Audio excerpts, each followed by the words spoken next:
Hello, welcome to the Adventure Corner. I'm your host, Robot Spacer, and I'm kind of tired. How are y'all doing? Slat Studio, good evening. 6-7. We're adding Loki to the game. I feel like that joke would have worked better if I said my stream announcement message out loud, which was low-key Friday night world building. I feel like in text it maybe doesn't quite work the same, but thank you anyway. Unseeker Crush, thank you very much for 20 whole months. Unseeker Crush said, shoot, I should have said, here's that 250 we keep passing back and forth via Jeff Nichols, but I donked out. Well, that's okay. Mousimus, good to see you. Thank you for the Dancing Worm. Valis, thank you so much for 20 whole months. Cowboy Beat Boop, that's one of my favorite animes. Thank you. I appreciate it.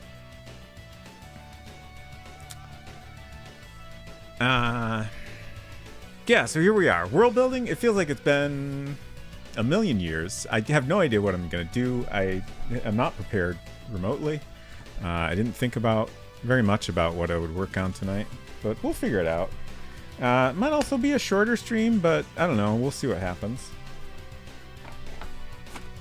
Let's see. I got my notebook.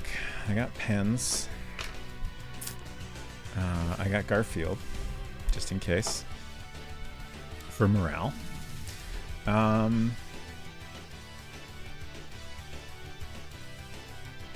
This music is the exact opposite of the energy that I have today, but maybe it'll help. Notes. I don't know what we're gonna work on. I haven't worked on the game at all since last stream, so I don't have anything to like catch y'all up on. Maybe I should refresh my memory on what we did do last week. So let's start there. So we started putting in this title screen, which I ended up not being super happy with. It's also very unfinished. I don't know how I feel about, like, my original plan for the screen was that, you know, we'd have the same starting scene, but then we would put our title over top of it and then some buttons along the bottom. But already it's starting to feel kind of cramped, and it's only going to get worse when I put a title in here. So I don't know, we'll see how it goes. I might change my plans for this. Like, I don't know, maybe I'll remove the bus stop scene, or maybe we'll not have a title screen. Like, that's certainly an option, but I would like to call attention to the credits and help in some way. I guess another thing we could do is simply have those options always show up in the commands menu. I was originally thinking I wouldn't do that because I don't want to have to customize the commands menu on every single screen, but we don't actually have that many screens, so it's maybe not that big of a deal in the end. Can you do a late title drop? That's a very interesting question. We could. It might be a little weird in such a short game, but I appreciate the idea. And it's definitely something to think about. Culinary, good to see you. Good vibes to you as well. Let's see. Who's next in the shout-out list? Mousimus. Y'all should definitely be checking out Slat Studio and Mousimus's games. Oop.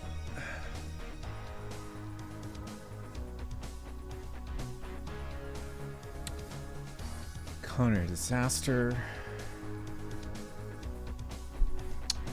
I have missed a lot of your recent Vagrant Story streams. How has that been going? Slat Studio says, I used to put things like credits and quit as options, but now I just do new game and load restore. Those are what people really use.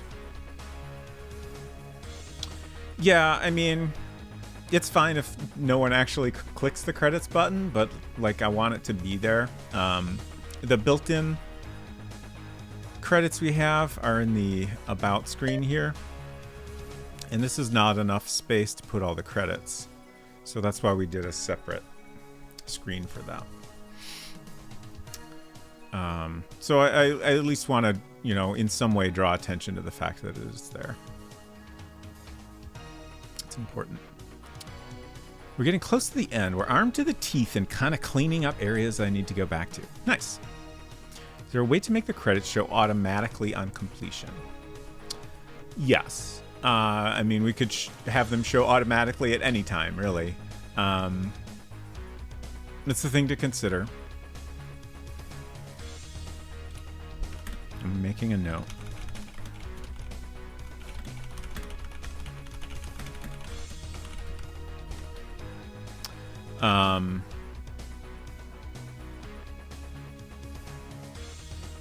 Yeah, that's not a bad idea.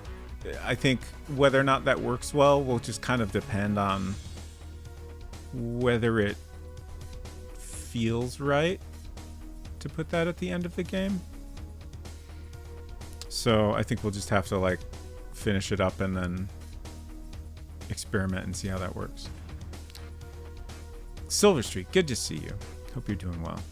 Imagine if King's Quest VIII was made in the Vagrant Story engine. Shit. I am imagining that, and it sounds really good. It's a little sad to think about. What, how did the times of the... When did Vagrant Story come out? Let's see. King's Quest VIII was... I feel like Vagrant Story had to be later, right? 98. Okay. Vagrant Story was 2000. Okay, yeah. And I feel like Mask of Eternity was being worked on for a decent amount of time. I don't remember exactly, but... I mean, they started with a flight simulator engine, which is wild. For King's Quest VIII. I mean, I still appreciate it for what it is, but... It definitely could have been something much better, and I wish they had an opportunity to, you know, take another shot at like a 3D King's Quest after that. The original Sierra, that is. You know, obviously we got the Odd Gentleman continuation later on, but that's certainly a different thing. So that studio says, I even removed the credits from game completion. I just have it in the menu bar now. But that's me. Definitely do things your own way. Interesting. I appreciate the feedback regardless. But yeah, like just having it in the menu bar is certainly a decent option that I'm willing to consider. Especially, you know, the commands menu is kind of the only place in the menu bar we can put it. But it's a place that people are going to look in a fair bit, I think. It really depends a little bit on how you play world builder games. Like, for any given command, you can choose it from the commands menu. You can simply type it. You can hit the keyboard shortcut that's shown in the commands menu.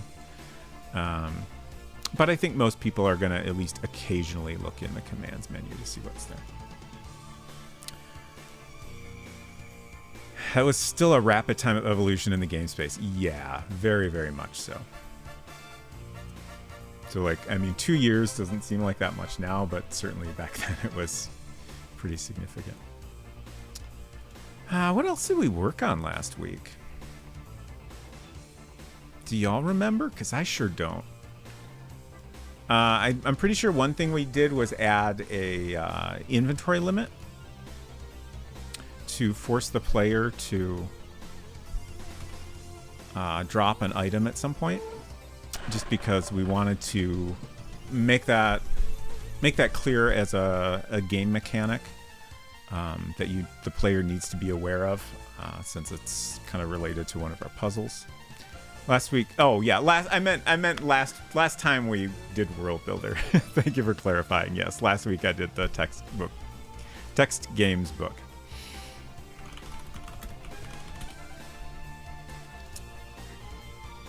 I feel like we didn't accomplish a ton the last time we did World Builder, which is part of why I'm having a hard time remembering.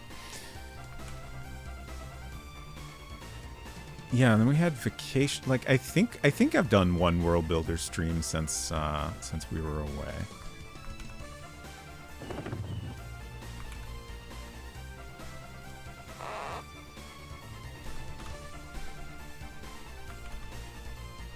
I'm just going through the motions here to test the inventory limit thing one more time. Boom.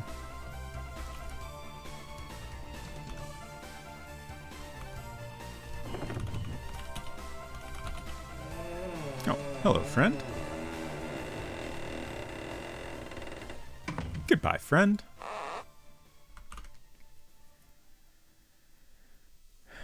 I think I did it on a Sunday or something. Oh, right. I did do a Sunday. Yeah.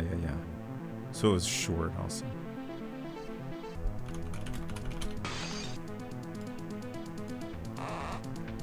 Thank you, Slat Studio. I'm pretty happy with how it's coming along. So one thing I was thinking we would do today is update this scene because we're going to have a mirror here. So you can look at yourself in the mirror and just see what your character looks like. I guess now that I'm looking at this, I don't think we would see the mirror here, but we can at least mention it in the text.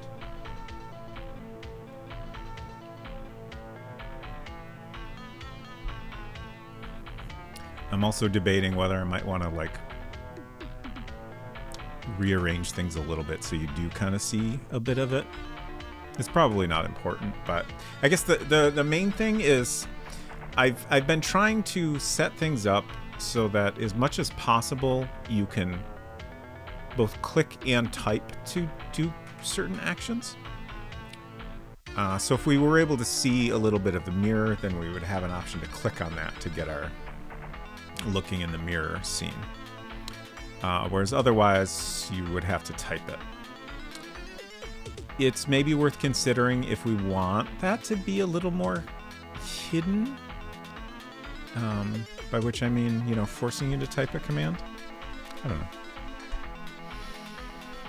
To have the character see the reflection in the toilet water, no updating of graphics required. Perfect. Now let's see, how many items do we have now? 1, 2, 3, 4, 5. I can't remember if I set the limit to 6 or 7. Okay, it must be 7. This is kind of interesting.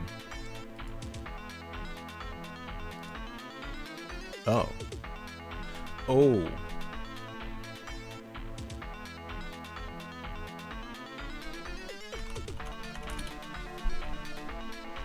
One, 2, 3, 4, 5, 6, 7, 8. Hello, Puzzle. Good to see you. So, this is interesting because drop potato. Yeah, and now I can't pick it up again. Because when we first pick it up, it uses code to move that to your inventory.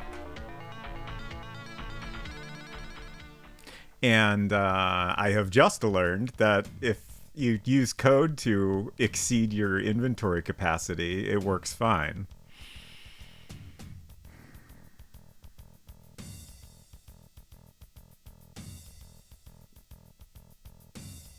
Can we even check the inventory capacity in code? I'm just thinking, like, how do I want to do this? Because it really sucks to be able to pick up an item and then you drop it and can't pick it up again. Like that. That's not good. But I don't know if there's any way to resolve that. I'm trying to figure out where I put my manual.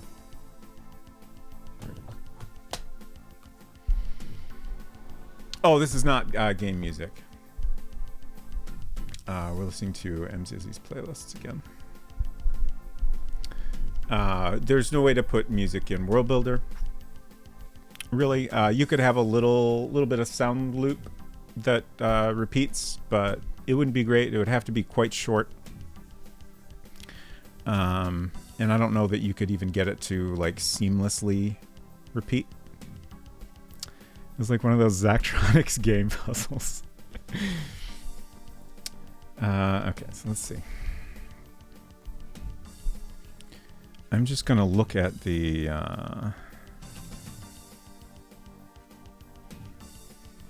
appendix here.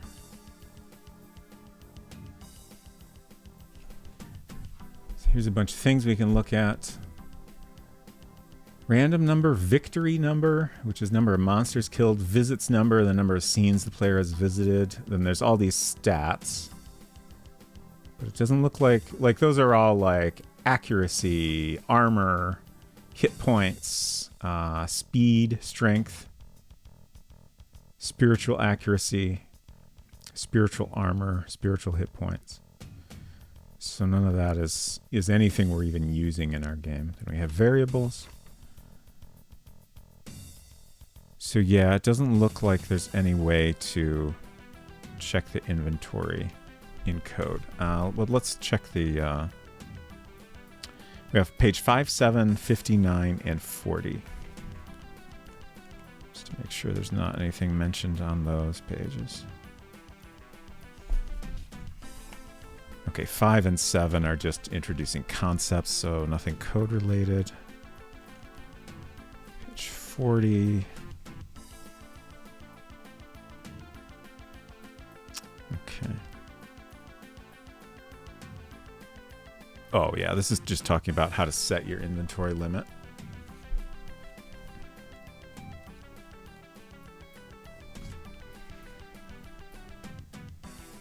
And this is talking about how to move things to the player's inventory.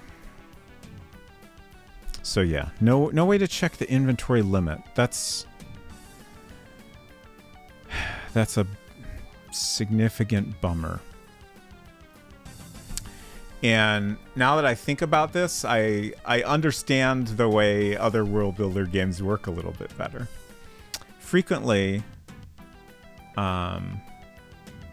if there's like a hidden item you encounter in a world builder game, like you do the search command and then the item appears on the ground so that you have to click on it to pick it up, which I always assumed was mainly done so you can just kind of, see what's happening, as opposed to, searching and having that item go directly into your inventory. But it's also a way to kind of deal with this inventory capacity situation. Because if you're moving it directly to your inventory, then you run into this problem we're having. Because you have a scene that's the inside of a bag and drop items in there.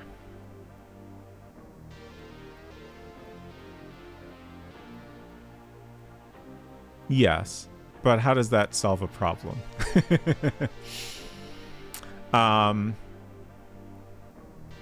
That also complicates things in that we would have to do a lot of things manually. It would become very complex, I think, to do the inventory that way.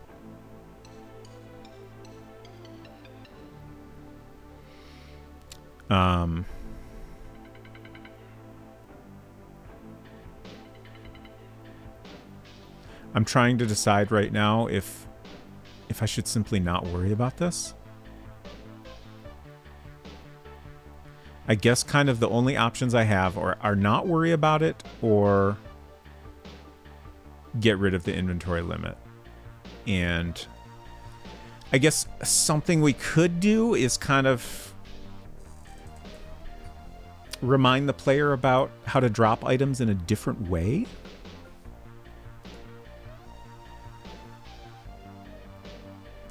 We did have a suggestion last time. I didn't write down who said this, but someone suggested you pick up something dangerously hot, and if you don't drop it next action, you perish. So, that's an example of the kind of thing we could do. We could have something that you need to drop for some other reason. Hello, B. Good to see you. Shoutouts to B.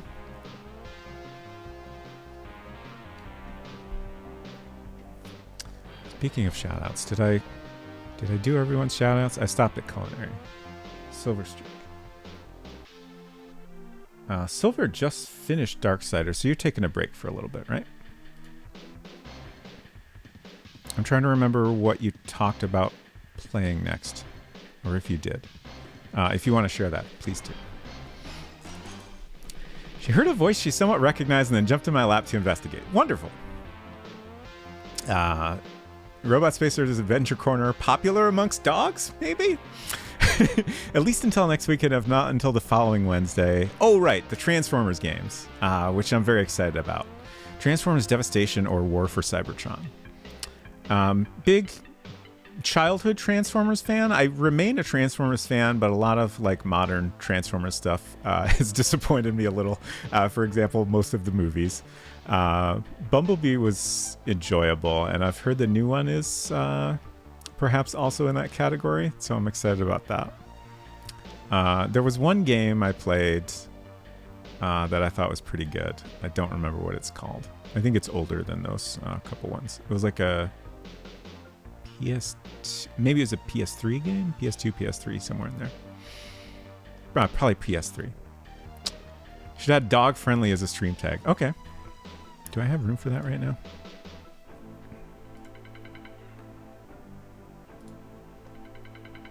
I use a lot of useless tags. I don't know why.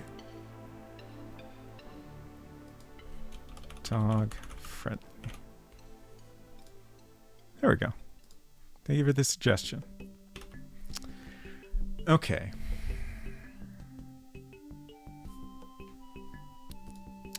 So I'm going to make a note here about this inventory situation, and then we're going to maybe stop thinking about it for now. Ooh.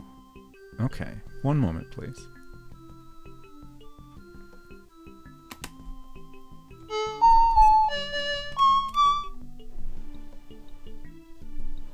One moment, please. Okay, welcome to Things I Found in the Basement, where I share a thing I found in the basement while I was looking for something else. Today's entry is this They Might Be Giants CD. I've had this one in the drawer here for a little bit since I found it in the basement. As you can see, it's signed. Actually, I have an admission here. This was not in the basement.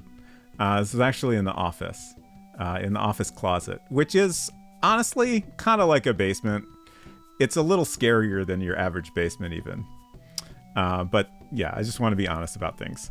But as you can see, it is signed by both Johns. And my favorite part is John F's signature down here, because he took these little light cover things and made a little face out of it. And that's great. And also it says hi, which is very cute. And I guess that says John Linnell, excuse me. But it almost looks like it says John Sudd. I guess that's just how he signs his name. I think this is Mink Carr. I think I actually got this online. I have seen They Might Be Giants live, I want to say 2 or 3 times. A number of times. But I don't think I ever got a signed disc when I saw them live. Let's check out the full art here. It's got a neat little fold-out thing. I like the design of this. This is all like a model kit instruction thing, which is very fun. And also it's a car crash, so it comes with a guy that has crutches. And all the little pieces are labeled with song names.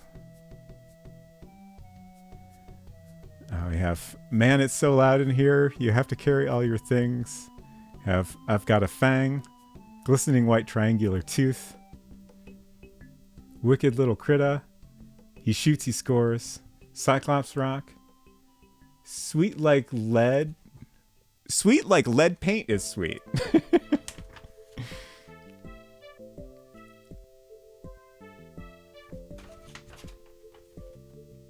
Oh, and then we have the engine assembly on the back, along with, let's see, I think we have lyrics and also some liner notes.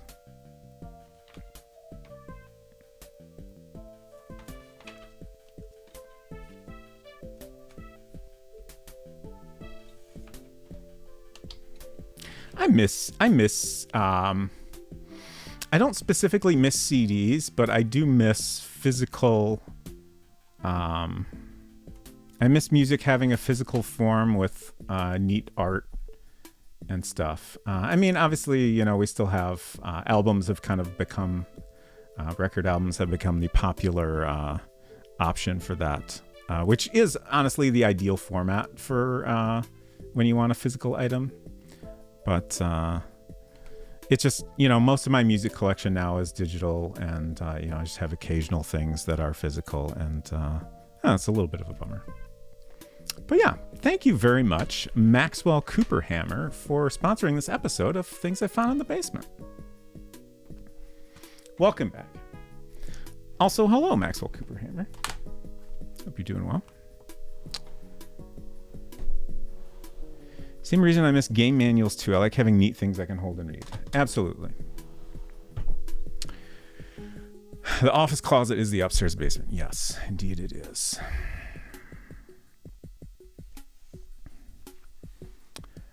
Okay, back to our potato problem. I guess back to making a note about that.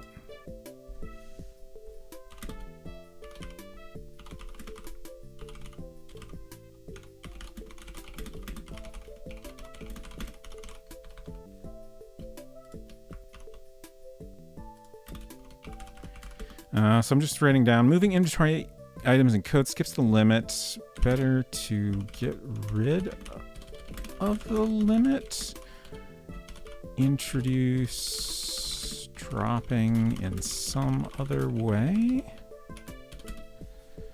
Okay, so that's apparently a future problem, which we're kind of generating a lot of, but that's okay. Sometimes it just takes a little time to mull over an issue. Like, frequently I run into issues like this in my non-game software development, and I find it's almost always best to just take time to think it over,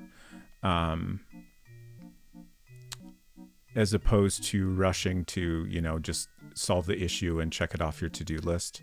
Because if you have a kind of complex problem that, is especially related to like the user's understanding of your software, it's better to just wait for the right solution to come to you.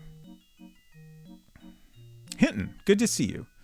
Look at you just playing games when you're supposed to be working. We're making a game, which is, it's in between. It's mostly work for most people.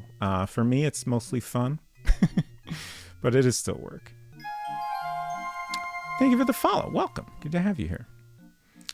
Cleaned up my nightstand, which has 2 shelves earlier, and found manuals without their games for Nintendogs and Bubble Bobble for GBA. Nice. Why are only the manuals there? I don't know. Where are those game cases? I also don't know. It's a mystery.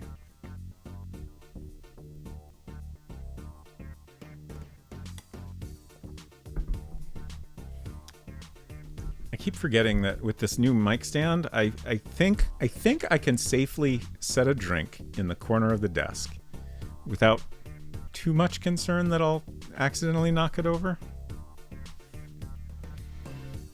We'll see how that goes. Let's maybe move the World Builder manual out of the way at least. Don't think I've seen this potato before. I've been away for... You haven't seen this potato?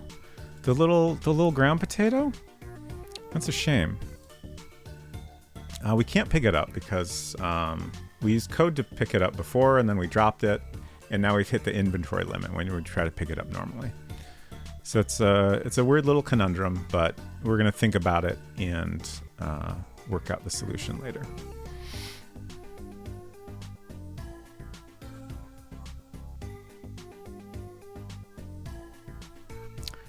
Okay, what else did we do last week? I feel like I spent a lot of time talking about stuff.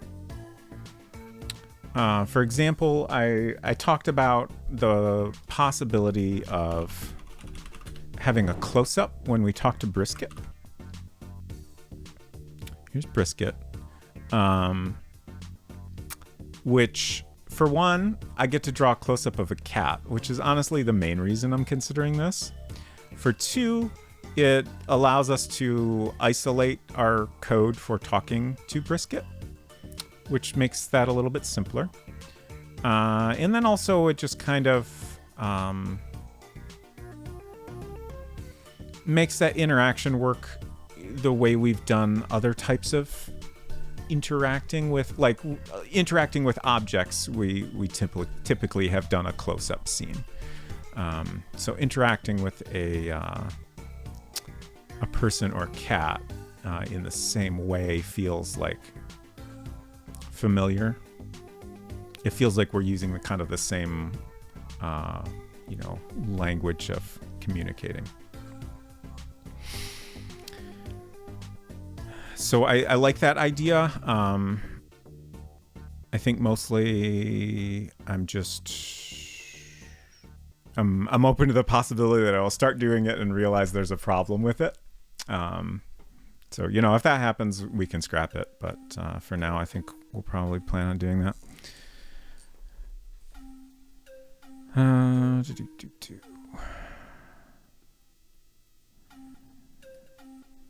Oh, right. There was a lot of little cleanup stuff I did. Fixing up some variable issues. I have checked off the please add I'm not putting my lips on that Easter egg somewhere. Did I do that? I remember talking about it, but I don't remember actually doing it. Kiss toilet? I'm not putting my lips on that, you think to yourself. Okay. Lick toilet. Same response. Great. We did it. We got our full throttle Easter egg.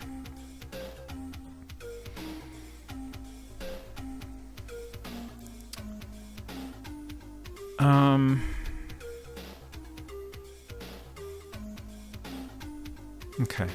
Let's go ahead and start on adding our bathroom mirror scene.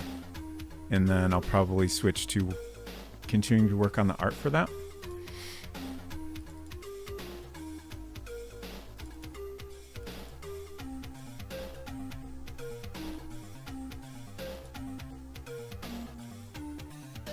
One thing I have on my to-do list, I'm not 100% happy with the certificate border, but now that I'm looking at it again, I think I'm just being fussy. It didn't come out the way I originally envisioned it, but I think it's fine. I do like the seal very, very much. That's great. All the rest of it is good. And I think the border is growing on me. But the thing I had in my notes is that I went and looked at the certificates you get at the end of Shadowgate and Uninvited. And the Uninvited one was kind of nice. Actually, even though I've pretty much decided we're not going to do it, I think I can show that pretty easily. So let's do that. I had a save that was right at the end of the game.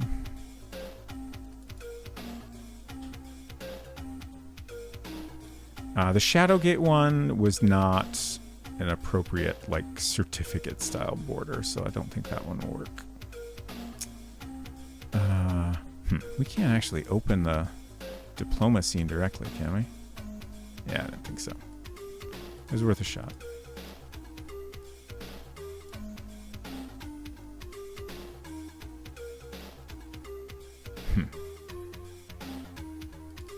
Which file was it? Okay. Okay.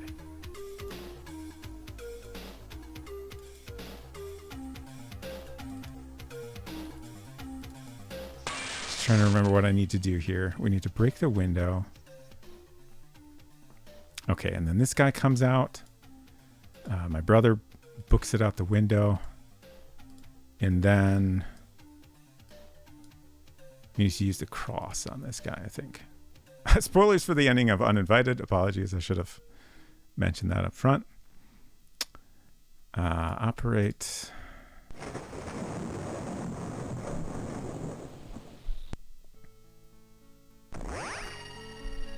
Wonderful sound effects. Okay, I think that's it. I think we just won. Hooray! Thank you for the Loon Culinary. Okay, congratulations. And then we get our certificate. So I like this border. It's pretty nice. This circular pattern, and then the inner part, which is just some little dotted squares. I don't love this stuff here, but it's, for this it's fine. It's not something I would do in our game. But I did kind of like this. I want to say scalloped edge situation. But I think we'll stick with what we have.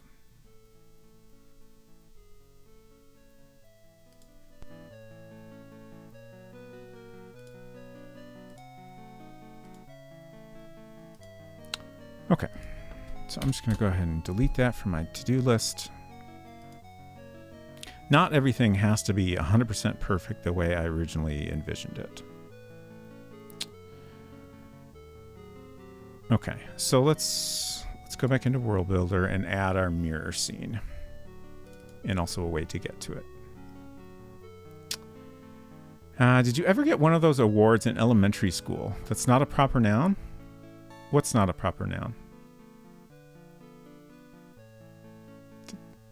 Oh, the elementary school being capitalized. Okay, I understand. I assume auto-corrected that or something. Did you ever get one of those awards in elementary school? I definitely have awards like that. Probably still have somewhere. I can't think of offhand what they were for. I want to say at some point I got an award like that for reading some number of books or something. I don't know.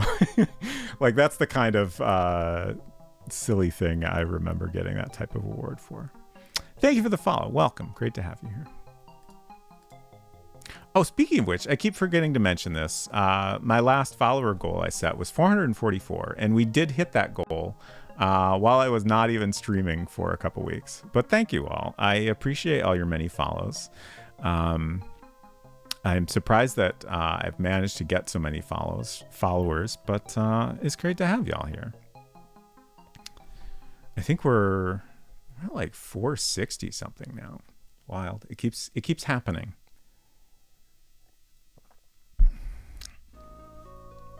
Thank you, Slots. Kind of funny to have the award in this game be in that style. See, to me, I picture that being a very similar style. Are you picturing that being very different? To me, like when I think of that kind of thing, and it would be interesting to find an actual certificate like that and compare it with what's in my head. But I picture something designed very much like what we put in the game, but it's like a 10th generation Xerox on colored paper. Maybe a little bit of a heavier paper. That's what I picture. And then, you know, all the specifics are, you know, written in. So like, you know, what it's for and the name and stuff is all handwritten in. Wouldn't work in this game as the primary characteristic is the absurd overuse of color. Oh, so you're picturing something like printed in full color and just like very garish overuse of color. Interesting. Yeah, definitely what I'm picturing is a much, much older variation of that kind of situation. All right. So here's our bathroom. So that works out well. We have a space right here to put the mirror scene.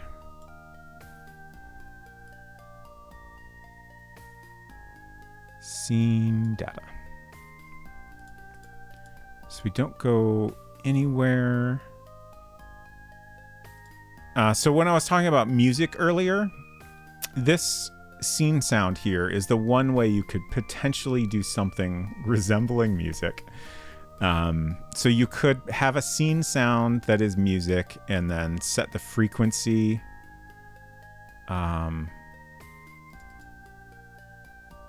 to, I guess, something relatively high.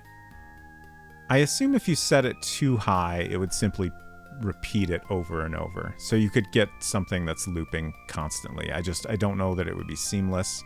And with the file size limitations, it would have to be super short. So I don't think it would work out well, but it is something you could do.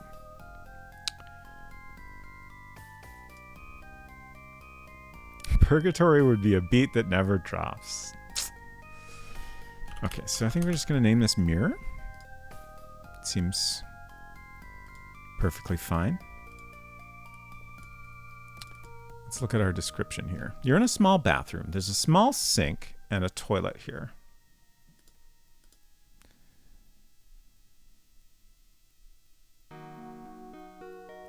Let's say there's a toilet in front of you. To your left is a small sink with a mirror above it. The mirror is cracked. Good news, I've reunited the Nintendogs manual with its game. Wonderful. So glad to hear this. So then we need code. So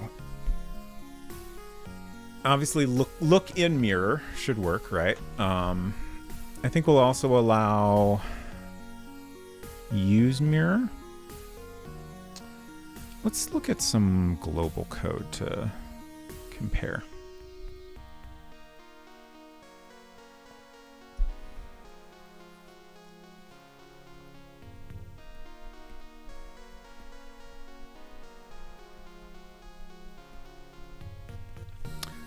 Video game manuals. I just remembered Tunic, a very good game. And Fangamer, I think, is doing a physical manual for it, which I have on order and I'm very excited about.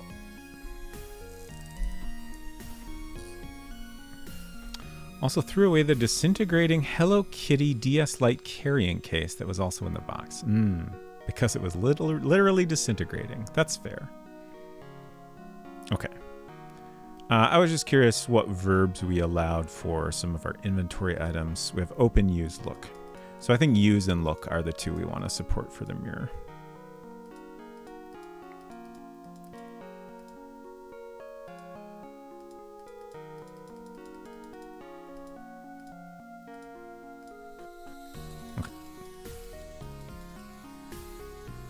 Just trying to make sure I'm, consistent in what I allow. I'm just copying that to save me some typing. Let's go back into our scene code.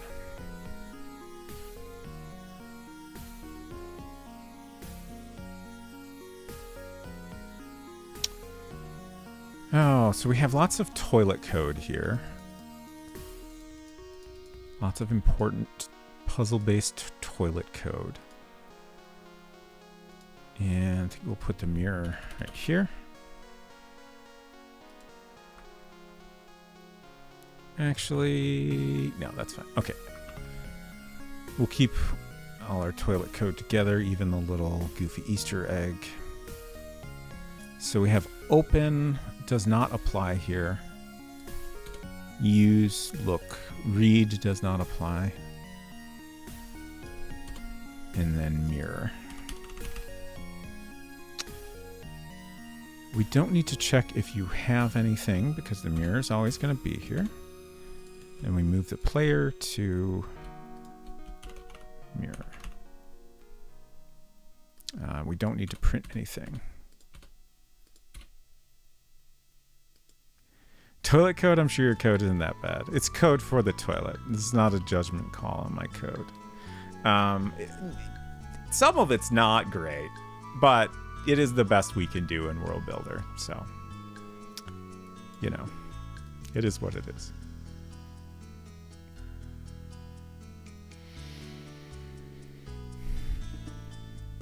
And then next I will open up let's see, I think I'll look at our bus schedule close-up. That's a similar close-up scene.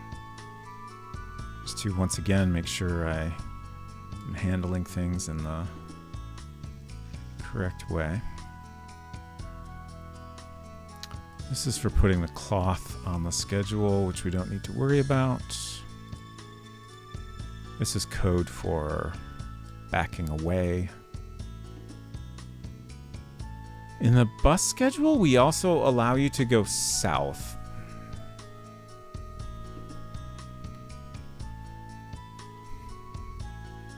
I'm just thinking, like, in the bathroom, I guess.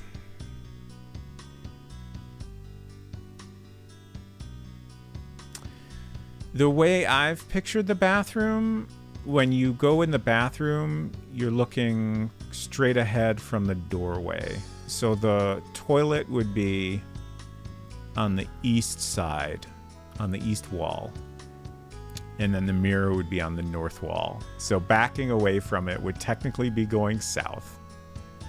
But I'm a little hesitant to support that command just because it's not obvious. So I don't think I'm gonna. Oh, we do want the same code here to prevent the drop commands from working.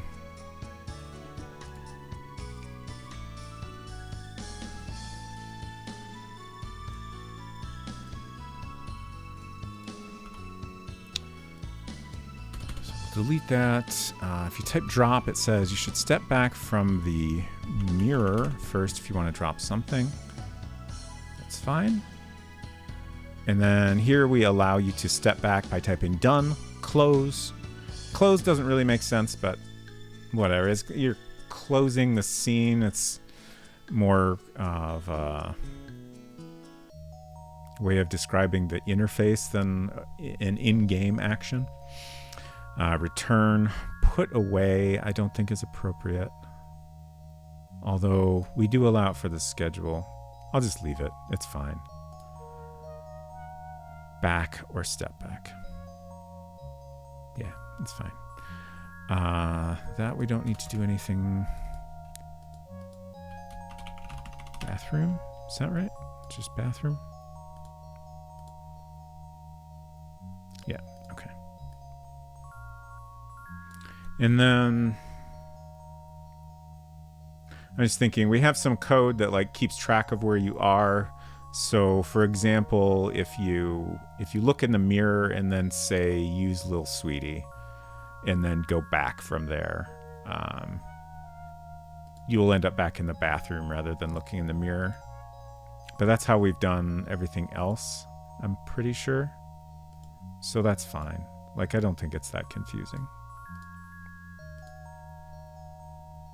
And it's a little...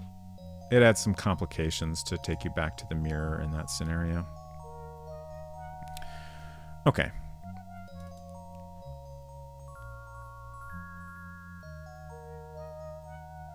Now I'm just thinking about if it's worth adjusting this and how I could do it to get the mirror visible. There, perfect. Yeah, I might not worry about it. In the Playdate version, you'll be able to see the mirror. Which is actually important, because in the Playdate version, you'll have to click on it to look in it. Okay. Let's go ahead and make sure that's all working.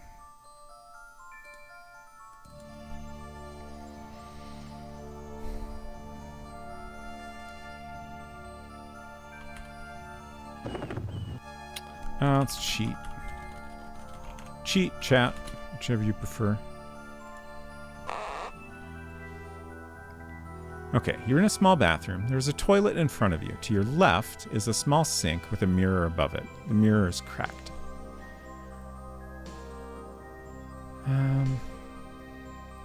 I'm just thinking for a moment if we should actually mention that the mirror is cracked here. It's not important information, and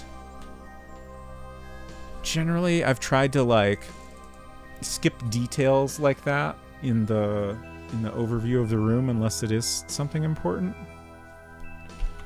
Look in mirror. Nice white void. Back. Okay. Oh.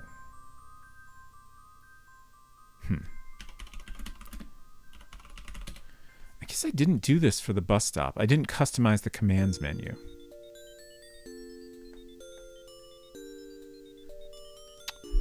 Which is... we do have close. I'm a little bit surprised I didn't do that. I think we have custom menu from this close up. Oh, I don't. Okay.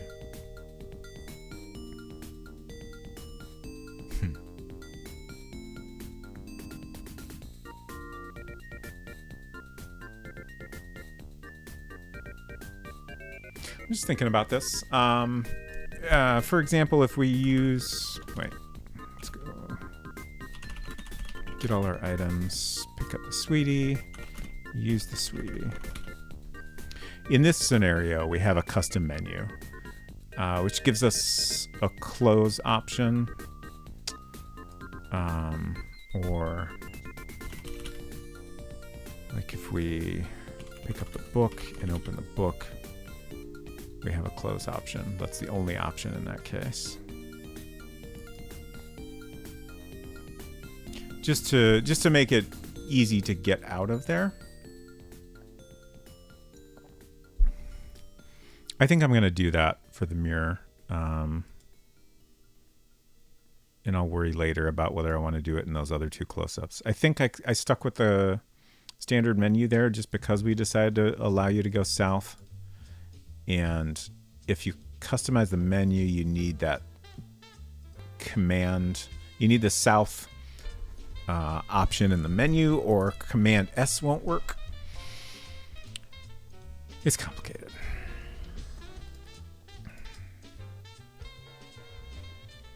But since we're not doing this here and we just want a super simple way to get back from the close-up, we will customize the commands menu.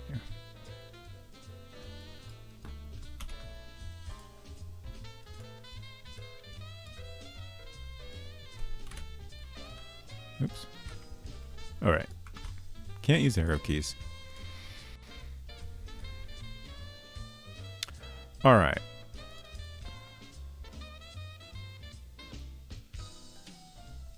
I'm just thinking about text. Text, I think, is something I'm going to want to think about because I want this to be a reflective bit of text. I want it to be well written, short but well written, and just kind of, I guess, just kind of a bit of, again, reflecting on who you are. I don't know how to put it anyway other than that at the moment, but hopefully you get the idea. No, do not want to save. I accidentally moved the window. All right, but let's check out our close-up again. We made some pretty good progress when we worked on the mirror close-up. Cameron?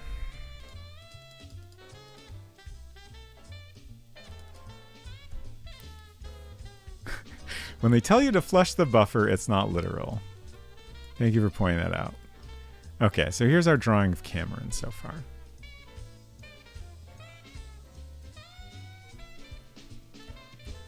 Okay, it's just like, it's like 1 pixel smaller than the... Oh, interesting.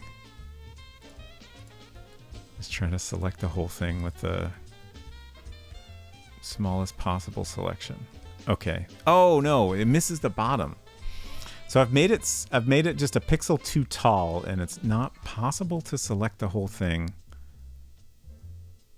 This will probably work. Just have to do it carefully so I don't get too many extra pixels. It's a couple pixels wider than it needs to be, but that's okay. I just want to go ahead and drop this in there as it is to kind of look at, to get a better idea of how I feel about where we're at with it. So again, this will be a broken mirror. Like, that's going to be, my thought was I would do the portrait first and then I would do this broken mirror effect to it. Hopefully it'll work out well. I have a plan for how to accomplish it, and I think it will work out well.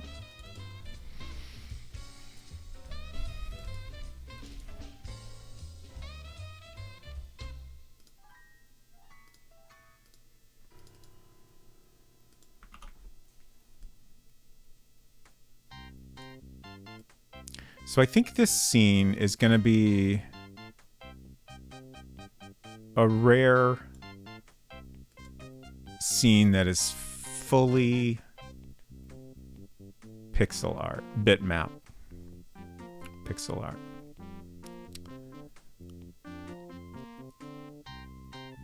I'm just trying to think if there might be anything that would make sense to do in vectors.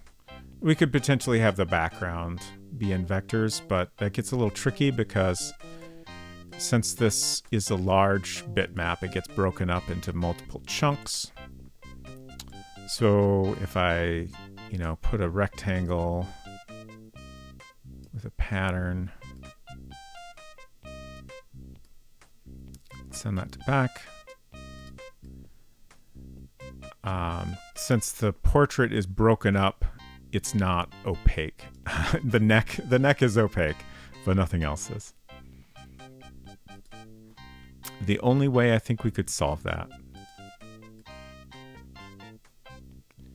is to freehand, or do I want polygon? Polygon might be slightly easier. Basically, I would have to very carefully draw around this.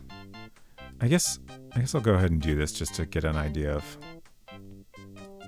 how it looks. I'm not going to worry about making it perfect, but I'll try to get kind of close.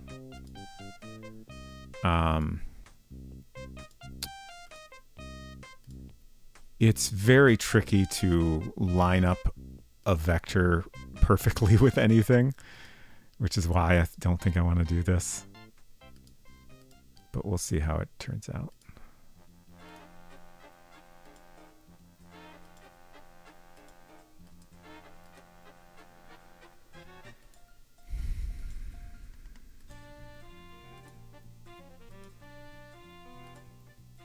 Where did I start? I'm getting close. I can't see exactly where. Okay. That's not bad. So we'll fill that white. Send it back. And then send this to back. Okay. All right. That's a valid option. That actually looks almost perfect.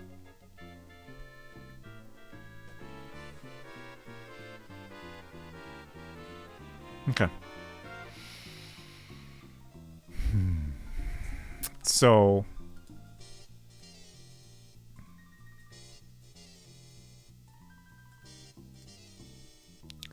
my plan for the mirror, the mirror being cracked, I've kind of pictured it being a split right down the middle. I don't know if that's what I actually want to do, but that's kind of what I've been picturing in my head all along. But my thought is that I'll draw a line down the middle. This isn't how I'm actually going to do it. I'm just kind of illustrating here.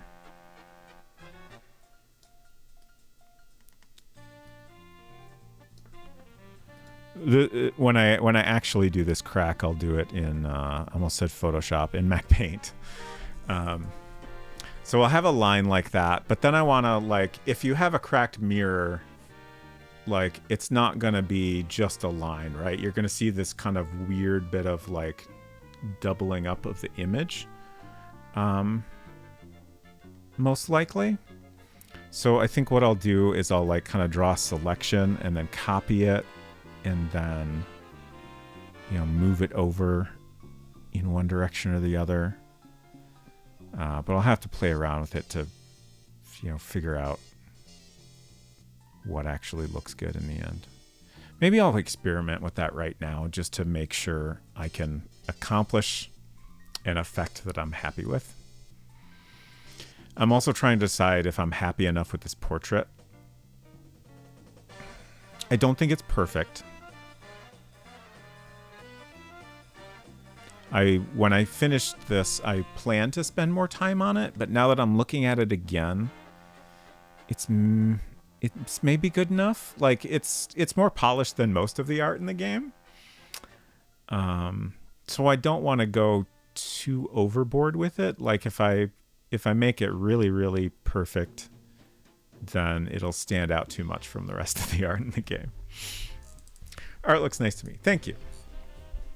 Yeah, so maybe I'll just leave it as is.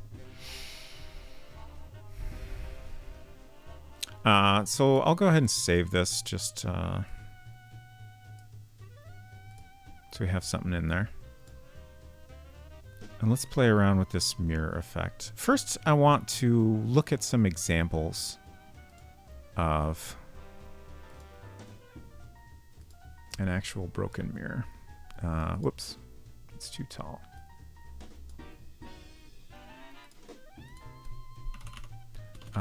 Portrait in broken mirror. We'll see how this does.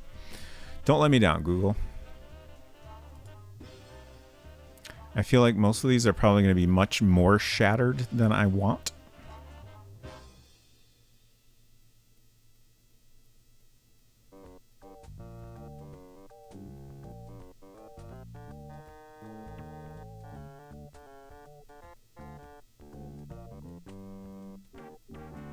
Also, most of these are like illustrations. Yeah.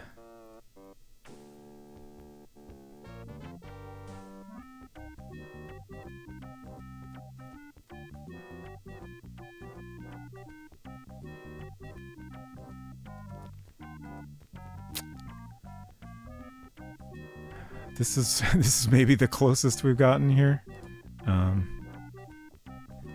So yeah, like this kind of, you know, things not quite lining up is the effect that I want to try to get right. This almost looks like, was this actually taken in a broken mirror, or is this an effect that was done to the photo? It says broken mirror photo effect, so maybe it was an effect. Like, it doesn't quite look natural to me.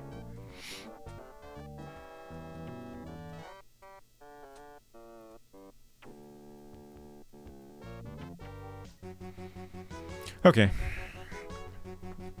Not quite seeing what I was hoping to find, but that's okay. Is the art drawn with a special tool, or can you scan in hand-drawn artwork? Sorry if this has been asked multiple times. That is okay. I'm always happy to answer questions again, especially if we haven't talked about it in a long time. Everything I've drawn has been either in World Builder itself, which has a bunch of vector art tools, or in Mac Paint, which is a bitmap drawing program. And I have been limiting myself to those two options. We could potentially scan something and then get it into Mac Paint or World Builder. However, I think it would stand out a little bit too much from the other art that we've done. And also, like, I'm pretty sure, you know, it's not impossible that a typical person might have had a scanner at the time. Certainly most people didn't, though. So I've been trying to kind of stick to appropriate period-appropriate limitations. So I feel like using a scanner would be a little bit cheating. And we would also, just for practical reasons, we would have to use modern software to accomplish it. Which is okay if it feels like, you know, we're sticking to the spirit of the tools available at the time. But since most people wouldn't have had a scanner, I would prefer not to use one. I don't have a scanner now. Yeah, have a scanner, but don't use it that much. I mean, more often just, you know, draw on an iPad or you know, photograph something and then adjust it or whatever.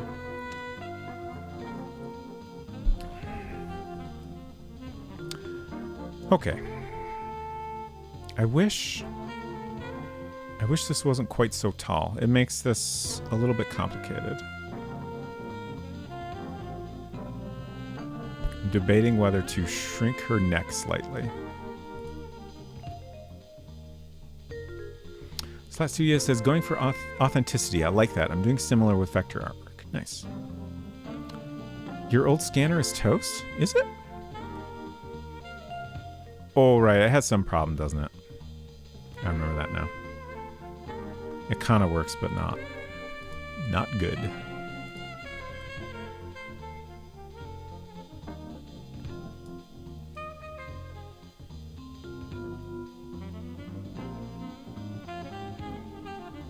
Okay.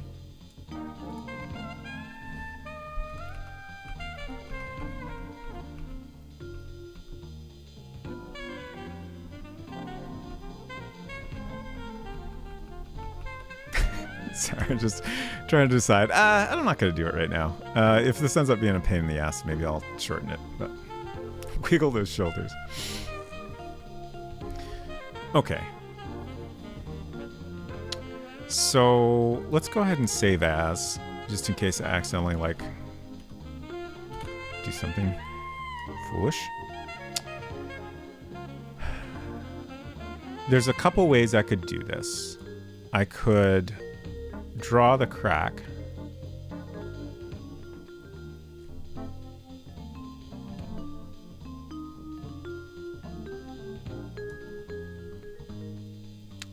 And then...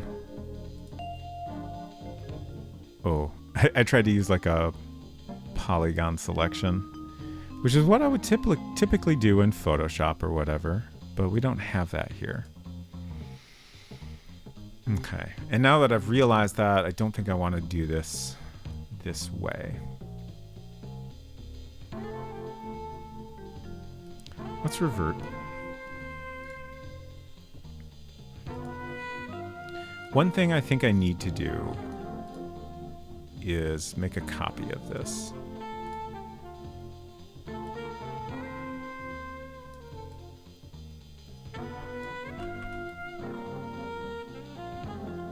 This doesn't seem like an easy process. Yeah, it's going to be tricky for sure. I mean, we don't have layers. Definitely I would use some layers if I was doing this in Photoshop or, you know, another modern drawing tool.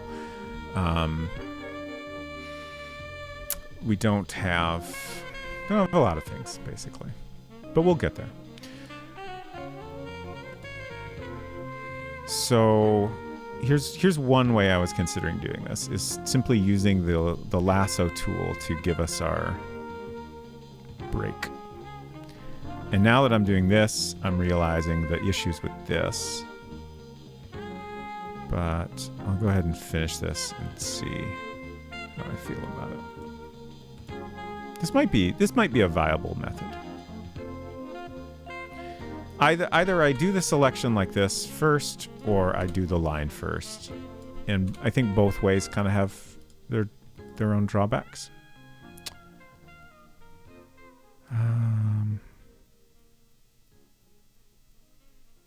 And I think both ways are going to require some amount of manual cleanup afterwards.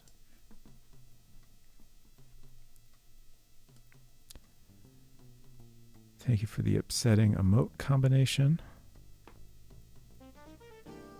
Emoji, excuse me. Okay. So that actually came out pretty good. There's a couple spots where some pixels are breaking out, and then we have a gap here.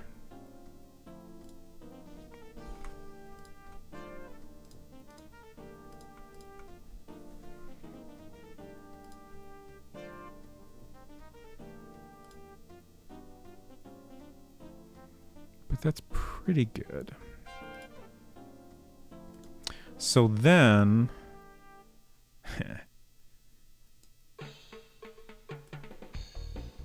Okay. We lost a pixel at the top, but that's okay. I don't think it's an issue. So like here is everything lined up perfectly, but what we want to do is have it misaligned a little bit. And now I'm realizing I can't move this up and down because of the height, and that is a bit of a problem. Okay. Let's try this.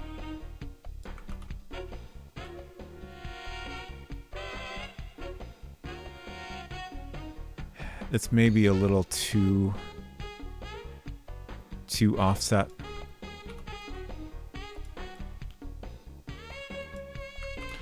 I want it to be kind of subtle just so it doesn't look too weird.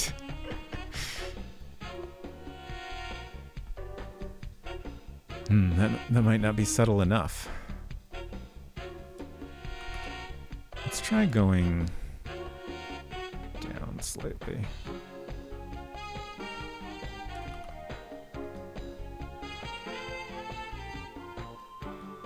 I think I kind of like that better. I couldn't give you a reason for it.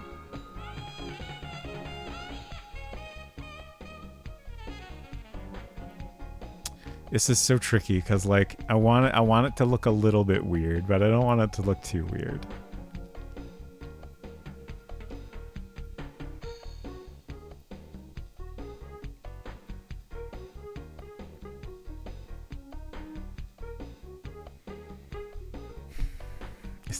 Is that good?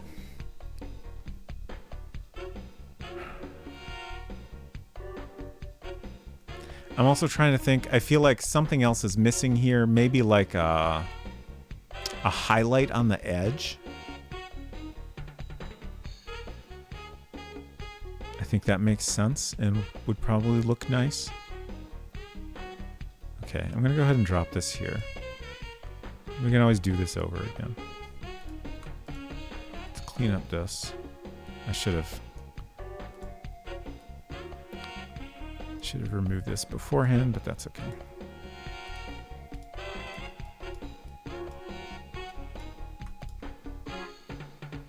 And then let's do a save as. Oof. Zooming in when you have a pattern like this is a little bit of a bummer, just because like if I could, I would zoom out a little bit from this. Like this is a little too close. But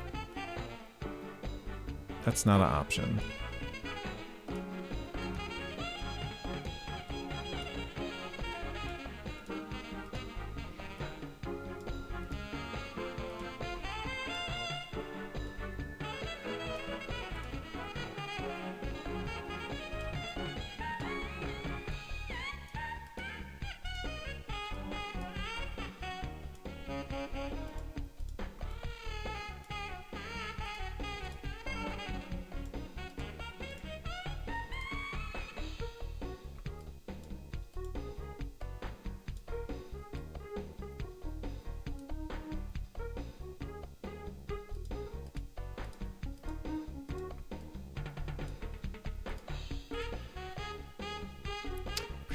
Precision pixeling. Always a fun time, especially with this jazzy sax going. Yes, perfect soundtrack.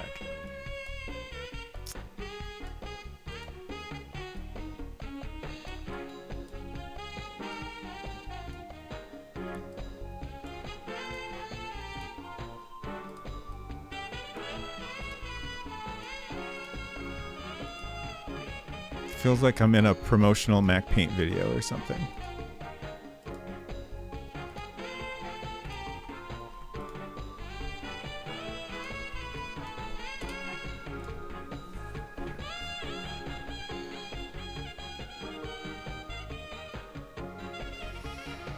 I like that. I think it looks pretty good.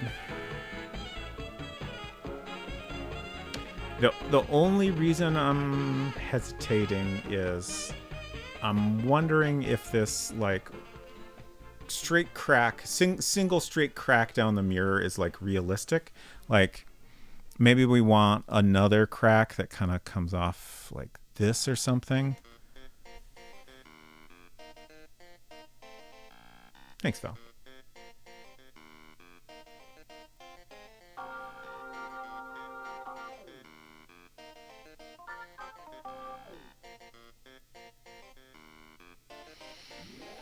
Looks like a crack in the mirror to me. I would second a secondary crack. Okay.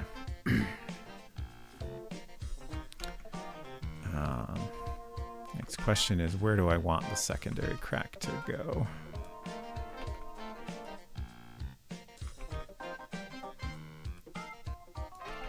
feel like coming from center-ish feels right to me.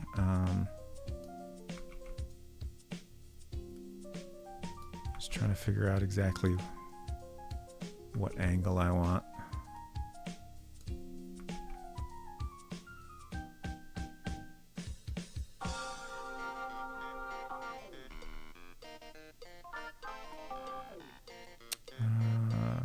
I think just a regular save is fine. Hopefully I don't regret that.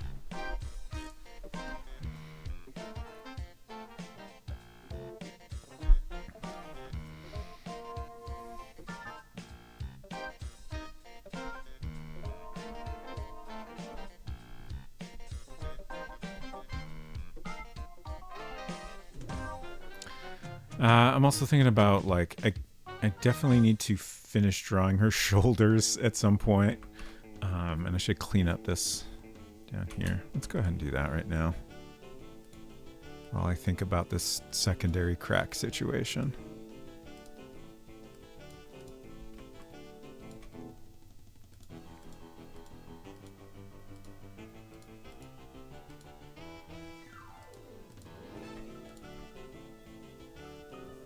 Hello, Emmy. Good to see you. That is... Oh my gosh.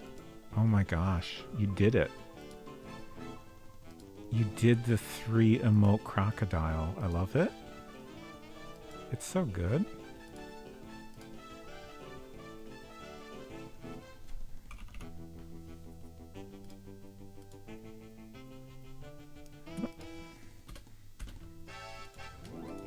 What is... OBS, why are you being weird? There we go. Not happy with how it's exported, but he's still cute.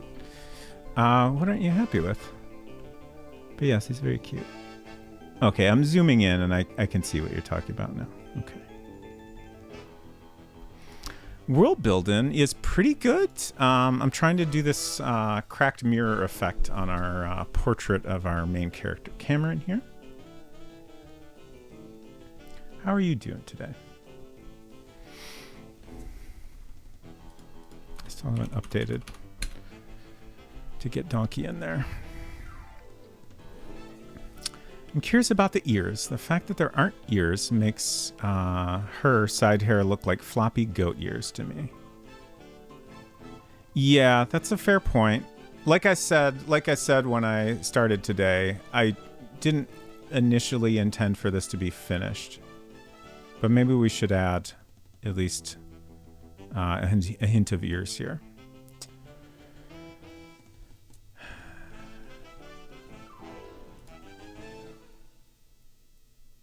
Like, I think the hair is covering up her ears, but we should see a little bit of them, right? Here for the invisible ear representation. Okay. Noted. Seems like there should be a little bit peeking out down there.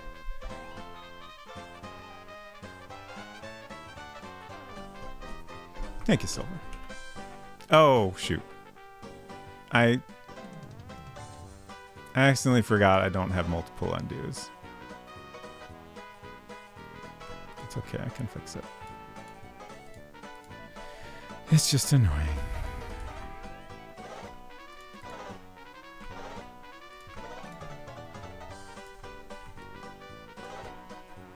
I could probably just revert, but I'm being stubborn apparently.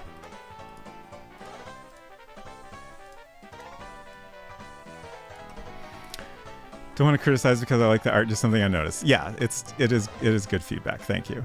I am always happy to take any feedback. You know, if it's feedback I don't agree with, I am very skilled at ignoring feedback I simply do not like.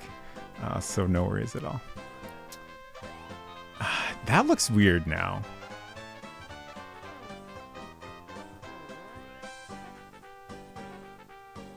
That does not look quite right.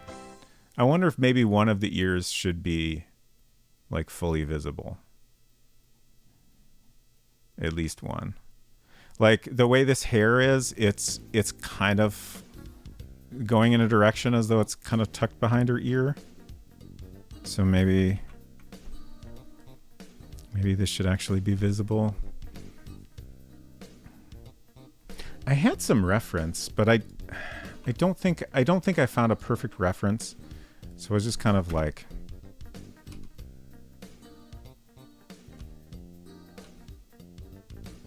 looking at a couple of different photos and doing my best.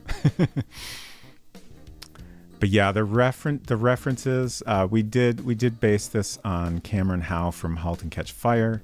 The reference photos I have saved here, like she has longer hair in these photos, but her ears are definitely fully covered. But I guess she's also wearing headphones.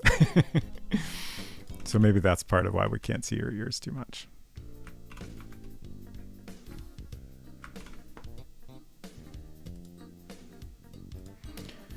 Okay, I'm gonna try drawing more of her ears. I put that ear in the right spot, right? I'm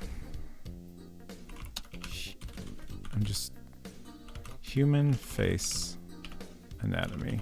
I have not drawn very much in many years, and I was never super great at anatomy. I'm just kind of doing a quick check to make sure I didn't do anything too weird.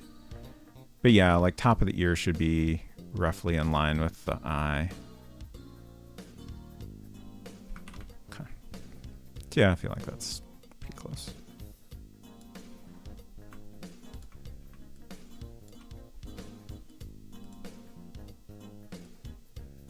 Yeah, it's hard to look at. Thank you, thank you.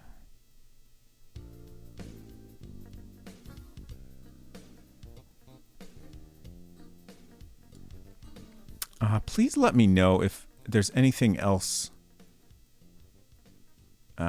significant that y'all think I have goofed up on this portrait. I feel like the rest is pretty good. We got all the other major features in the right places, right?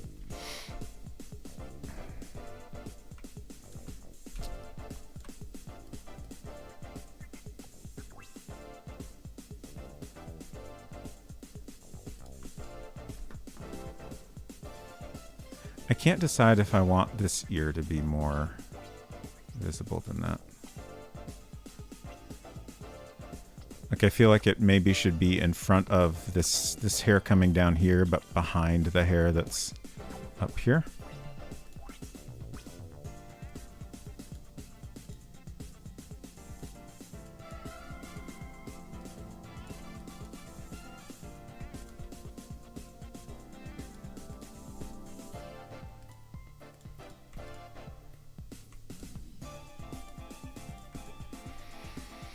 Okay, that's roughly an ear shape.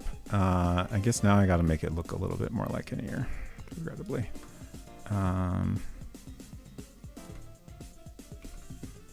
don't want to put too much detail into it, but we need more than that.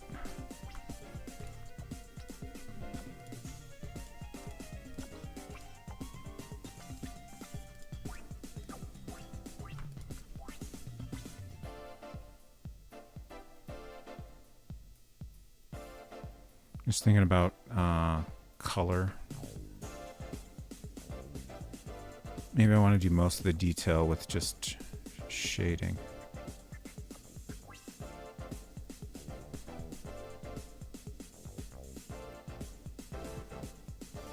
I guess maybe the shade we use down here is a good one.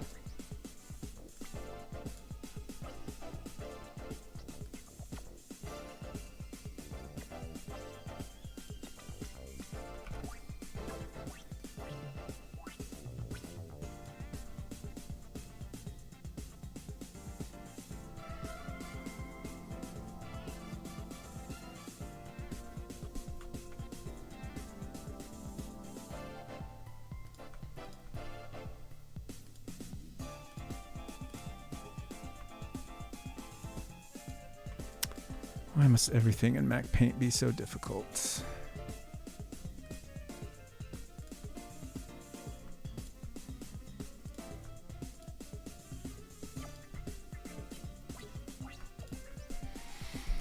Thought I was a young man boy at first, but I was wrong about her sex. Think it was the eyebrows, perhaps thinned out, or maybe added a slight embellishment to eyelashes would help.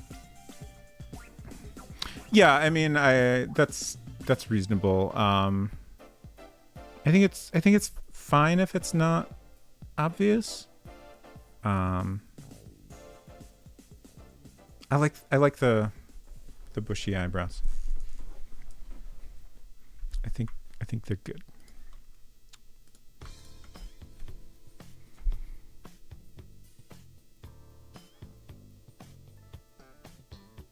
I think that's pretty good.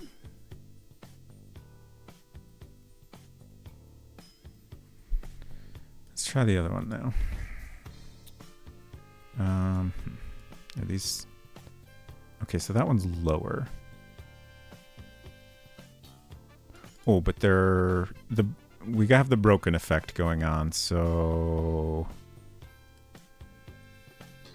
It's exactly how I looked when I was 19, to be honest. Wonderful.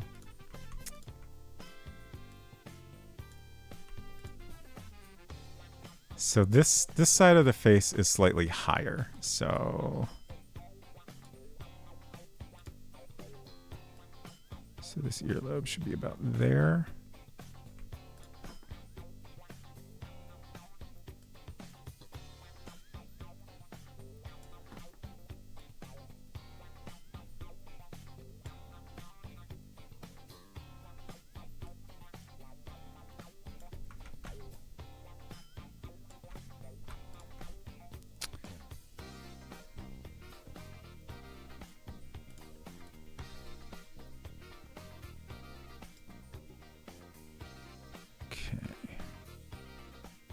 So tricky.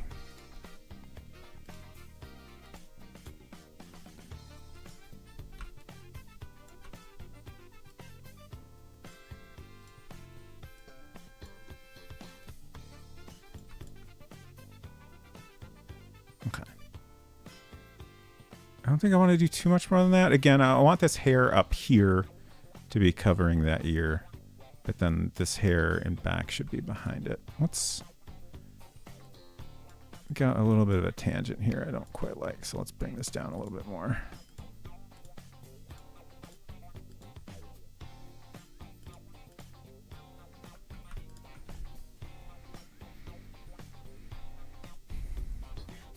Okay, I'm gonna try just...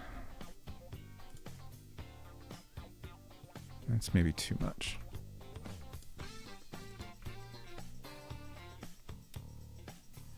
It's just if I use the brush, I'm gonna end up destroying a bunch of lines here. It's so tricky. But maybe I can kind of do that and then fill in the rest of this with the bucket. Does that work? Okay. Okay. I mean, it all ends up kind of blending together, and it doesn't quite like look like I did everything I just did, but that's okay. I think that looks pretty good. The ears work very well. Great job. Thank you. I'm happy with it. So now we're back to that secondary crack in the mirror that we discussed. Let's save and do another save as. And I still have not decided exactly where I want that to be. I feel like the upper half, I don't want it to look too weird. So maybe something like that would be okay. Because it's not like, I feel like if it goes through her eye, that's just, it's gonna look a little bit more dramatic than I really want it to be.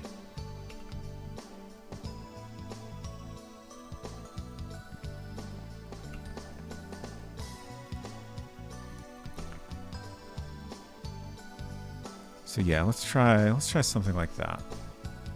Now, how did I do this the first time around? I duplicated everything and then I selected it and deleted. Okay. This is going to be a little different this time, but I think we can do it. Okay.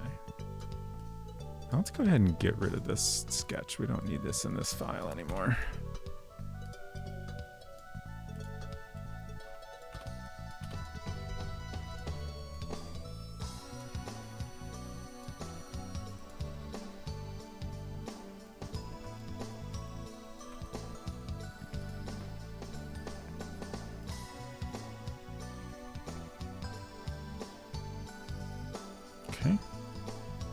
pretty good. And then this is tricky. I don't know exactly how to do this part. Just kind of eyeball it. Yeah, it's okay. Just need to clean it all up.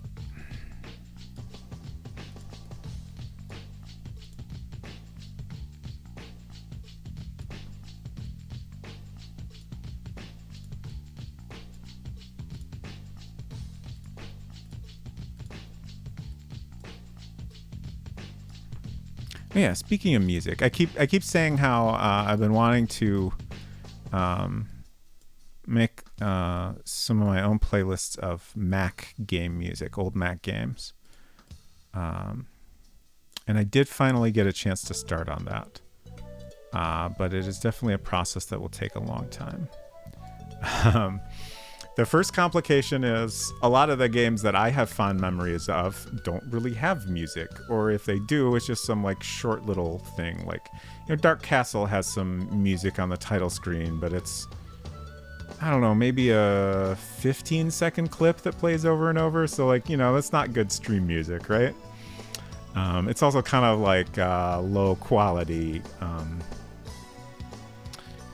So I've had to like do more research and think more about like 90s era games, and there's definitely a lot of those that I played that were Mac specific, or at least well enough associated with the Mac to include on such a playlist, but I don't have as strong a memories of that time period. And then the other complication is actually getting the music out of the games. Like I found one that just, I happened to find some MP3s of the files, so that's easy. But most of them are not that easy. So we'll see how it goes. I'll save before I do this.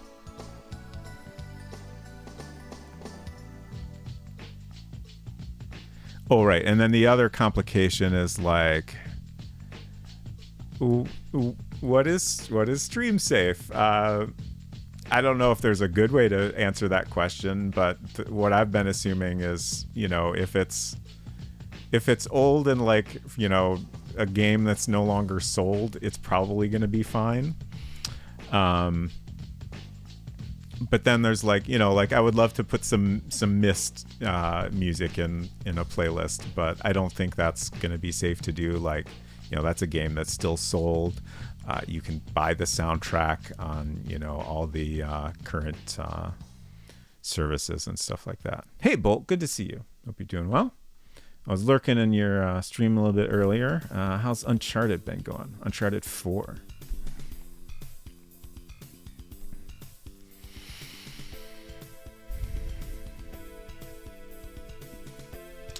Okay.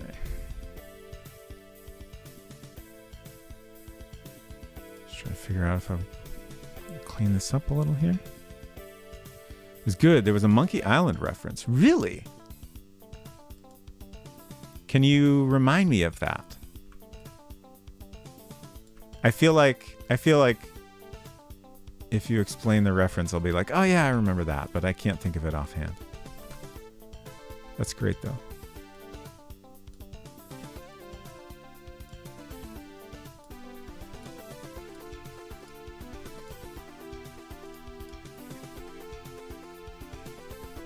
And you're welcome. Anytime.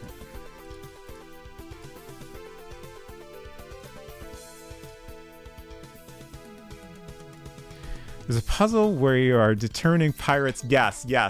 Okay, I absolutely remember that. Like, I just had to read the first few words of that sentence. I was like, oh yeah, I totally remember that. There's a puzzle where you're determining pirates and crests based on their portraits, and Guybrush was a portrait along with his monkey sigil. Yeah. Very good.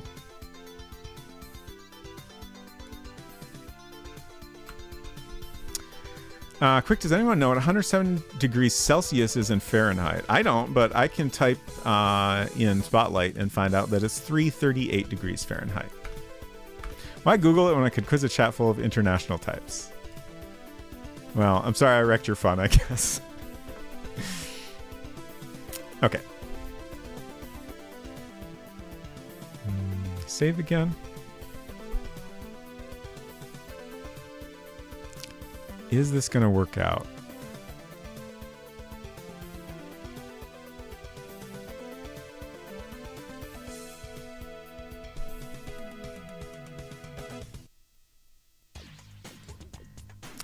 It's funny, you know, I feel like a lot of people that don't use our garbage measuring systems can convert things easily, but most Americans absolutely cannot.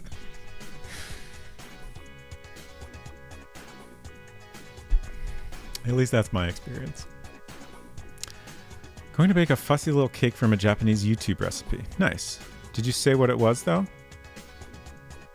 The number? I did, but I forgot already. 338 Fahrenheit. Puzzle says, I sure can't. Haven't had to convert things in ages. Well, that's good. Need to know what to turn the oven to. 338. Did you hear me that time?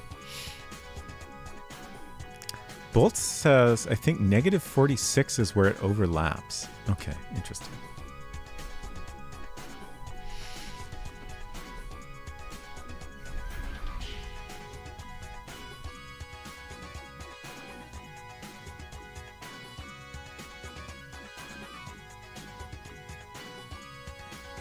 I'm just trying to decide exactly how I want this to go here.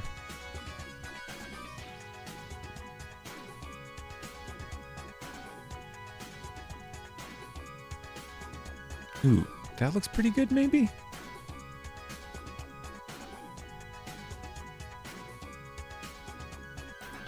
I think I like that.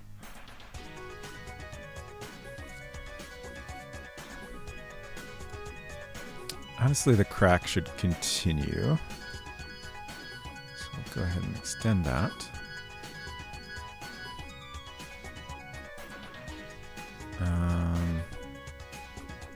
I don't remember at what point in this my last save was, so let's go ahead and do another new save. And then I think I want another highlight down here.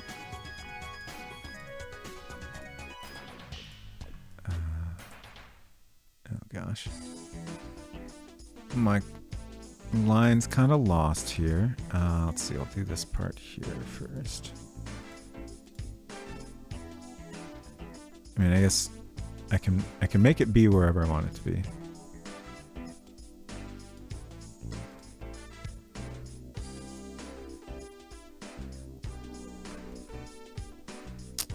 Thank you, thank you.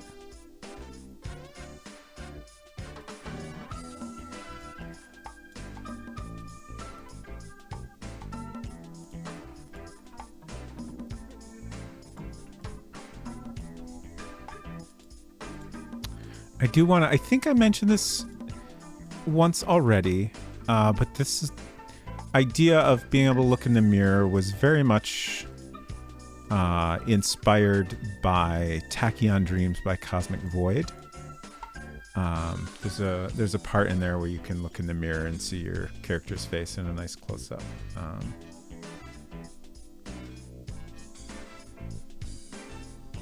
You should definitely check out Cosmic Void's games if you haven't already.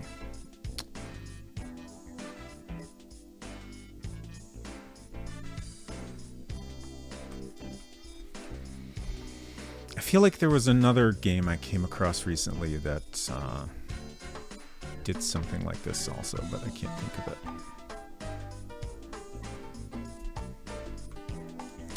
Okay, let's clean up this line here. It's a little bit sloppy.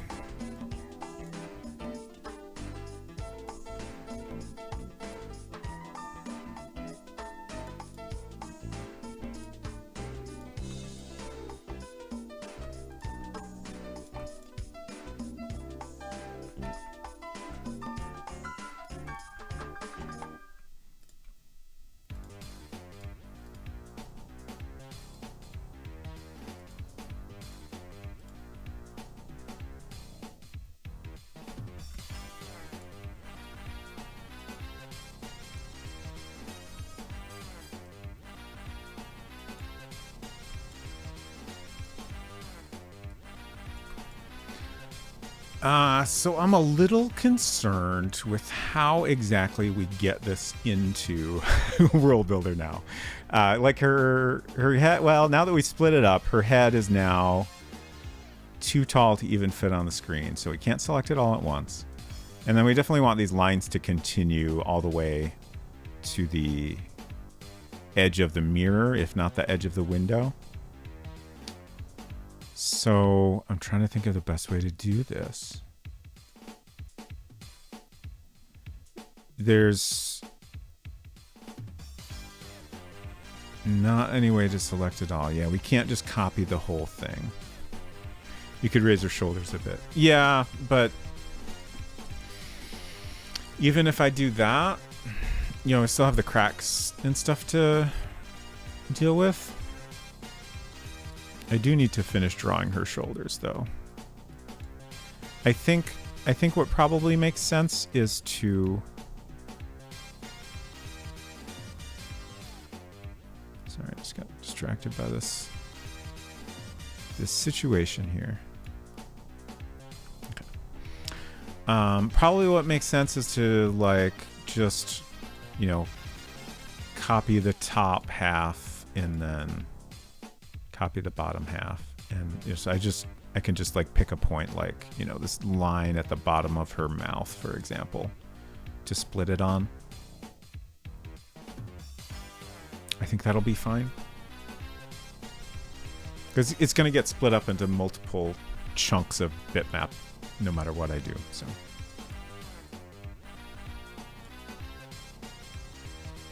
missed the baking conversion question. I'm sorry you missed that exciting moment. And I ruined everyone's fun by simply using my computer.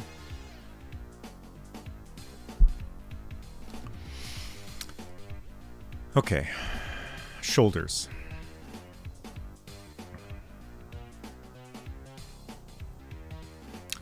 I'm also debating whether to put more detail into her shirt. That was originally my plan, but I think maybe no.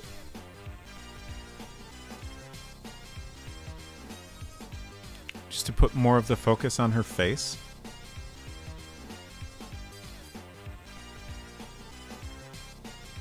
I'm also now wondering if I actually want to draw more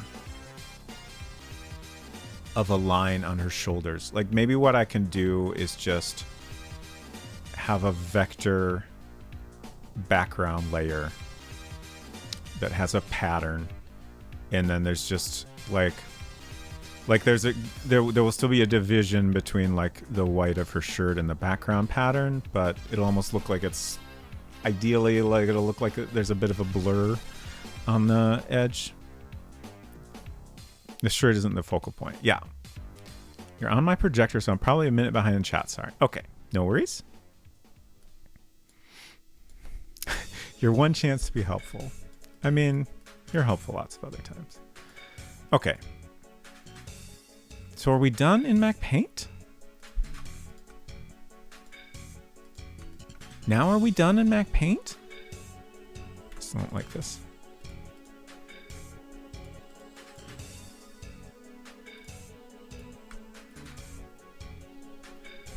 I keep seeing little things.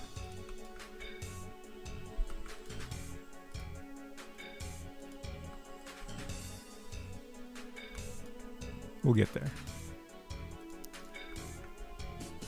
Yeah.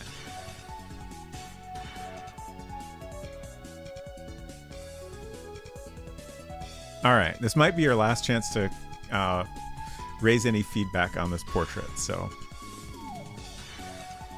I will give everyone a moment to examine it. I think I'm pretty happy with it.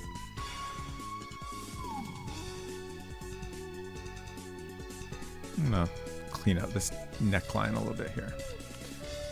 Looks great. I think it's great personally. Thank you, thank you, thank you. Looks good. Thank you. Hinton says, what's life like 1 minute in the past? That is a great question. I'm excited to hear the answer.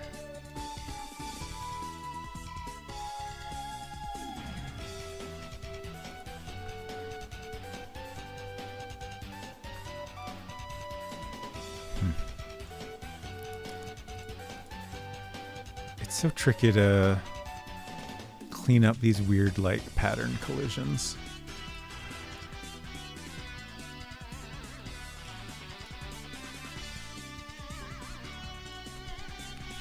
Hinton says, looks so good. Can you make it worse somehow to be fair on the rest of us? Oh, I'm so sorry. I don't think I'm gonna, though. I mean, I think there's lots of people that can do way, way better than this. Like, almost every time I look at some other game of this era, I'm like, God, I should really work harder on my art for our game. So...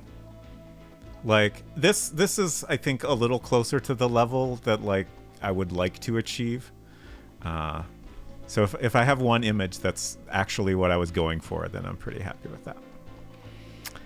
Ooh, MZZ says, well, Australia is already in the future, so I got a bit of leeway. That is a good point. Though are you in Hinton's future? I'm not sure. Maybe? Wait, no. Probably not. I love watching people do pixel art, so this is fascinating to me. Nice. I'm glad you're enjoying it. Hinton says, also, apparently I lost all my channel points in an ill-advised bet. Is this normal? Oh, thank you, Emmy, for doing that. I forgot to mention it. I heard it. I assume y'all heard that as well? There's a new way to do sounds or other alerts based on channel point redemptions. So that was my quick test to make sure I set it up right. So if y'all heard the hello, we're good. Good. Thank you. Salt Ranger, hello. My wife is in Australia right now, so I'm also living in both time zones. Fantastic. Thanks. Thank you for the thanks, Hinton. Okay.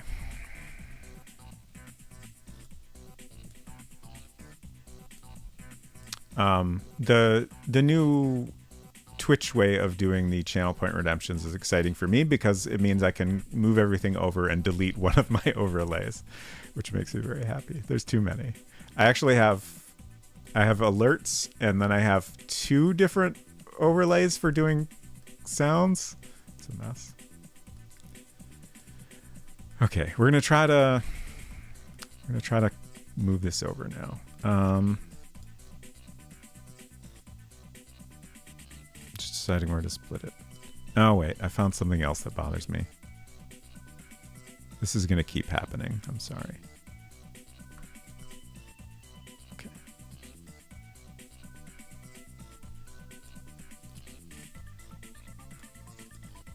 Okay, so I'm gonna split this like at her chin. Like, I don't know, that seems fine.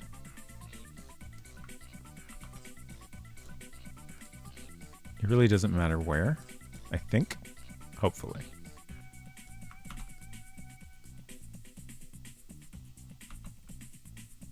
All the pixels need to be just so. Exactly.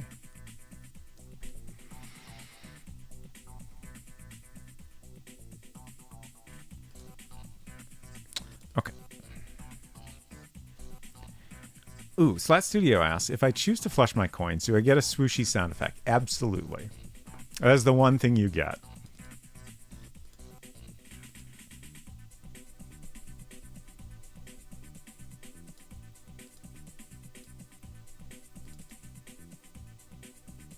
Seems worth. I agree. I did my best to make it feel worthwhile. Thank you for flushing your coins down the toilet. As a reminder, you will not receive anything other than the sound effect because we need those coins to repair the plumbing damage from the coins being flushed down the toilet. Okay, let's delete all this. Ooh, that's an interesting effect. Okay. We don't want... We'll probably put that rectangle back, but let's get rid of it for now.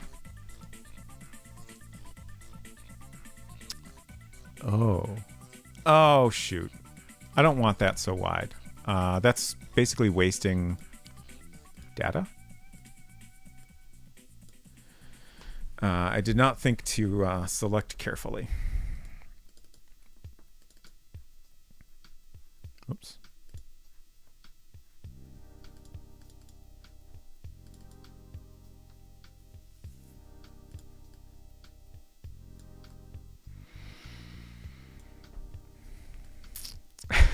Sissy says, thanks, Slat Studio. I was tempted to do the same, but now I don't have to. I'd split the difference with you if I could.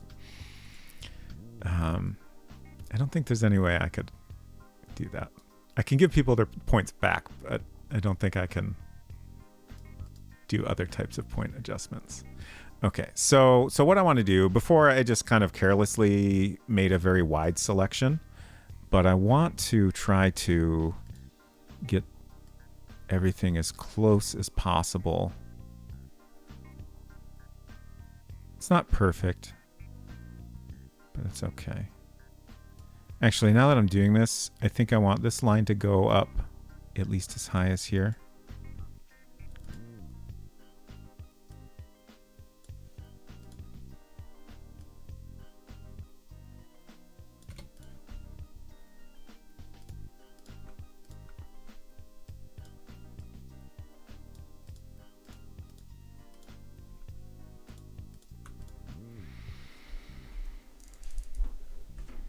Magic of editing in this YouTube cake video tricked me into not thinking about the difference between the time it takes to boil milk and whisk eggs. And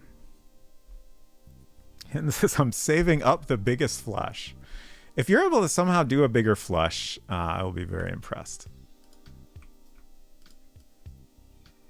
Okay.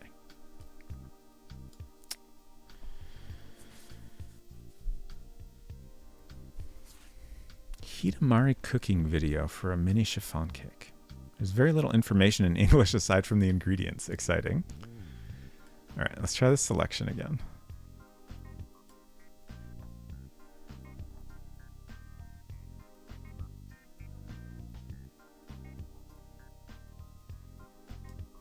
Okay, that looks good.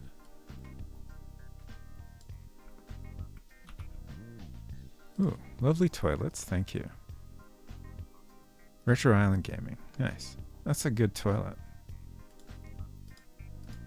Let's see. I just got this party toilet, which is quite nice. From Nina Marie's channel. Okay, let's clean up our scrapbook a little. Got some stuff we don't need.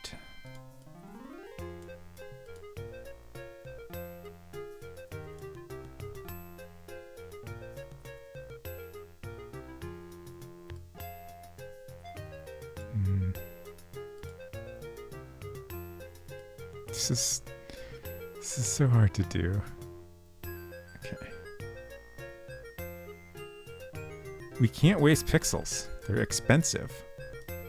Pixels were so expensive back in the 80s.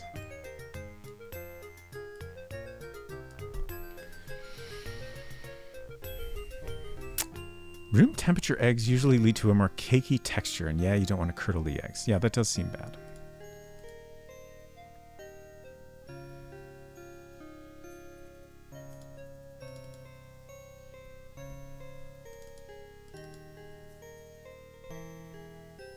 Making recipes in other languages is always a fun gamble. I imagine so.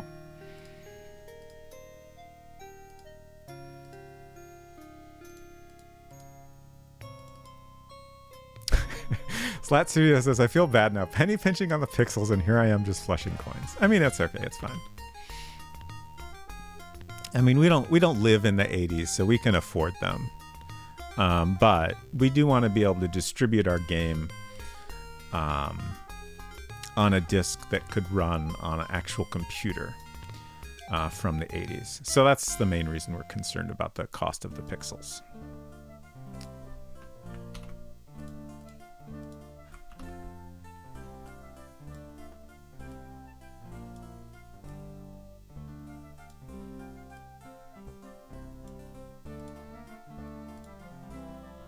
Okay, good. Man, I'm very happy with this. I think this looks cool.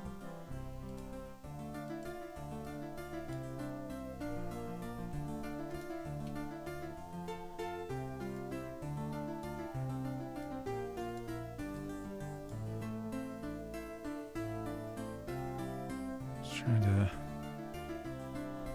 let's see, let's do a Let's do a little measuring trick here. I still do this in the very latest version of Photoshop. Always a fun trick. You just draw a rectangle. And move it around to see if things are centered. And I got that pretty much perfect. It's maybe a pixel off, but I'm not even going to worry about it. Yeah, that's great. Okay. I'm going to close this to save it. Think I haven't fucked it up yet, at least. Good. I mean, that's all anyone can really hope for, right? So now we're going to get a background in. Perfect.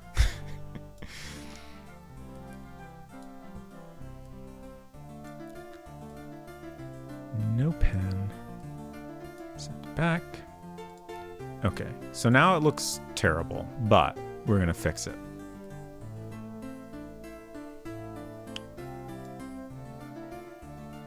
Let's see. I'm starting at the center of the hair right on the crack. Remind me of that if I forget. Damn. If you click too close together, it'll close the shape. Which is not what I want. Or maybe it's clicking too fast? No, it's clicking too close together. Okay, I'm going to do this differently. I'm going to start on this side. Hopefully this will work out.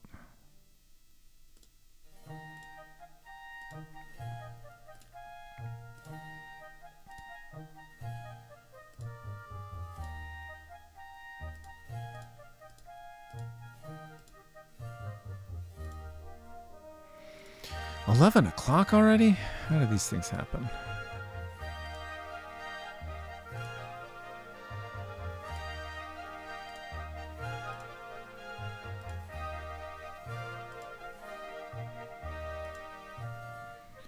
Okay. Now I need to figure out where her shoulders go exactly. I'm just gonna kind of hope for the. That feels like not enough shoulder. Maybe it's okay. I don't know. Yeah. I can adjust that, but it might be a pain in the ass. I guess I could always just add another shape on top of it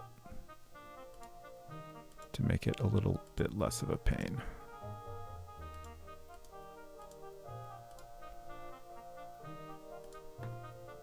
So if you can't tell what I'm doing and missed when I demonstrated this earlier, I'm drawing a white shape that the bitmap will go on top of so that the bitmap will appear opaque, even though it is not.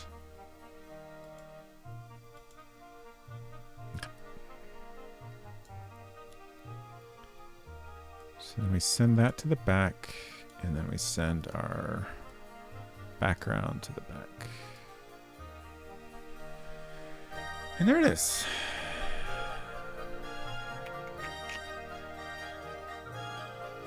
The shoulder situation did not quite come across how I hoped.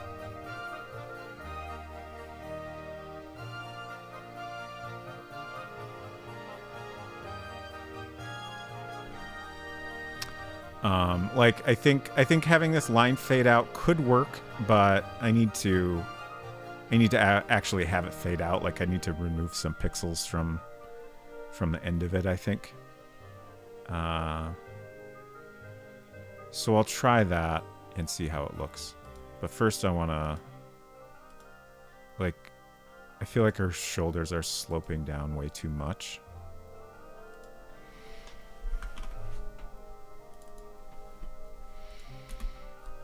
I'm just checking my reference here again. I don't really have a great reference for shoulders, but definitely more shoulder.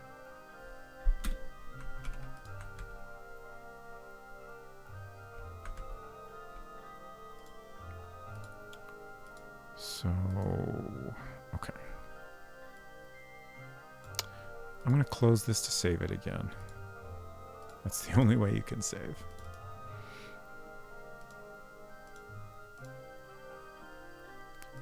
Okay. And now I can reshape. We'll see how this works out. This usually doesn't go well, but I think my points are far enough apart that it'll be okay. So now that I'm doing this, I almost feel like the line I drew in Mac Paint goes down too far, but I'll see if I can make it work. And then the other annoying thing is I can't select any points that are off screen. I could make the window bigger and then shrink it back down, but that's a little annoying by itself.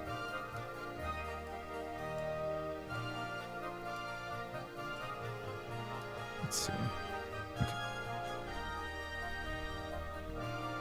It's better.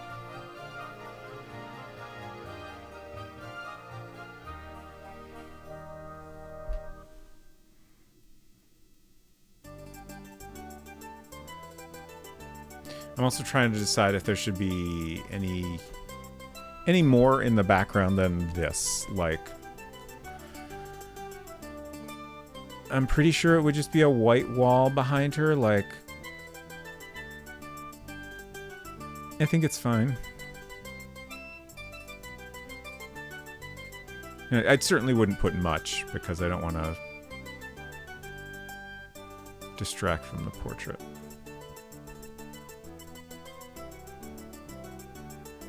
It might be nice to have like a darker shape.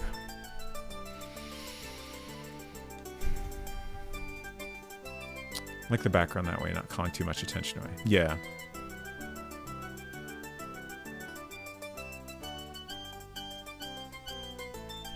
I'm going to tweak this shoulder shape a little bit more.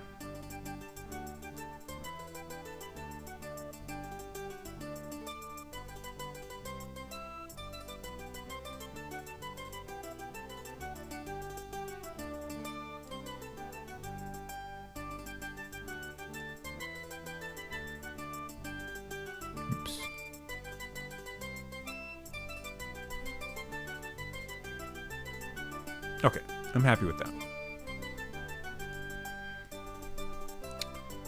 Let's save this again. I'm going to try to do a little bitmap adjustment in World Builder, which is not the best tool for it, but it's the easiest way to do this.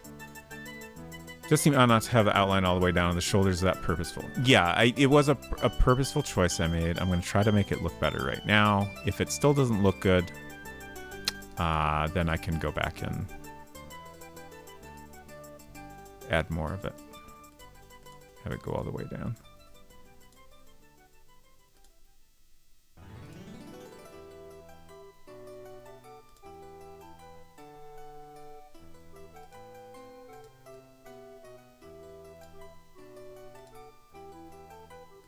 Like, I was trying to go for just like an effect of like that line just kind of fading away, almost as though I had like a little bit of a blur on the edges. I don't know if that's, I don't know, it's certainly not coming across yet. I don't know if it's even a good idea at all. It was just a thought I had. So we'll see if we can make it work.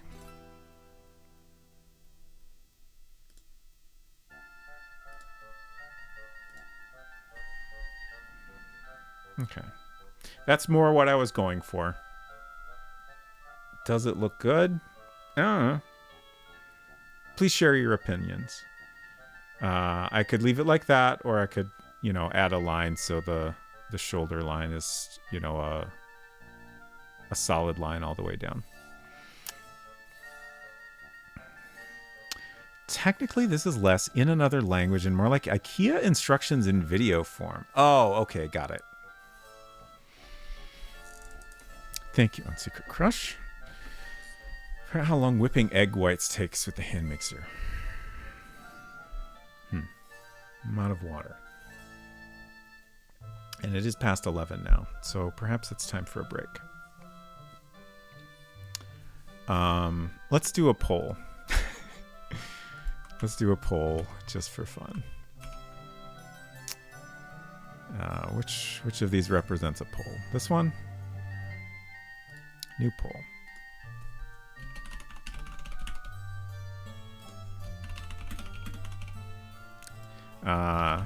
So I'm doing a poll. Shoulders? The options are good as is or draw the line. We'll make this 5 minutes. Probably take at least 5 minutes till I come back. If I'm being realistic about it. So get your votes in. Or don't. Slash Studio says kind of nice. I think either way would be good. Salt Ranger says I think this looks good. Okay. All right. I'll be back in some number of minutes.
Okay, I'll stop playing. I'll stop playing Colossal Cave in the chat. Thank you, Salt Ranger, for having fun with my silly little chat interface. I hope you enjoyed it. It is a very good playlist. This specifically is everyone's favorite. Tunes for bards to go hard and soft to Medieval Ludi.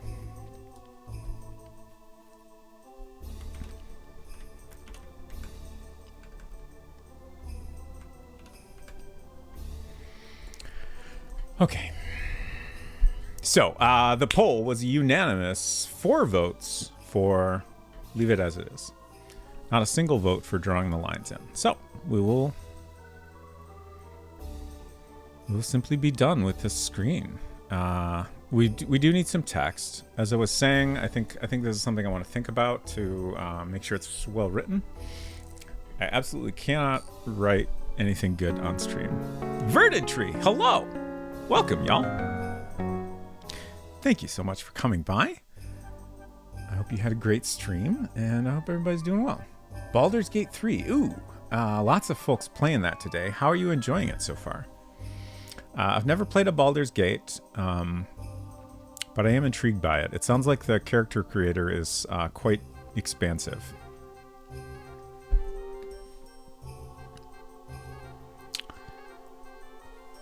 Slat Studio said, thanks for shouting out MZizzy. Just sub. Nice. Salt Ranger said, it's very cool. The only limitation I found was not being able to go the same direction twice without waiting 20 seconds. Oh, because of chat telling you that you just posted the same thing. That's interesting. I hadn't thought about that. I guess if you want to do that faster, you have to get someone else in chat to play along. Verdant Tree said, my mom made my character for me and we played the intro. Yes, there are multiple penis options. I did see that there are some extensive genital options, which is very interesting.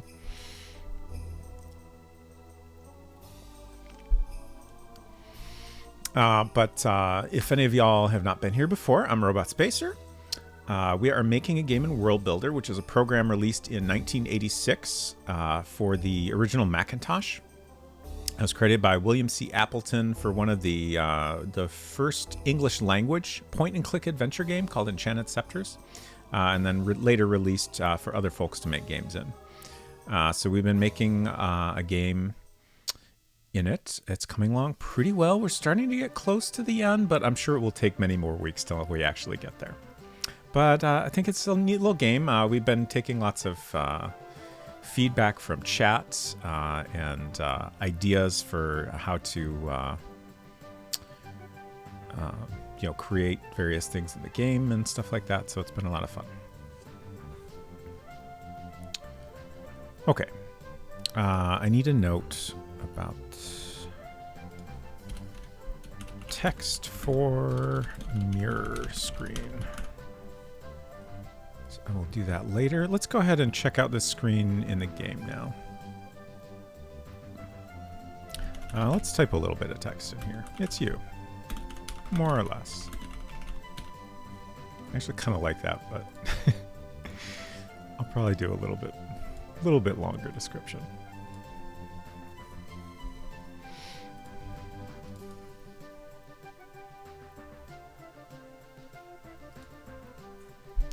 Okay, so placeholder start screen. We're just going to cheat a little so we can check out our mirror screen without having to go through everything. Look in mirror. It's you, more or less. Great. Ideally, we can't drop things.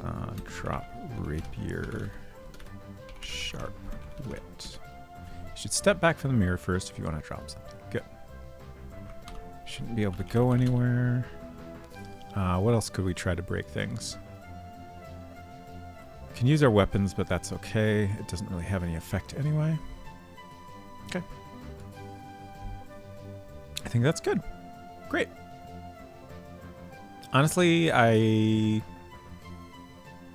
didn't expect to finish that today, but I think it's completely done. What now? There's lots of things we can do. I'm looking through my list. Thank you for the cheering. That's great. Is that Chun-Li?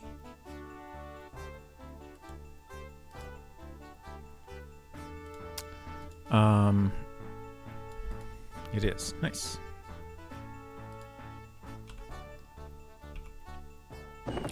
So one thing I've had, let's see, we got a cheat to do this. We need the light bulb and the potato. Efton, hello. Good to see you. You gonna play Baldur's? I haven't been planning on it. But I might wait and see what other folks think of it. Maybe check out. I'm sure somebody I follow will stream it at some point, or I'll have a chance to catch another Verdant Tree stream of it or something.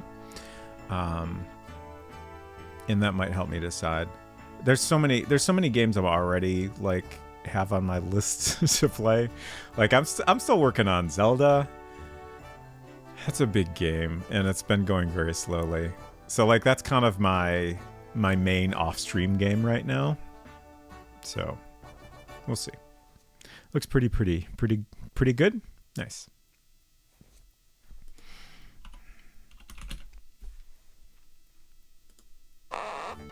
But yeah, like it's always hard to tell with me. Like there's lots of games where like I don't have any particular interest in, but then, you know, I'll see someone play it and I'm like, man, I want to play that. That looks fun. So, you know, it could easily happen at any time. It's plant bulb, plant potato. Oh, we don't have the water. Let's see.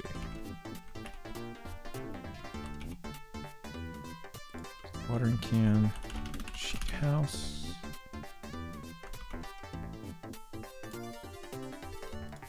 Flush. Take water. I think we can just type take water. Yeah. All right, we got our toilet water now.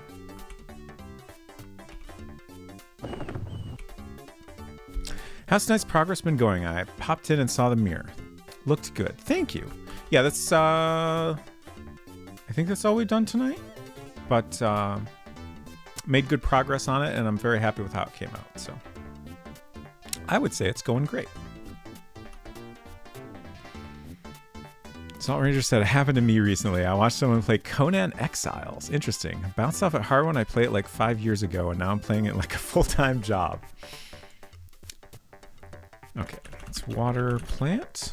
There we go. Okay, so this I like. And then we got a tiny little version here. So that all I'm pretty happy with. But then if we spend some moves here, it will eventually grow up to be a bigger plant. Okay. In this version of the plant, I'm not entirely happy with. On this screen, it's not too bad, but I don't love it. This screen, I'm not happy with it at all. The battery is the worst thing. It's too much of a curve. It looks like a noodle. It was intentional that have a little bit of a curve to it. I think we had some text that, you know, suggests it kind of solidifies when you pluck it off the vine. But I think it's too much of a curve. And it looks a little goofy to me.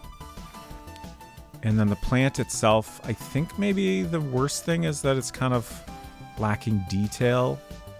And then I also use this option to smooth the edges, which helped in some places, but overall it just kind of looks a little weird to me.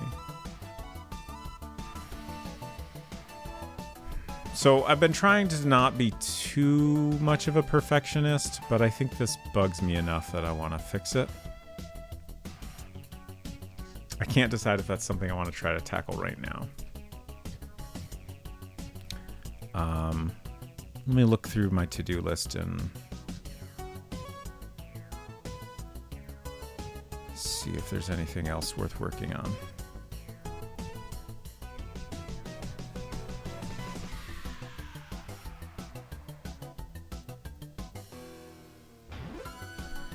We could do some boring coding stuff. I wanna change it so Agent Scully is just referred to as Skull in the inventory. That's a little tedious, but it's a little bit nice to go back and forth between art stuff and programming stuff. So maybe I'll go ahead and do that. I don't think it'll take that long. Otherwise, I might just do it off stream.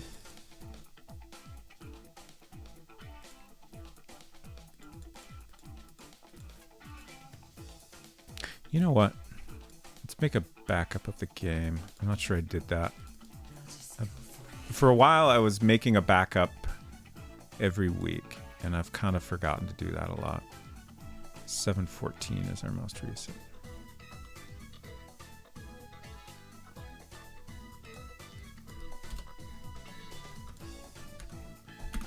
So this is 8, 4. Okay.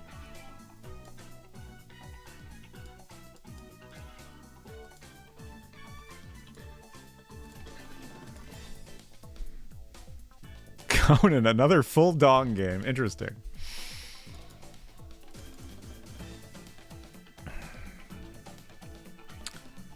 Okay. So I'm looking for Agent Scully. Completely lost track of what I was doing for a second there. Remember the Conan dongs from Monster Factory. Okay. That sounds kind of familiar now that you mention it. So we want object data.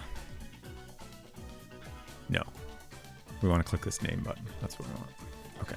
So I'm changing Agent Scully to just Skull. This object doesn't ever actually get mentioned, but this one does. The reason I'm changing this is because I want... The skull is Agent Scully. That's the skull's name. Like, that's established and I'm fine with. However, I don't want the skull to be labeled Agent Scully in your inventory. I don't want the player to have to type Agent Scully to interact with the object. So that's why I'm renaming it. Let's see, Crush said, did you come up with how the skull would come to be named Agent Scully already? Because I had an idea that's kind of simple. What is your idea? I'm curious what your... I don't fully understand your question, but perhaps explaining your idea will help with that.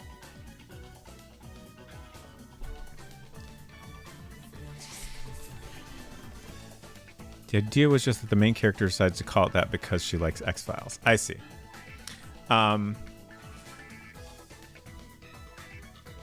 So if you talk to the skull will say various Dana Scully quotes back to you.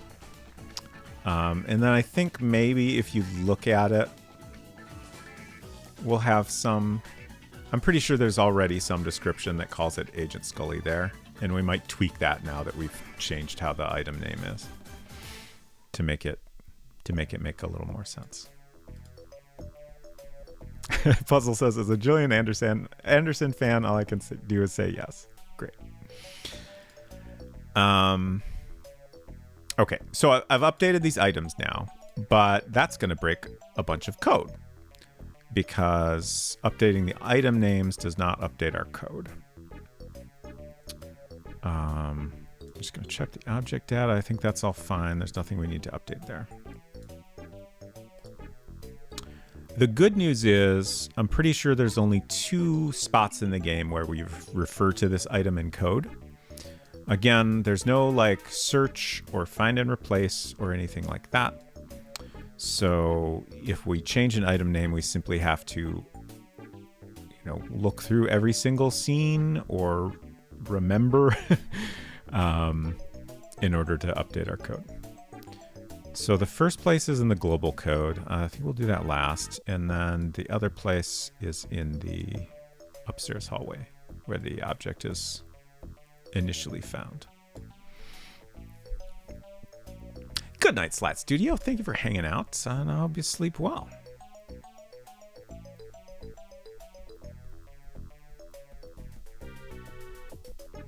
Okay. So we have a bunch of text here when you look at the books on the bookshelf. And here we have some code referring to the skull. So we just have to look through all this. And anywhere it says Agent Scully, we will replace with skull.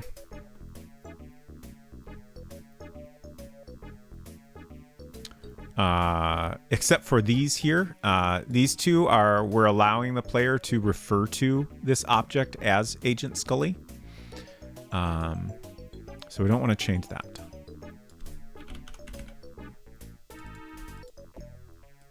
If the player happens to know the name of the skull, we want those text commands to work correctly. Okay, so if we click skull shelf, take skull, takes Agent Scully, get Agent Scully. Then we move skull shelf to storage, and we move skull to player. You now have the skull. A glint of light catches your eye as you take it off the shelf. Good. That might be all the code in this. Most of the interaction. Okay, there's more down here. Right.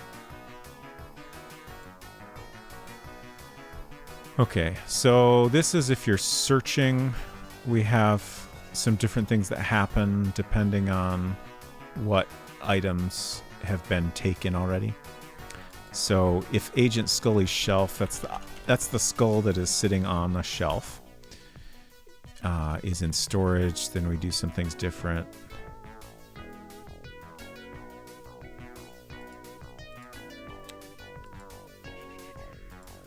Okay.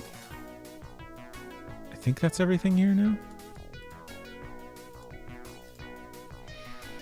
So we'll want to test searching with and without the skull and picking up the skull.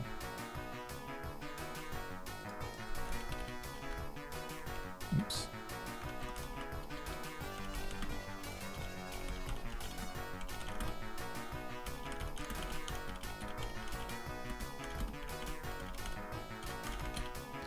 Just making notes and typing very poorly. Okay, global code.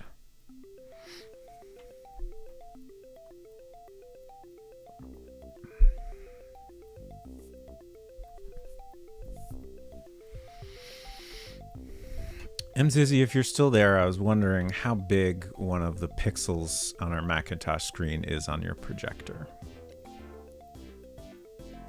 You do not have to actually measure this. An estimation would suffice.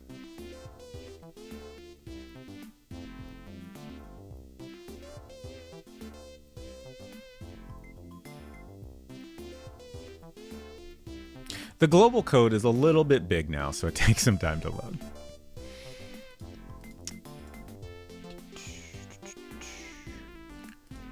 Okay. So here we have... Okay, so this is the code if you try to look at or use the skull.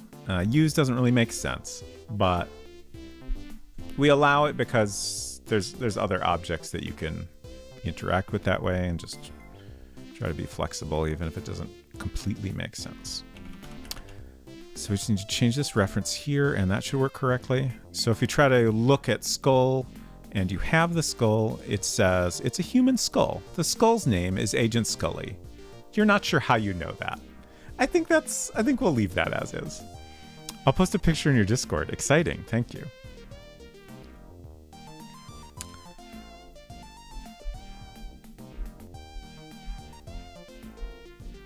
Okay.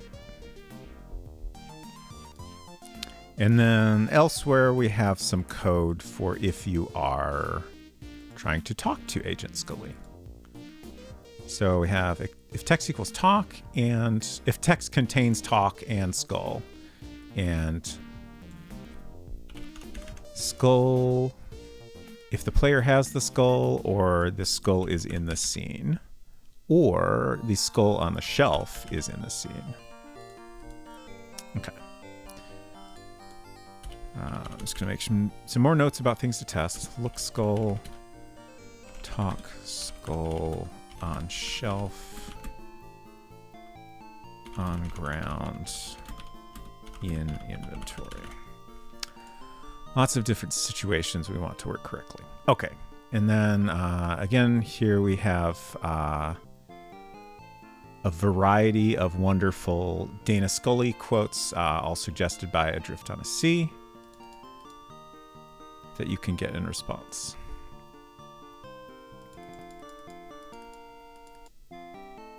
Okay, I think that's it. I guess I'll scroll all the way to the bottom just to make sure there's not more, but I'm pretty sure that's all the Agent Scully interaction. Good. Now let's test. It's in media sharing. Thank you.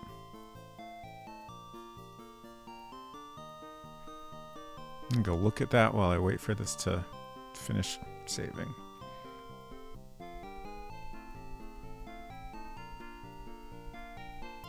Of course, Discord takes a million years to open,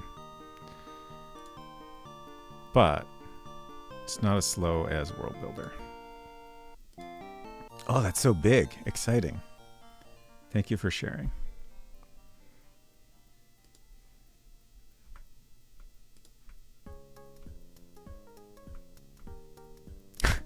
See, Culinary has posted the sweater song, but it's just the intro riff. I'm very curious to listen to that later. This is still going? Jeez. We'll get out of here eventually. Came with the rental. Very odd. No complaints. That is... I mean, is it like built in somehow? Like if it's built in, that makes sense. If it was just like sitting around or something, that does seem a little odd. But great regardless.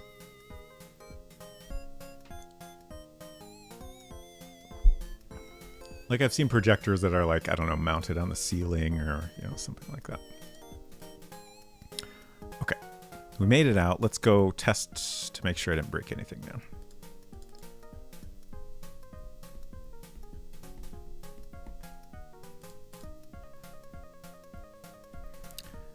So cheat, get inside the house, go up. And so we want to test searching various ways here.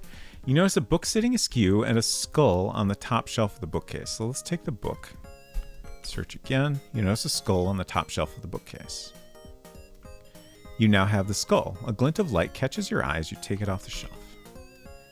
You search the top shelf of the bookcase. Behind where the skull used to be, a raised metal bump catches your eye. It looks like a button. You might be able to push it.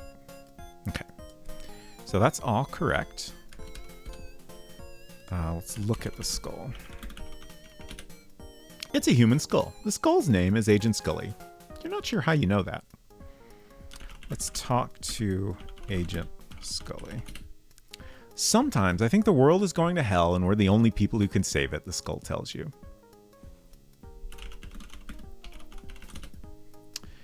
Maybe you're just seeing what you wanted to see, the skull suggests. I'm afraid that God is speaking and no one is listening, the skull admits. Let's see. So if we drop the skull, no longer have the skull. So this text used to say Agent Scully. I think referring to it as skull there is just less awkward, confusing, mostly.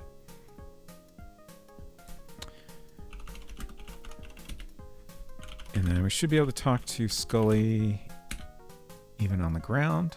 Please explain to me the scientific nature of the whammy, the skull inquires. Let's go down and make sure we can't talk to Scully here. Who? I guess that response is a little weird. If you already know, if you've already found the skull once, but it doesn't seem worth worrying about. Let's see. So the last thing I need to test is talking to the skull while it's still on the shelf. So we need to reset for that.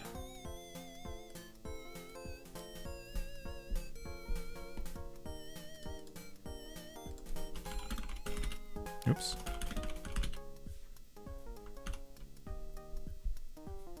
Talk to skull. I want you to do me a favor, the skull says. It's not negotiable. Either you do it or I kill you. You understand? Great. Okay. We did it. We updated it. Nothing broke. Somehow, amazingly.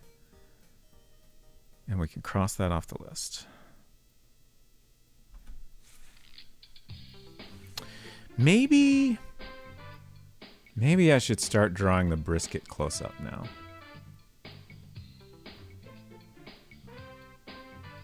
Maybe we should find out if I can draw a cat close up or not. That sounds a lot more fun than redrawing the plant. I might even redraw the plant off stream, but we'll see. I'm not feeling that right now. It's a little bit boring. You've drawn cats before, I believe in you.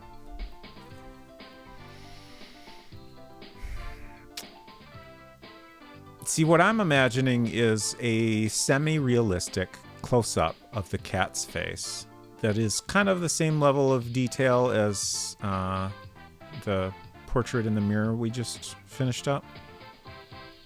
And I don't know that I've ever drawn a cat in that level of detail. Brisket is the cat and not the food. That is correct, yes. Yeah, I will definitely need to look up reference for this. So let's go ahead and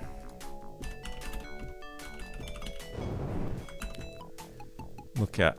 So here's our brisket drawing. It's not a close-up. It's a little bit cartoonish, but not overly so. But I think I want the close-up to be somewhat realistic, as I was saying.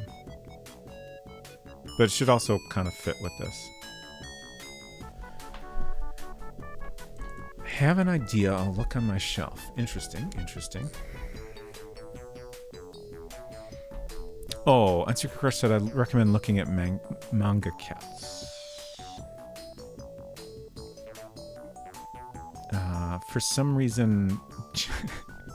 I can't remember the name of the book, but Junji Ito has a book about his cats that is very good. And that's the first thing that popped in my head. Can't remember the name of that book.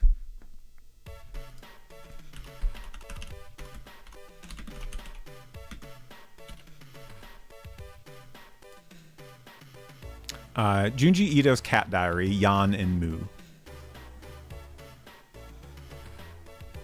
Recommended. It's not horror, to be clear. There might be a little bit of horror-y stuff in it, but it's not like scary, I don't think. Oh, sure, Amazon link.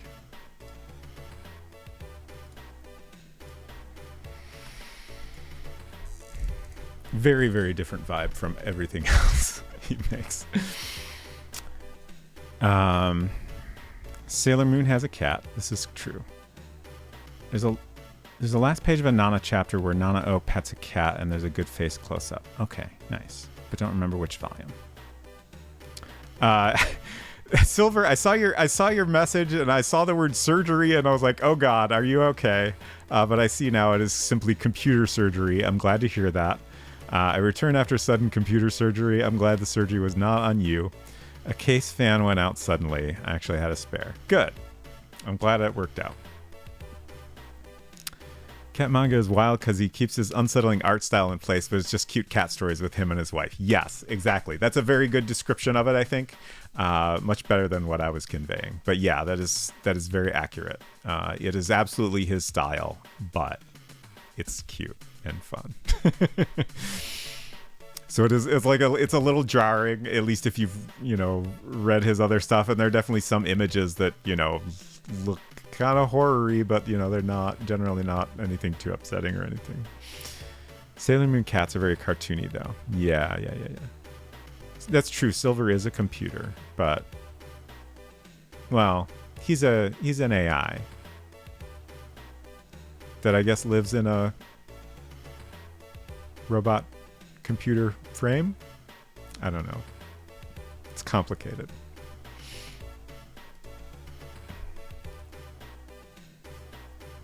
Silver, can you do surgery on yourself if necessary? An AI is not a computer. I mean, to me, an AI is software, right? So it runs on the hardware. The computer is hardware to me. I guess you could consider a computer to be the combination of the two.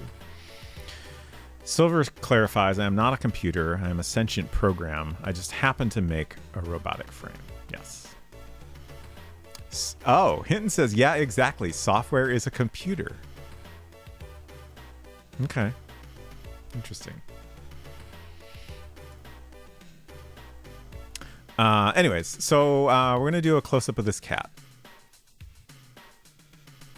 Hopefully. I assume Unseeker Crush is still looking for that reference. But we'll try looking up some references of our own. Okay, this Amazon screen has my... they've done a decent job of geolocating, so we don't want that on the stream. But I will show this Google search. Okay. Oh, god damn it, it went to Amazon. Why did... It's fine. I was trying to get a bigger image of this, but that'll have to do. This is a nice like level of detail to strive for, I think. A little less creepy vibe, I think. Like the dark around the eyes is a bit much. But that's pretty nice overall.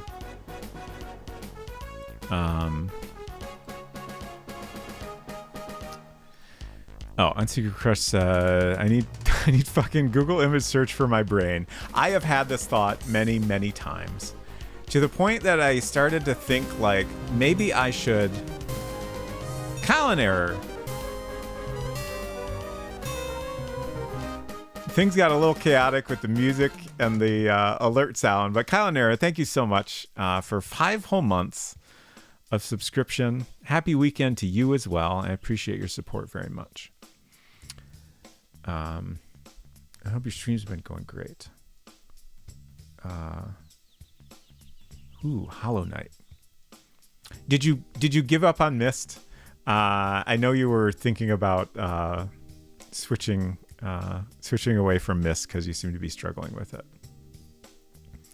But I hope you at least were able to enjoy what you did play of Myst. I enjoyed the bit of the stream I was able to catch the other day. Okay, so Silver said, for Robot Spacer's question, lore-wise, yes. The pod in the mainframe room is where the robotic frame sits when I'm not downloaded into it, and I can control the pod to do repairs on it once I'm out of it. Oh, interesting. Probably when in it, but do not do surgery upon your own current form unless direly necessary. That is very good advice. Thank you. And I appreciate the detailed answer.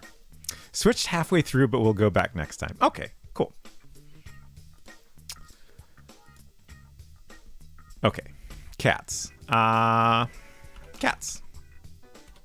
Cat. Singular. So we want like a short-haired cat. Like this is a good cat. Like the fur pattern is not too important. But obviously like the length of the hair is important because it needs to match what Brisket looks like. A lot of these are very like this. Is that even a real photo? It looks at least altered. This isn't too bad. Let me look at the... Okay. So in the game, Brisket is sitting up pretty upright. So this doesn't quite match, but it's close enough. I think that we can make do. This is a little bit closer to the pose we have in the game, but maybe the fur's a little bit too bushy.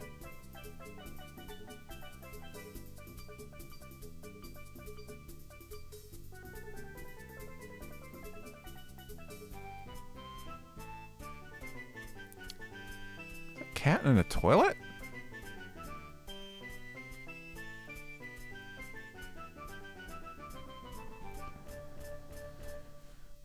A lot of these are not what I'm after, but I don't really know how to improve my search.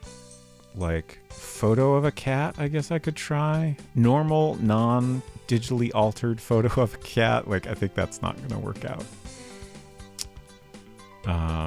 Let's try photo of cat sitting up. Okay.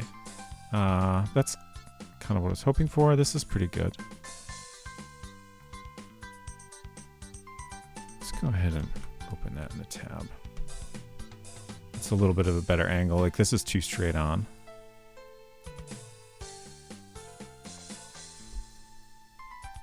It's not too bad. Hard to make your search more specific than cat. Third one, angry cat? Oh, on the previous screen? Sorry, I'm not sure which one you're referring to.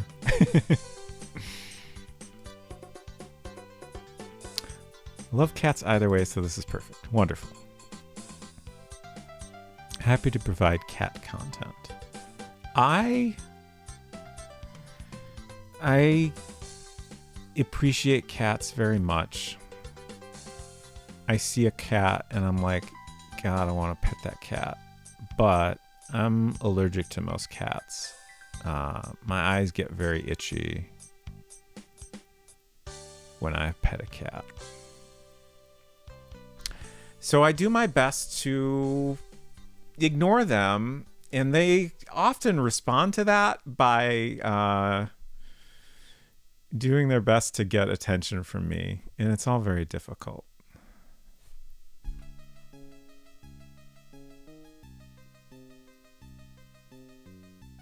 It's not bad.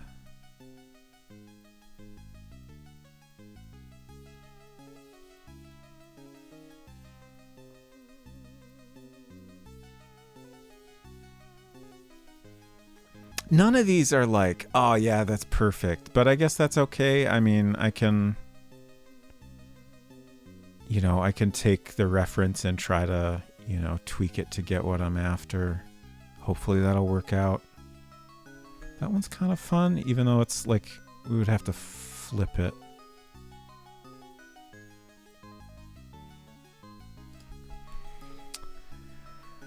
Connor says, oh man, I'm the same. Love cats, can't be near them.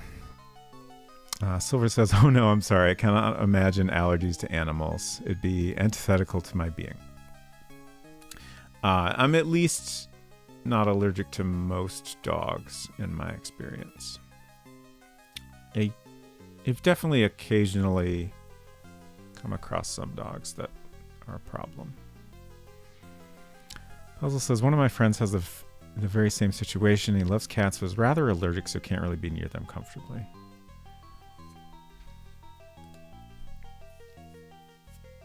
I have occasionally wondered if it might be worth trying, allergy shots for this or any of my many other allergies. But it sounds like a not super pleasant experience. Like I don't mind getting shots, but it just seems like such a lengthy process to go through, from what I've heard of it.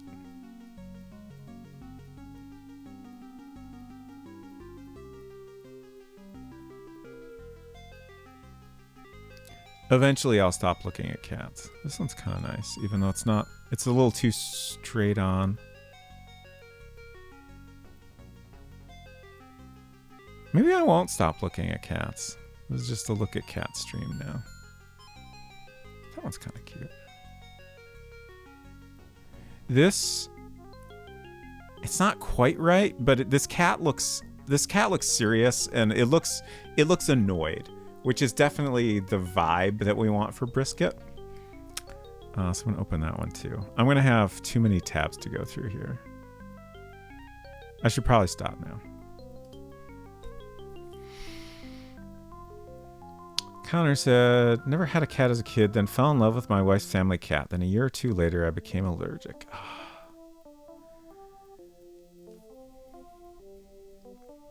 All my Nana volumes are in an out of order pile and I cannot find this image. That's too bad. So that's pretty nice.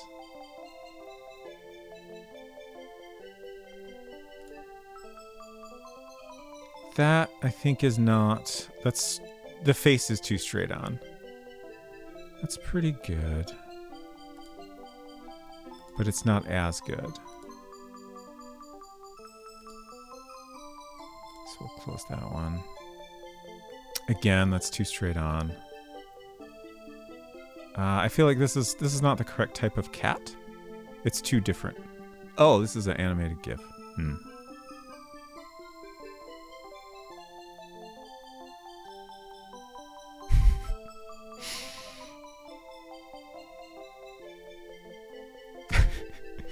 Okay, we'll skip that one.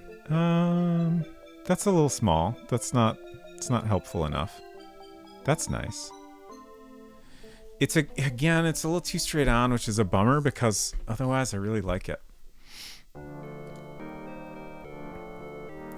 And Secret Crush says, I'm going to find it and finally, and you're going to be like, this cat is all wrong. That's probably true, but I wish you luck regardless.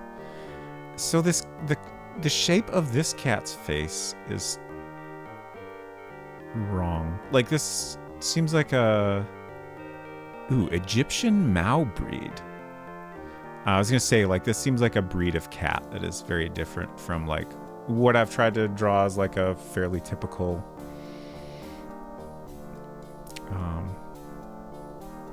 house cat? I don't know what the correct term for, like, normal cat you would find in the US, at least.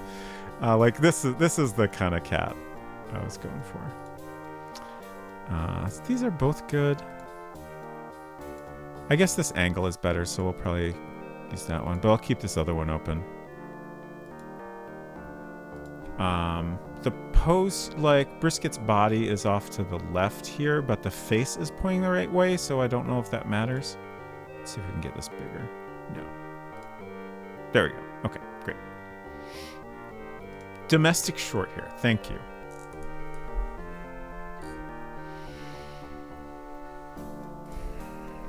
Okay. So that's our cat reference. Save that so I can open it up.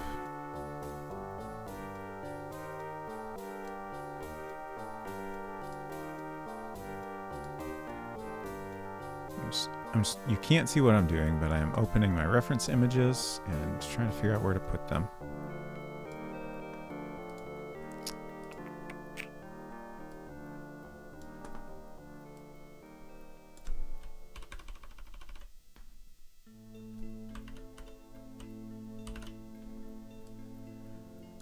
Okay.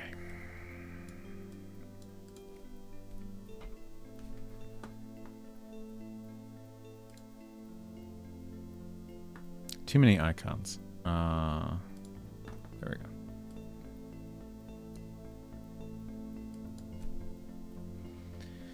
Back to Mac Paint. Let's see. I think I have a file for Brisket already. It'd be nice to have our small brisket, excuse me, adjacent for reference.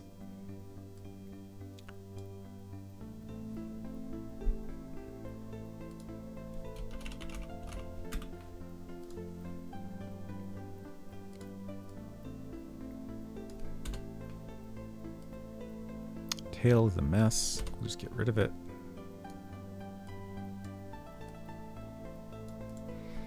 Okay.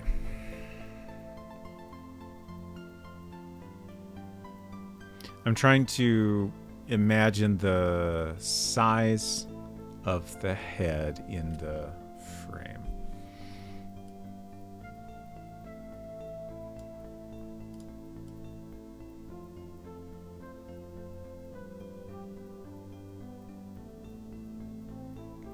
Probably around that big.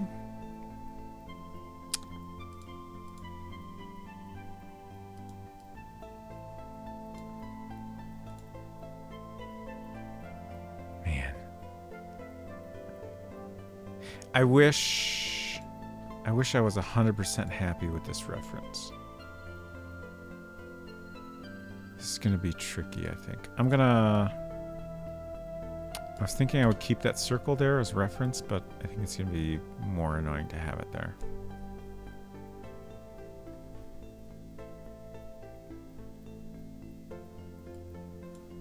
Yeah, now that I've said that.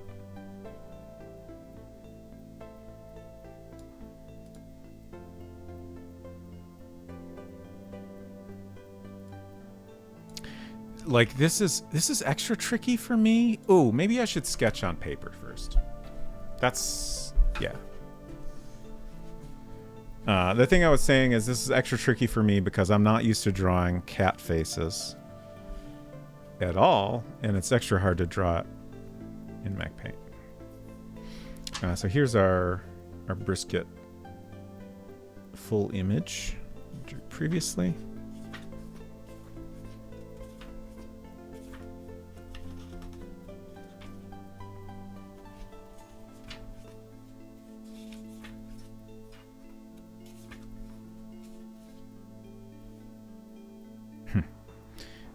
That came out better in the sketch.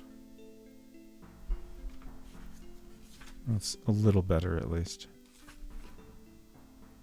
And there's the sketch I did of Cameron.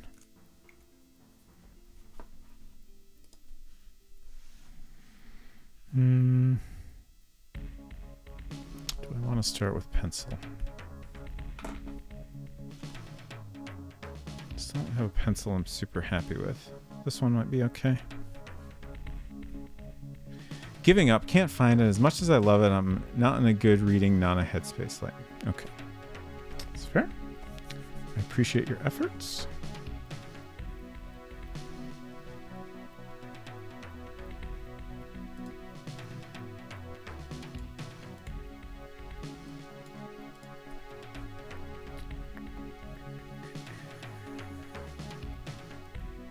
So...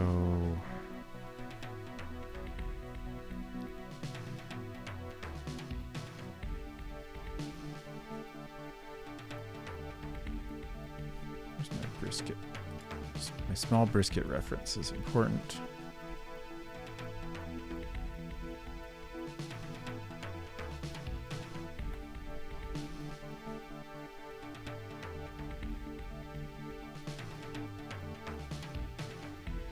I'm a little bit uncertain of how to do the eyes, just because I did the eyes as little dots here.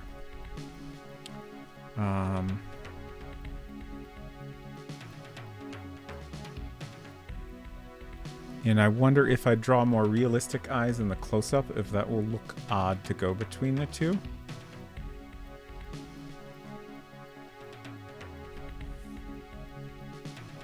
We'll figure it out as we go. Just notice I have some bookmarks from when I was trying to build room 707 in The Sims. Nice.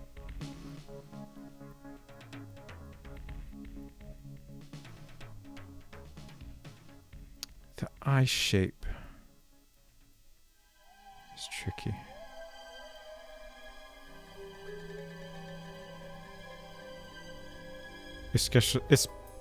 Especially given that I'm not sure I want it to be a realistic eye shape necessarily.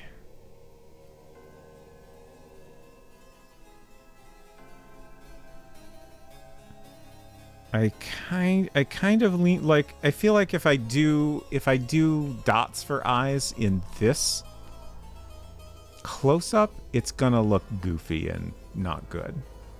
So I feel like if I change either version, I will change the smaller version to have slightly more realistic eyes, which I'm worried might be difficult, but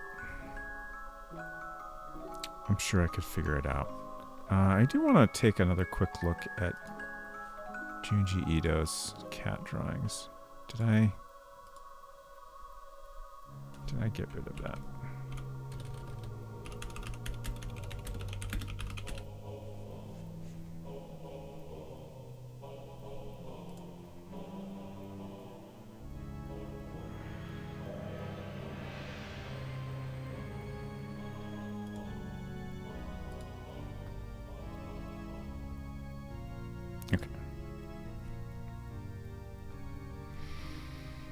just wanted to see this image again to see how he like simplified the eyes. You know, again, I'm not going for this exact same approach. It's a little bit too creepy, but you know, it's a good example of how to like do a realistic, semi-realistic but simplified.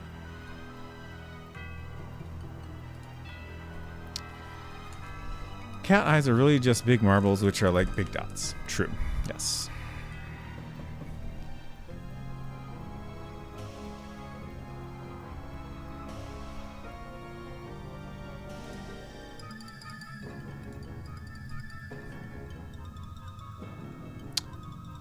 So top of the head and then ears. The main reference I have, I don't like the ear shape, so I'm gonna go by my other reference for that.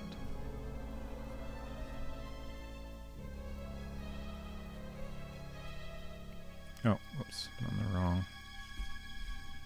This music is fitting the Junji Ito cat image. Yeah, it is.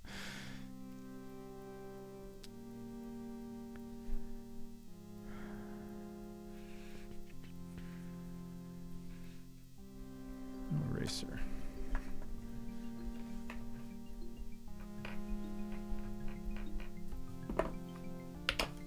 Whoops. This this cat I'm drawing looks a little freaked out, but you know, we'll fix it. It's definitely not quite right. Mostly this version of the drawing is just to, you know, kind of figure out where I want lines to be, like, you know, how I want to use lines to create a cat-like shape. I'm not quite sure what to do with the ears. I guess something like that. It's pretty good.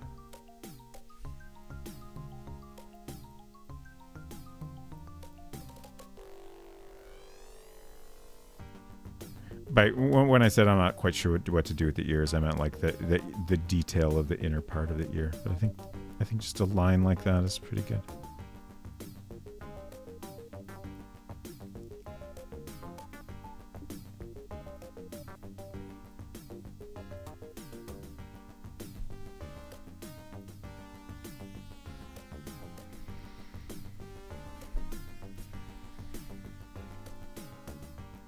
Looks freaked out because of the amount of white in the eyes. I'm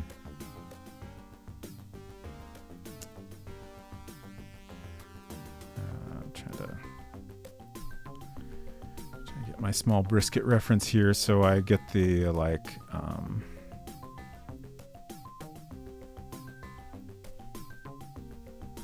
the neck to match.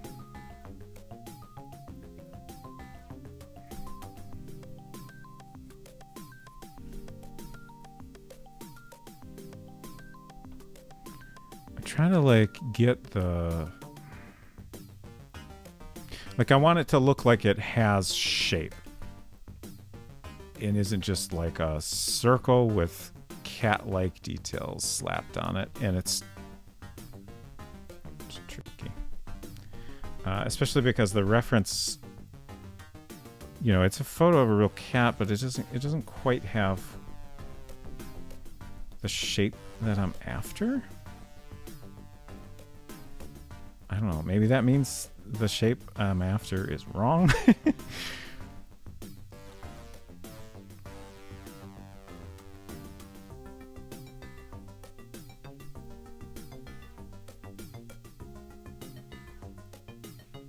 think this eye is too high up.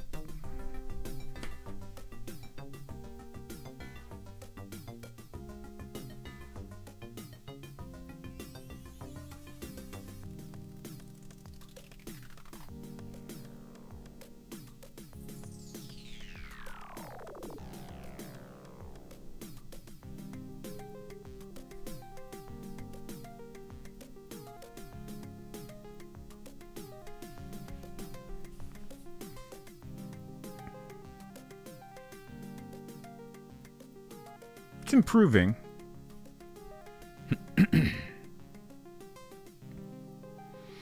6-7 says, I think the fact that cats can see ghosts makes them unnerving by default. F-Town says, add the nose bridge lines. We'll give them some shape. See the left cat on the Junji. Those lines will show the skull structure.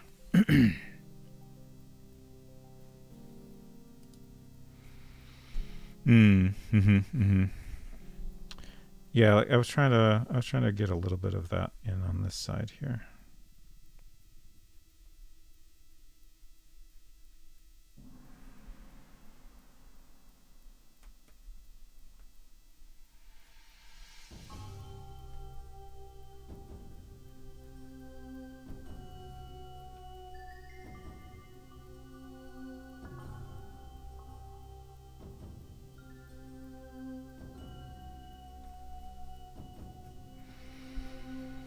And I guess we can see the whiskers in the long shot, so we need those in here as well.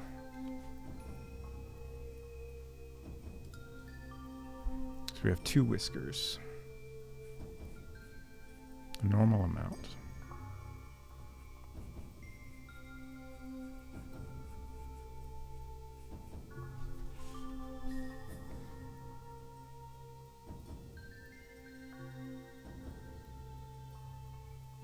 This sketch doesn't have to be perfect, so I might just stop there. I feel like there's something that I'm missing. Like over here looks not quite right. Finish my cake and put a picture in Discord. Nice. Hinton says, good news, I think my slides are complete. Wonderful.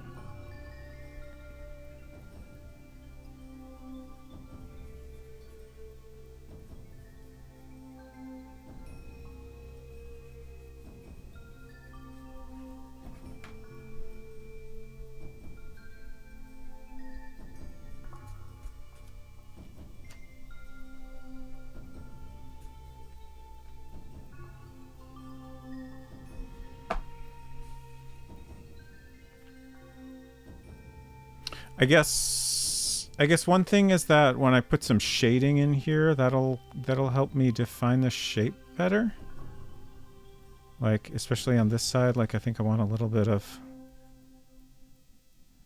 I think part of the problem is I don't exactly know what the shape is over here. It's something like that.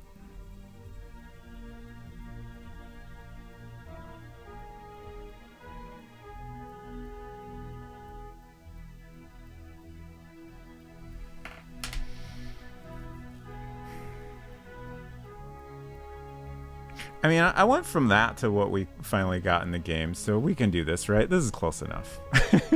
We'll see how it goes. Check reference? Yeah, like, the reference I have is not... It's not showing the shape well enough. It's too well lit. I would love a photo that has more shadow. But I didn't find one that was perfect, so. And it's also tricky because like the position of the head relative to the body is different, so like in this area down here it's not really the same as what is in my reference. But I think I can figure it out. Maybe. We'll see. Maybe it'll look terrible.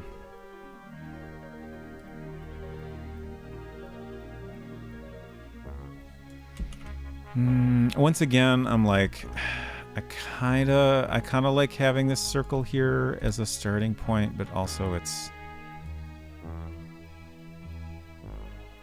I don't want it to...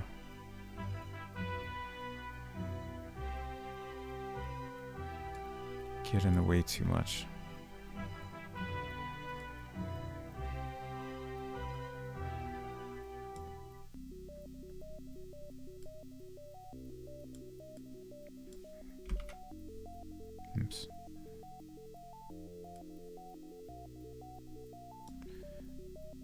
guess I'm going to start by just very roughly refining this shape.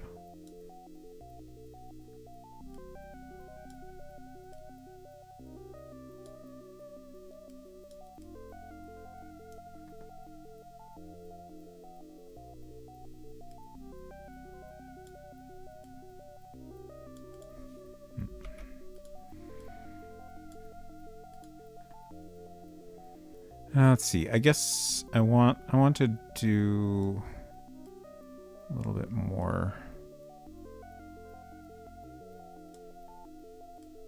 of the like upper back area than I drew in my sketch.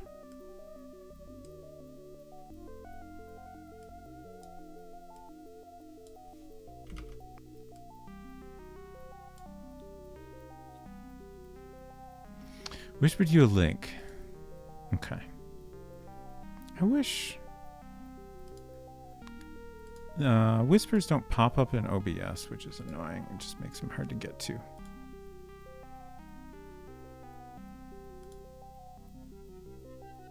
Oh. That's nice. Thank you. It's very cute.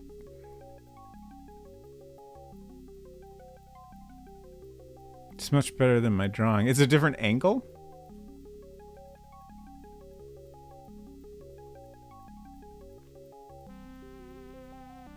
I'm trying to think if I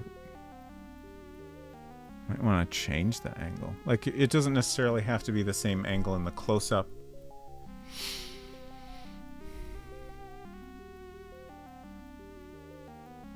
Like, you know, maybe you're actually moving closer to Brisket.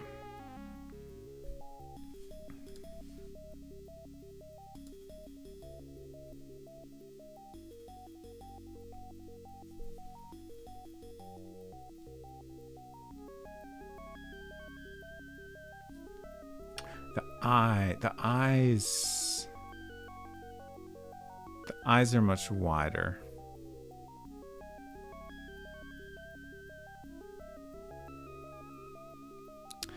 Maybe too wide for the Brisket vibe we're going to, but it's interesting how much of a difference that makes in like the vibe of the cat. So another that's more of a 3/4 view. Thank you.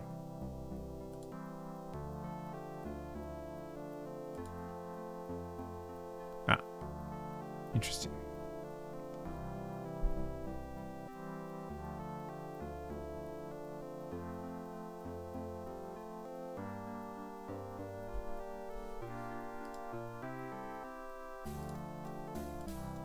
Where'd the other one go?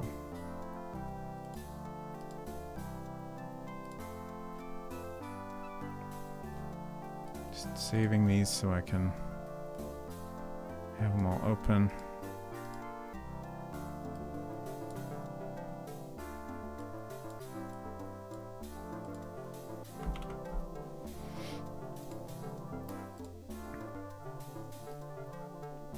Okay, now my screen is just filled with cats, which is great.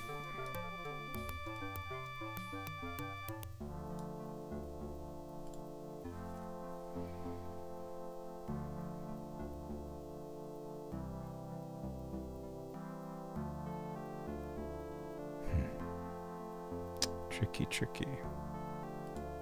This is a lot harder than drawing a Garf.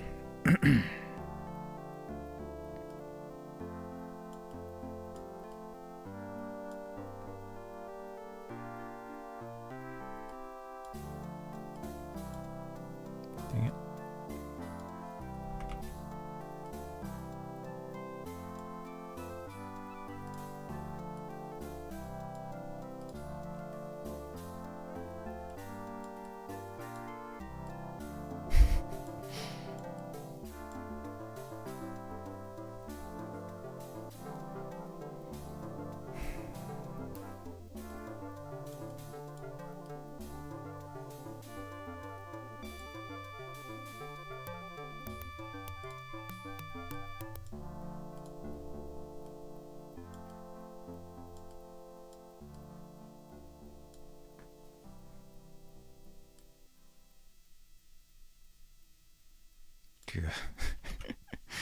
This is so hard.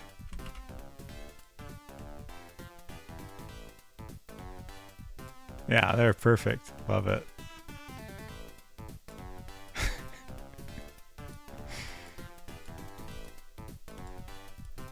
There.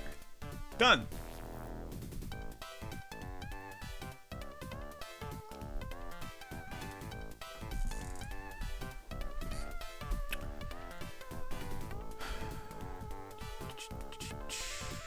Save.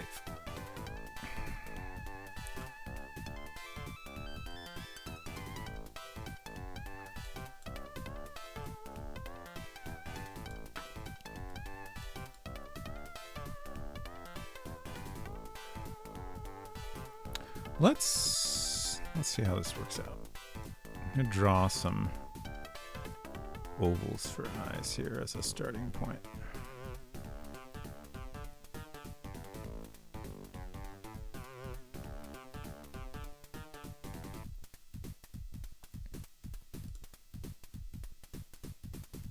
His nose is not quite right.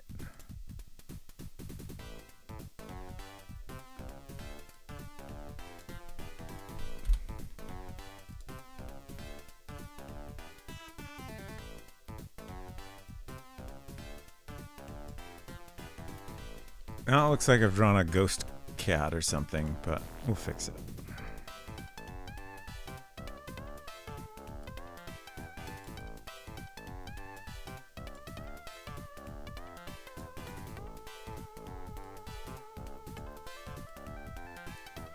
Can save the whiskers for last and maybe use white to paint into the rendering. Yeah, I definitely won't actually draw the whiskers until later.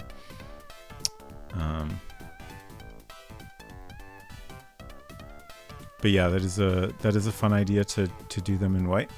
That could work out well.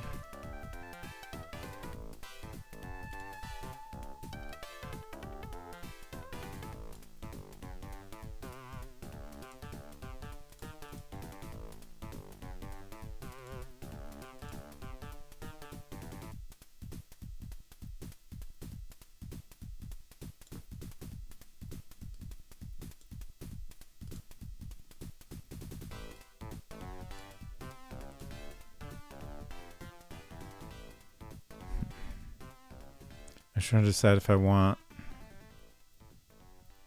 any amount of line in this area. I guess if I want any line, it would be on that side rather than this side.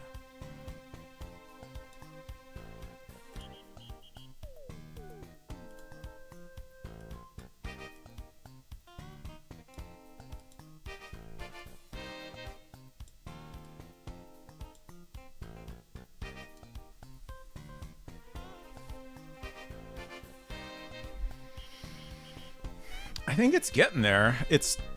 I'm starting to be happy with like the general shape of things, which is, you know, that's the part I'm trying to work out right now. I mean, it's got a long, long ways to go, but I feel like I'm making progress. Not sure about this ear. I guess like it looks a little flopped over here, but I also kind of like that, maybe?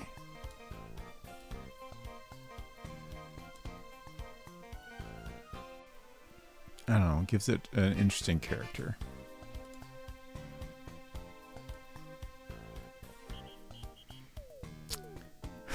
Robot Spacer, it doesn't have to be perfect. Also Robot Spacer, still drawing an hour later. I mean, you know, it doesn't have to be perfect, but that doesn't mean we can't spend some time on it and, you know, make it look as good as we reasonably can. It's, I mean, I feel like with almost anything creative, it's very tricky to know when to stop. Maybe one of the hardest things. This is definitely something I struggle with in just software, like especially with software design, but also even just in coding and stuff. Like, you know, there's always things you can improve.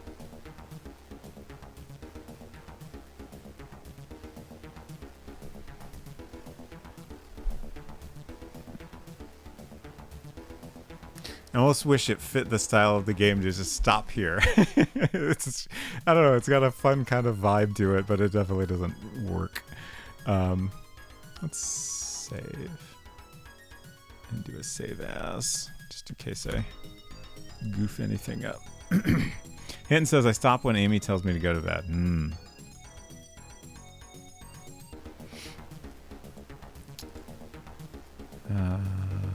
Let's see. Bigger.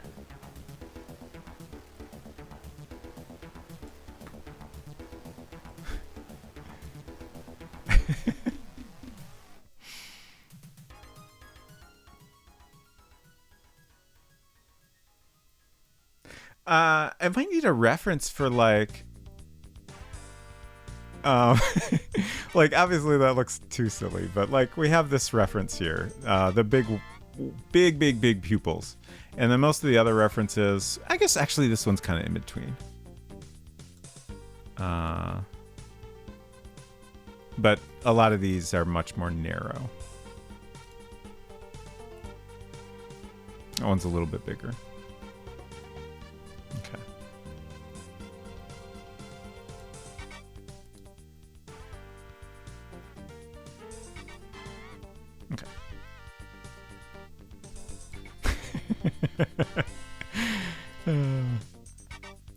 I feel like one of the hardest things is going to be like getting the position of the pupils right, so it doesn't look too silly.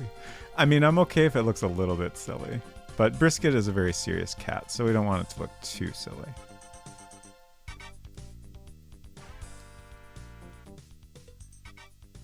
Cats are neat, I agree.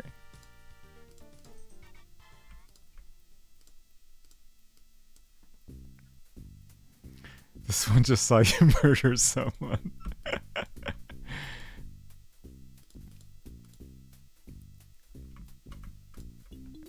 I guess the overall eye shape is just ovals right now. Do I want to change that? It seems not quite right, but I also kind of like the way it looks. So it's tricky.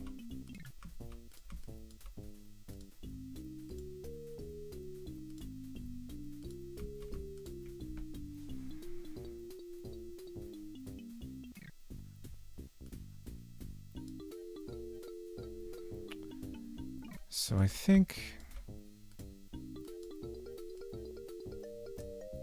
this should come out a little bit more here.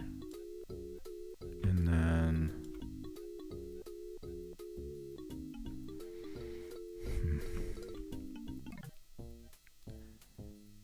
this is tricky. Like I can't decide. That's a mess. Like you have this kind of a tear duct area here, I guess.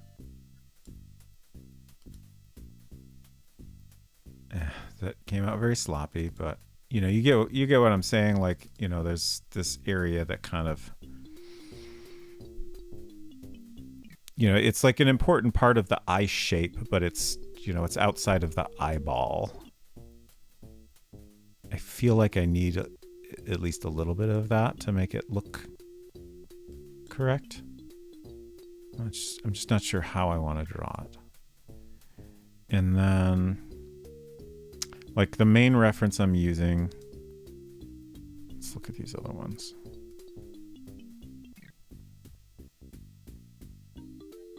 I guess all the references I have a pretty dark line around the eyeball.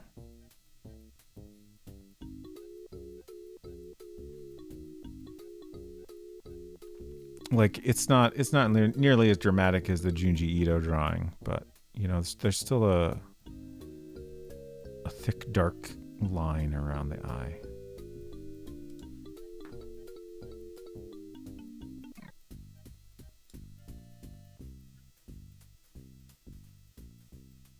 Maybe that helps. It's very sloppy, but we'll clean it up.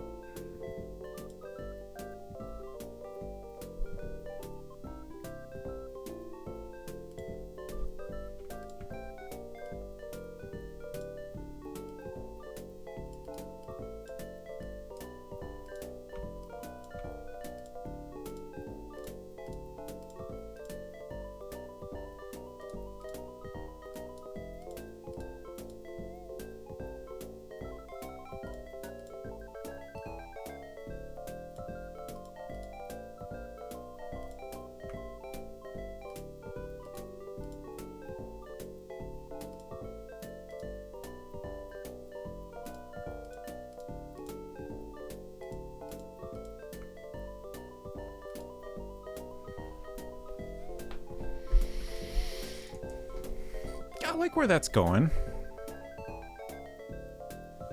This one's still a mess.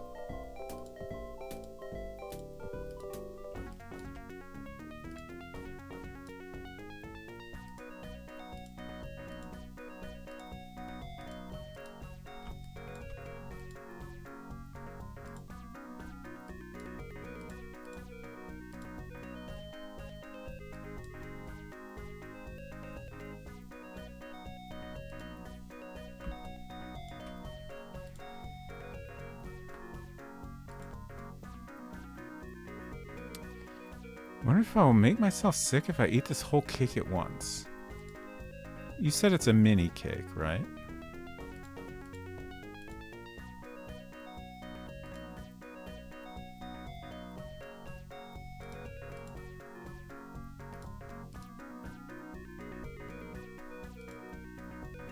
Sure. I mean, it sounds like it sounds like you're not sure you want to. You sound apprehensive, so maybe it's best that you don't.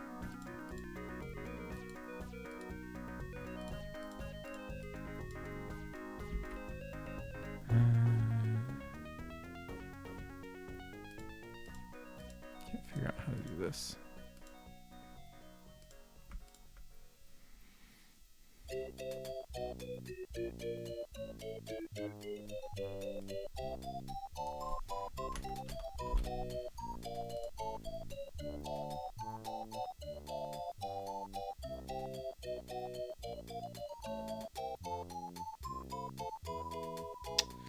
The pupils. They should maybe be more to the left, so it looks more like Brisket is looking at you, I guess? I'm not sure. I'll try it.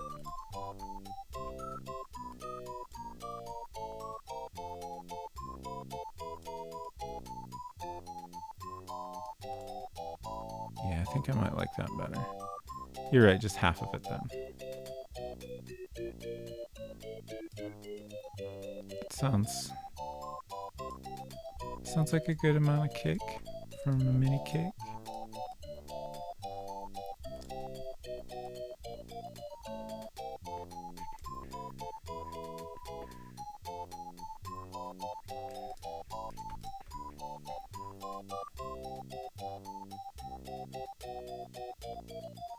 Yeah, we're getting there. It's got more of the annoyed vibe I'm going for. Okay, let's see if I can get a better pupil shape now. Like it should be a little bit come to a point at the top and bottom.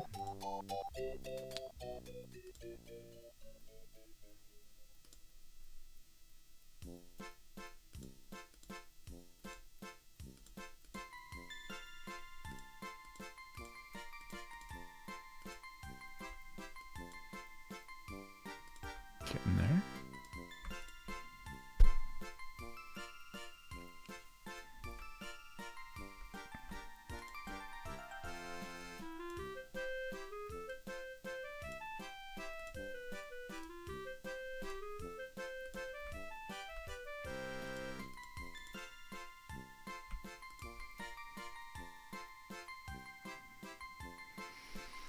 I would make the eyelids just a little more V-shaped.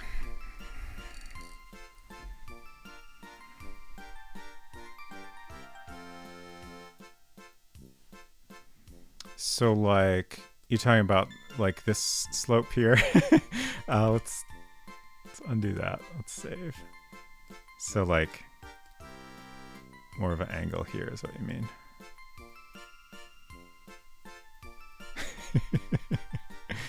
There, like that? Is that what you mean? Okay, thank you. Yeah, I think you're right. Let's see. Oops. Yeah, not quite as exaggerated.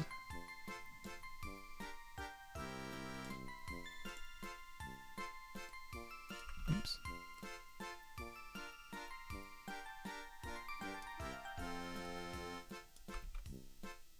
That's a lot of text, Silver. Random aside, a local game store apparently started taking pre-orders for Lorcana as they were officially selected as partner official Play Store. Apparently there's a ton of scalpers, so they're limiting each item per person, which doesn't surprise me, I guess. Pokemon is madness. Oh. Lorcana is Disney's trading card game, right? Is that correct? Haven't played a physical card game in decades, but we'll see how this pans out. Disney Magic the Gathering. Right. Interesting.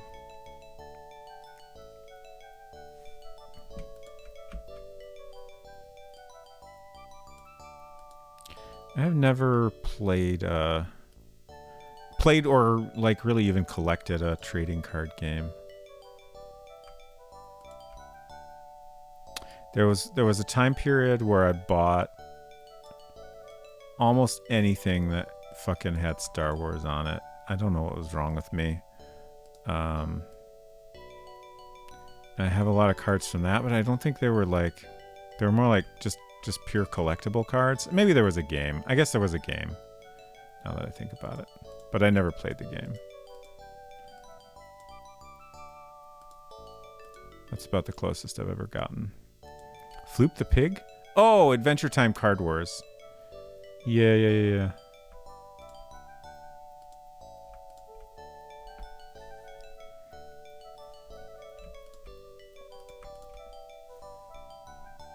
Is that better, or is it barely even different?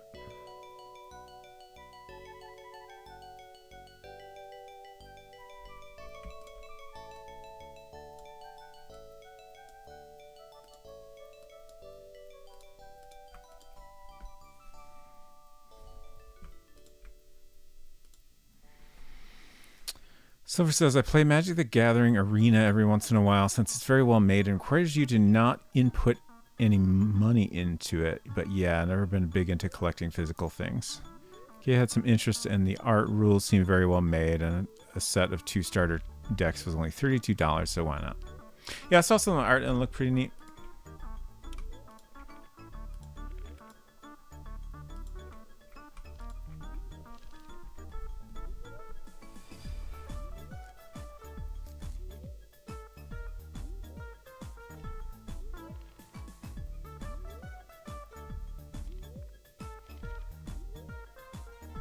Thank you, F-Ton. So like, I feel like the amount of effort I put into the eyes now is good. Like, I should focus on refining some other areas here now. I do feel like maybe like we need to figure out some lines a little better here. Like, I don't know that I want these lines to be as well defined as this, but like the nose seems off. So putting those in might be helpful in making sure things are where they ought to be.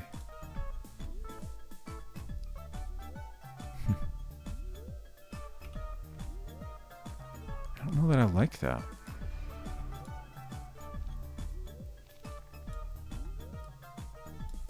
Let's see what happens if I adjust the shape of the eyes to fit the placement of the nose. Now that I'm doing this, let's save as. Should have done that first. Nudge this eye over a little.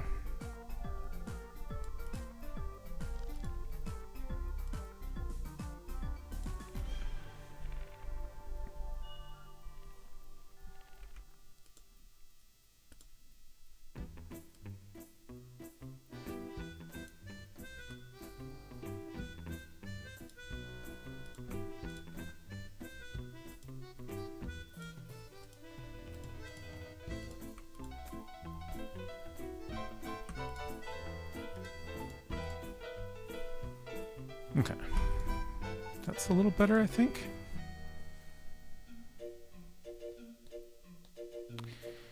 Our left side iris is maybe pointed too far left. Yeah, that's fair. Or is the other one not left enough?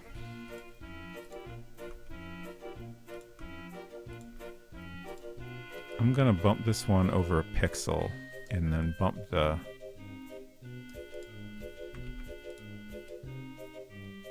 other one right a pixel or two.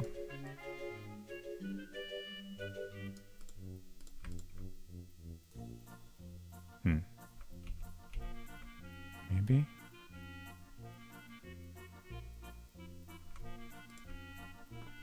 I'll try a couple things.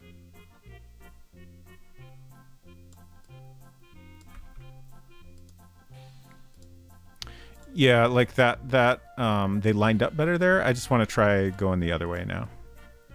Actually, let's save.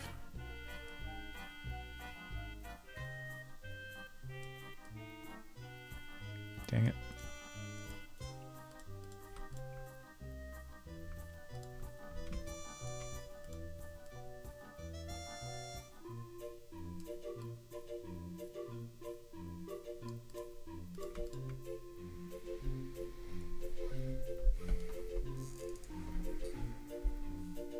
I think I liked it better the other way.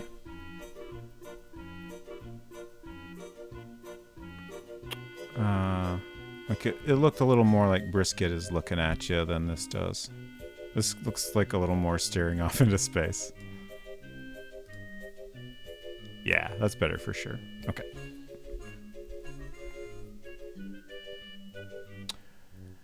I can't decide how much detail to put into the nose. I guess this is a thing I struggle with almost any living creature. I tend to make human noses very simplified. Like, kind of just a triangle.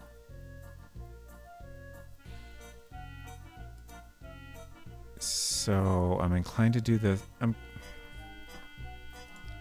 Let's take a quick look at the finished drawing of Cameron.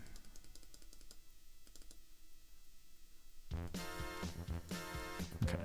Yeah, so I just did like a dark shape.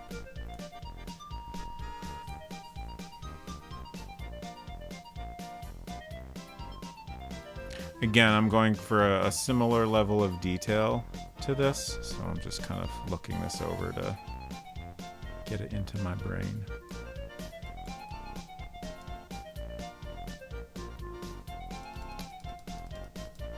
Let's see, cats close up.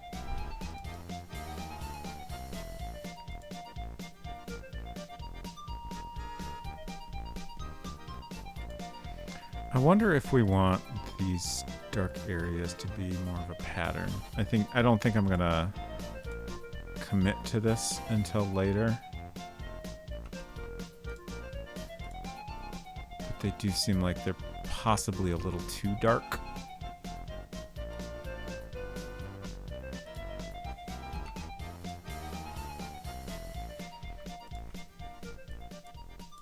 But yeah, I think I've settled on the nose should just be a triangle.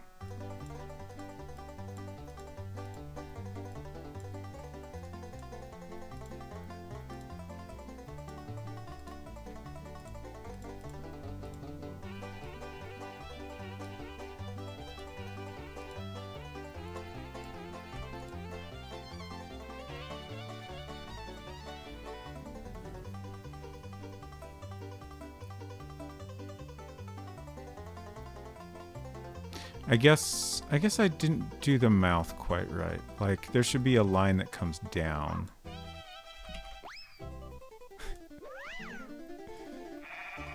This song.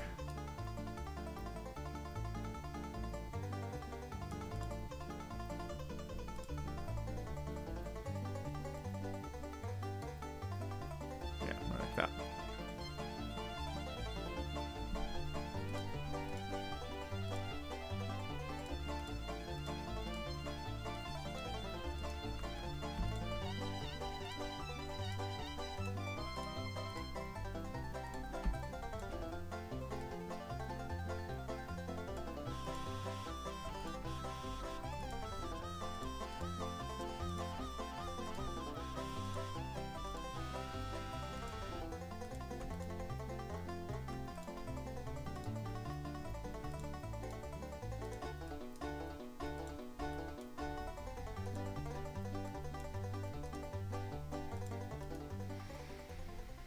Silver Streak says it's 11:45 p.m. and I shouldn't, but I'm about to get a bowl of ice cream. Nice.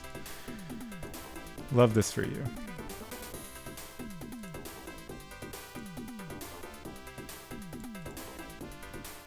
Honestly, it sounds pretty good. Unfortunately, we do not have any. I don't think we have any ice cream at all.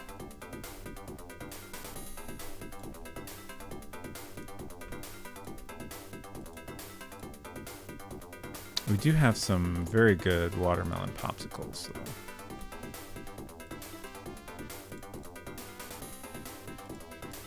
I've been eating them a lot this week, so it doesn't sound as exciting to me right now.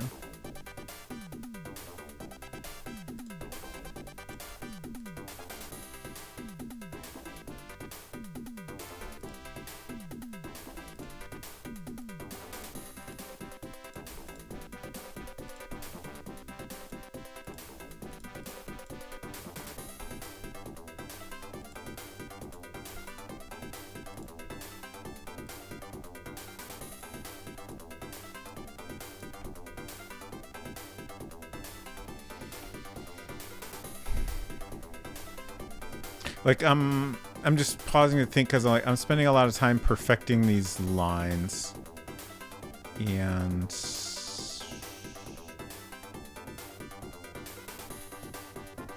I'm not 100% sure that they're the lines I want, but maybe I won't know for sure until I've smoothed them out like this. So I think I'll keep going. I think they're very close to what I'm after, so we'll continue this process.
Pretty happy with this cap.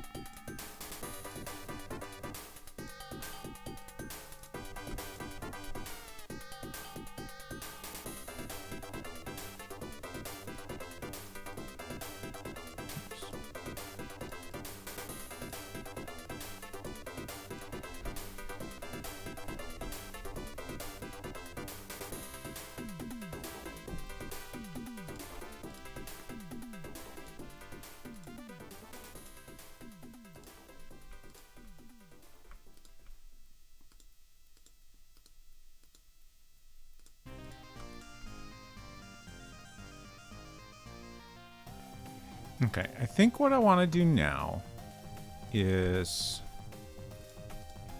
drop this into World Builder and see how it looks in the frame. Mostly I'm wondering if I need to draw more at the bottom here. I kind of think I do, but it would be good to know how much more.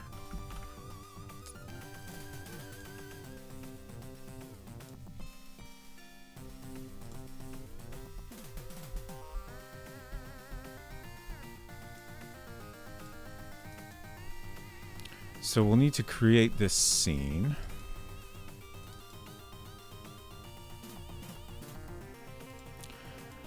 I hope this interaction works well. Because it's going to be a little bit different from interacting with an object, right? Because when you're interacting with an object, you can say, you know, look at whatever, you know, look at the certificate, use the sweetie. With Brisket, you're going to get to this close-up by saying, talk to Brisket. I guess we could maybe take you to the close-up if you say, look at Brisket. But it's just, it's going to be different. And when you switch to that scene, like, I haven't worked it out 100% yet, but like that'll be the scene where you can choose what to say to Brisket to some degree.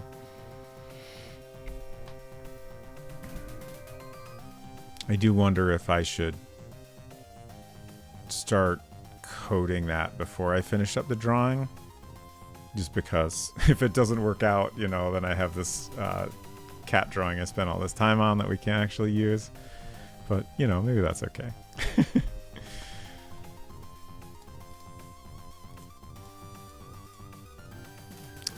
God, this map is becoming kind of a mess. Study. Okay. So I think I'm going to move everything down here because we kind of ran out of space.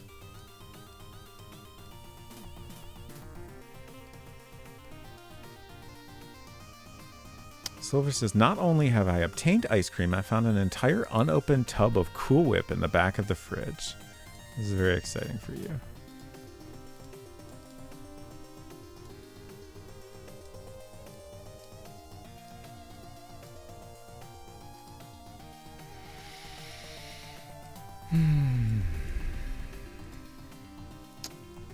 Human bodies, y'all. The fuck. Okay. I'm trying to... Oh, flower pot storage. Yeah, I guess I'll keep that adjacent to this. This is just a storage area. It's... You can never go there, but it's useful to keep it with that stuff. And then up at the top here, we have all of our, like... We have all our Sweetie screens in a row. Then we have our other close-up items in a row. And then at the very top, we have start credits help. Like those kind of non-scene stuff. Oh, my human body is just a little bit complainy. I'm sorry I was not clear about that. It's had better days, but, you know, it's fine. It's not that bad.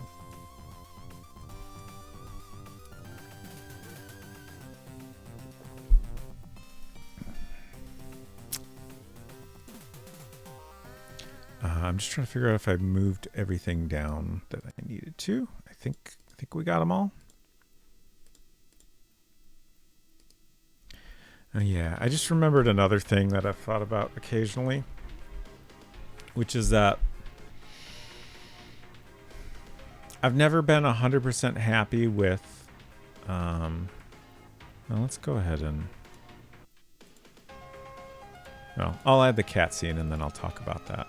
I have considered adding another scene to the outdoors area that's like a further away view from the house. Just because, like, I feel like the transition from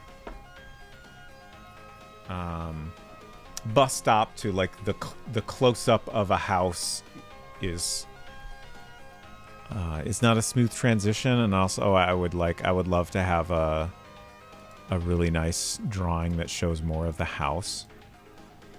But also, I'm trying so hard not to continually create more work for myself.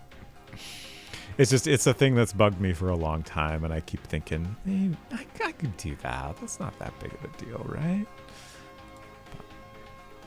I'll probably put it off for later, and then, you know, if things are mostly done and I still feel like it needs that, then I can do it then. Okay. Study. So we're gonna put our cat scene here. Brisket. Oh, that's, yeah. Brisket close up. That's how I've labeled some object scenes.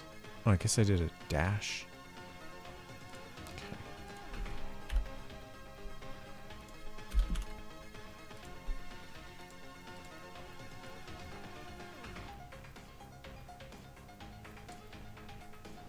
Not the code. Data.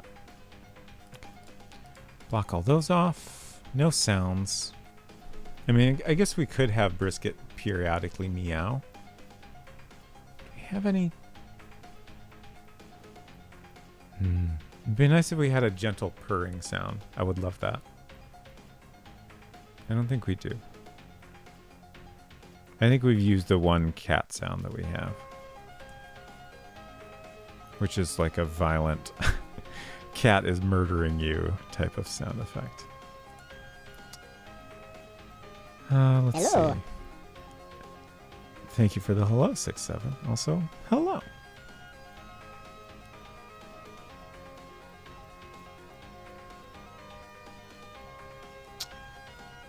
Where is that?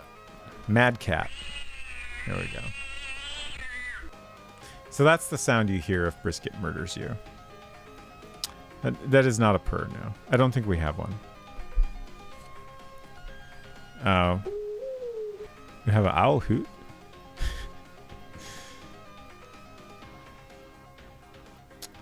Yeah, I think if we wanted any other kind of cat sound, we would have to...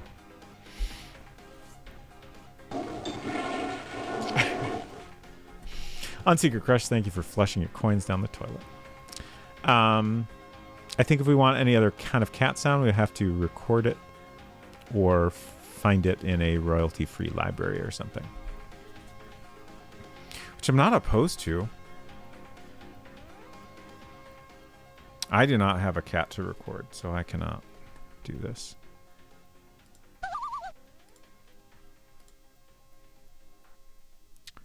Okay. Record your clothes dryer? Does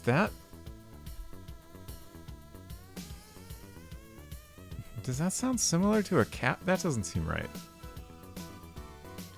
Someone said the owl hoot reminded me of the one scene in the King's Quest chapters with the little baby Cedric and how adorable he was. He was very adorable, yes.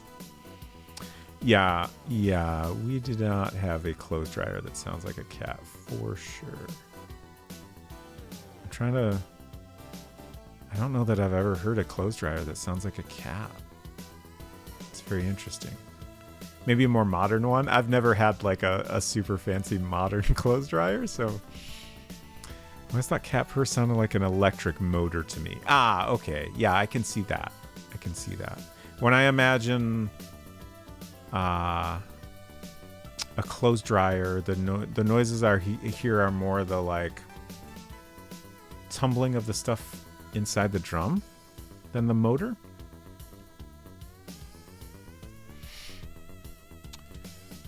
Okay, so let's add some code to get to this close-up.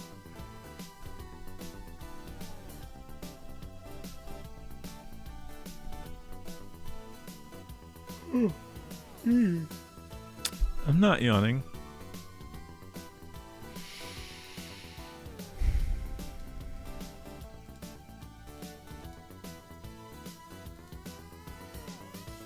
Okay. So here we have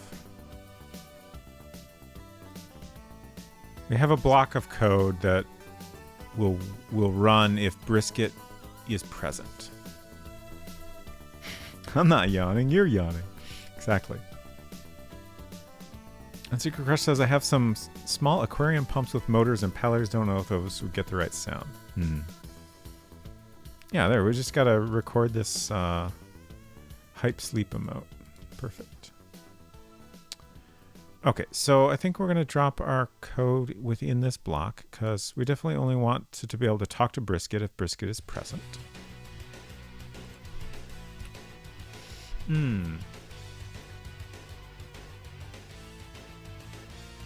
So currently we have it set up so that if you click on Brisket's tail, the game interprets this as messing with Brisket's tail in a way that Brisket does not appreciate. And I was previously thinking that if you click elsewhere on Brisket, maybe that should have a similar effect. However, now that we're doing this, I wonder if that should actually take us to the close-up. Let's code it that way, and we'll test it out and see if it feels natural or not. So if you click on Brisket or type $, I guess if you just type talk, that's fine.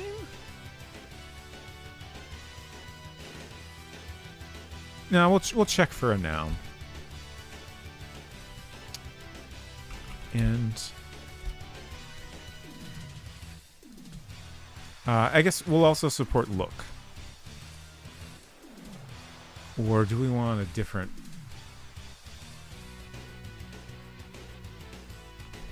Thinking. We'll support look for now. We might want to change that to, give you a description of Brisket instead of taking you to the close-up, but we'll see.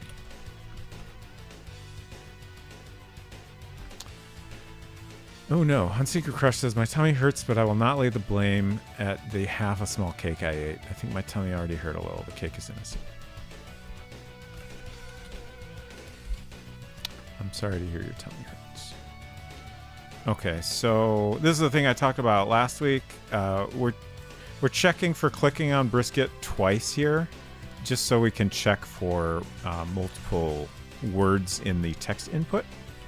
So you can type cat or Brisket. What other nouns should we support? Should we support, like, I don't know, kitty? That seems reasonable, right?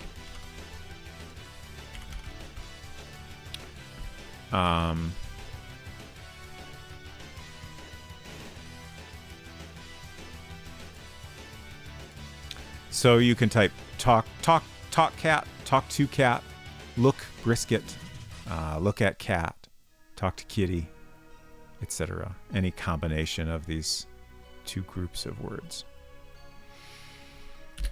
And then if that's successful, we move player at to Brisket close up.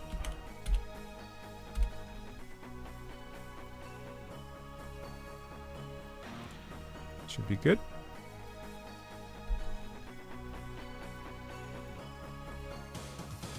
And then for the close-up, we'll swipe the code we added to... Which scene was that? The mirror.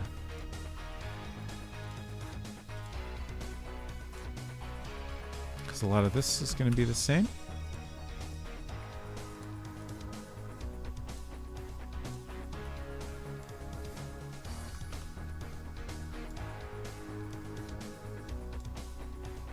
So if you type done, close, return, put away. Again, put away doesn't make sense in this context, but we're going to allow it just because we support that elsewhere. Back, step back. Move player to study. If you type drop, it says you should step back from Brisket first if you want to drop something. And then the menu just has close in it.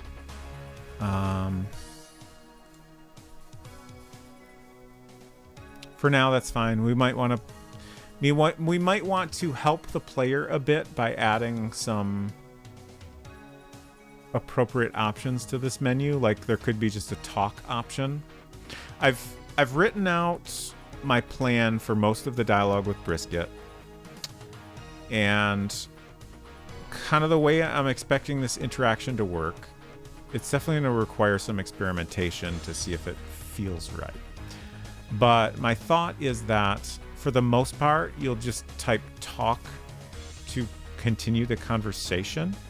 At certain points in the conversation, there will be basically Brisket will ask you a question and you need to respond to it. So in those points in the conversation, you'll need to type something specific to progress. And those are ultimately like tests of knowledge type of puzzles. So, you know, those won't be something that would be appropriate to put in the menu because it's something you need to figure out. But we could have that talk command in the menu. But for now, I'm not going to worry about that. We'll come back to it. All right, let's see if this works. And then we want to get our Brisket in here. Did I copy that? Okay, good. Brisket looks a little scary at this point, but I mean, Brisket should probably look a little bit scary, but not quite this scary.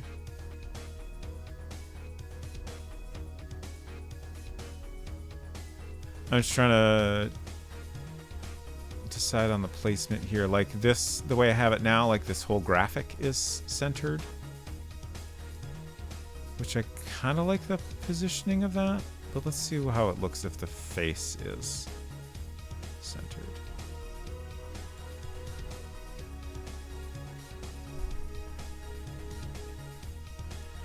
I think I like it more, a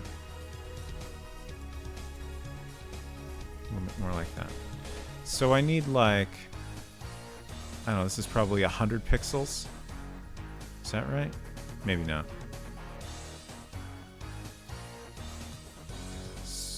512 by 342 is the resolution. So yeah, it's probably more like 50. But anyways, I think, you know, it's about the same height as this here. So we need to kind of double that length and then extend this the same amount. Okay. But let's see if this code all works correct. Can't imagine why it wouldn't.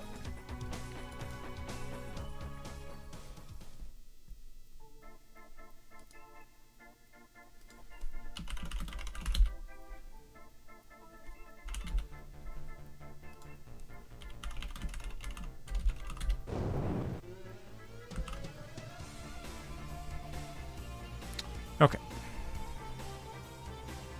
So now we can talk to Brisket. Oh no.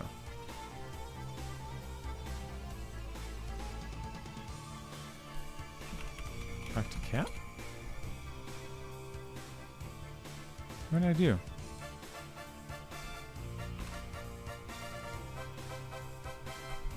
Talk Cat.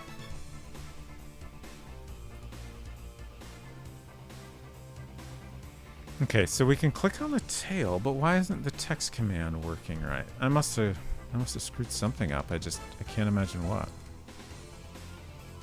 Okay, so clicking on Brisket worked, but the text commands do not work. And we can close, step back, and if we try to drop Rapier Sharp Wit, step back from Brisket first if you want to drop something. Okay.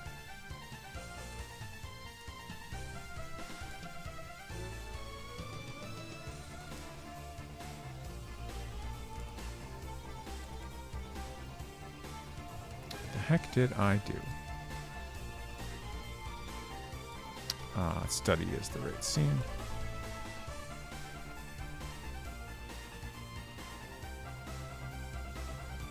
Did I do 2 equal signs? That would be a mistake. Oh, type. That's not correct. I was clearly super spacing out there. It should be text. I think I probably did the thing where I typed out what I was saying. Okay. So if click equals Brisket or text equals talk or text equals look, and again, a single equal sign means contains. then if they click on brisket or text equals cat or text equals kitty or text equals brisket. Okay.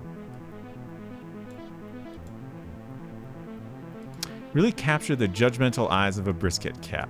Unforgiving and unforgettable. Thank you. That is very high praise. I appreciate it.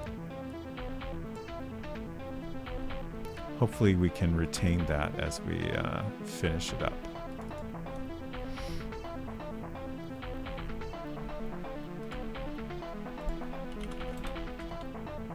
Oh, I have a command to go straight to the study. I forgot about that.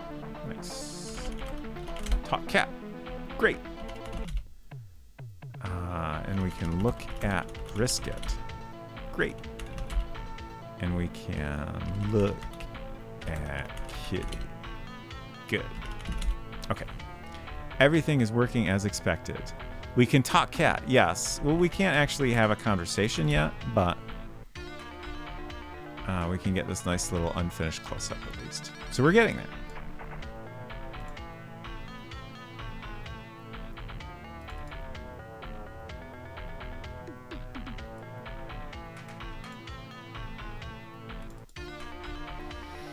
Thank you, Hinton.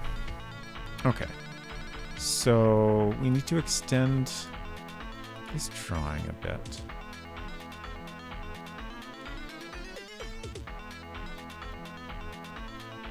I'm trying to match the curve here.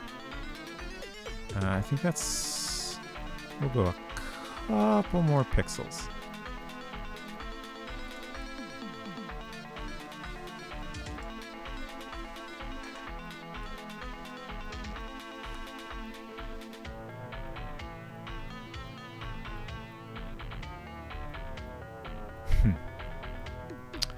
The pose is different.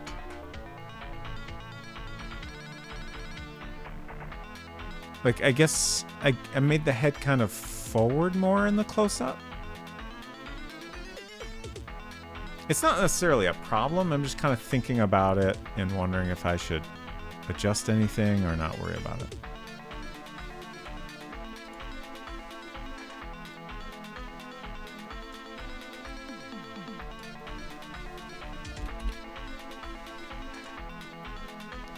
Just out of curiosity, I want to try just moving this whole head around a little.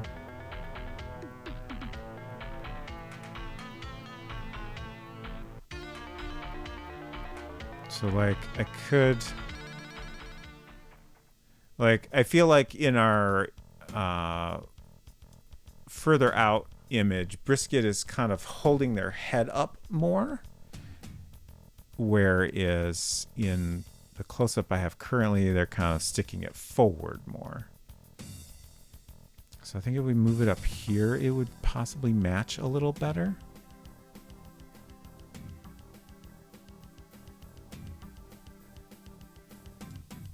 I can't decide. You know, obviously I'm going to fix up the lines here. But does anyone have an opinion on these head positions?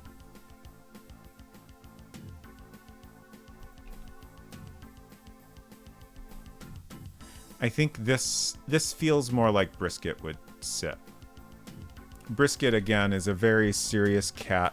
They're reading a book, and you've interrupted them. So they're acting kind of like, you know, what are you doing here? Please leave me alone. So I feel like this, you know, head up high, kind of puffing their chest out a little is a bit better. I like that height, but the neck body looks odd. I mean, I'm going to clean that up so it connects better. Silver said, I think you could move the head back but down slightly to match what's going on with his neck in the small version. Back but down slightly. I do agree that down matches the small version a little better. but I feel like up where I have it fits the vibe I'm after more. I'm gonna go ahead and clean up the lines here, the neck area, and that'll make it easier to judge if this is working or not. I don't necessarily care about it matching perfectly with the small version.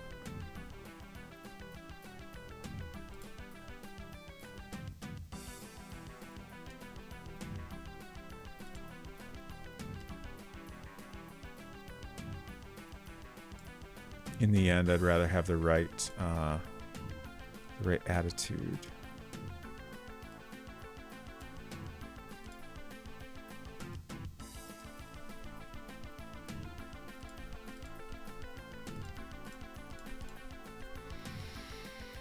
All right, how are we feeling about that?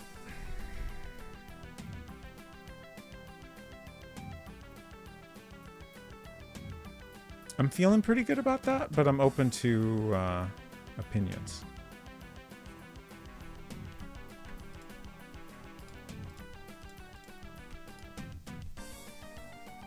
Silver says, I like it. Thank you. Hinton says, feeling good. Fantastic. Thank you.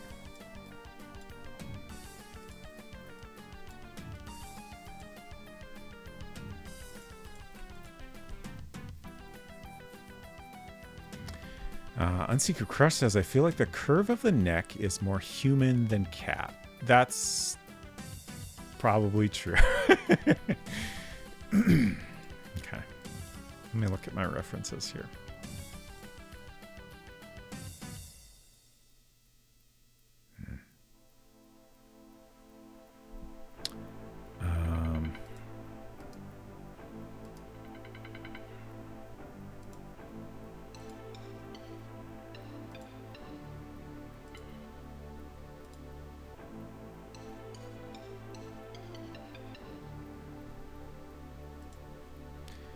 I think the neck may just be too long at that position or narrowing too much. Yeah, I think looking at my references, I think I've narrowed it too much.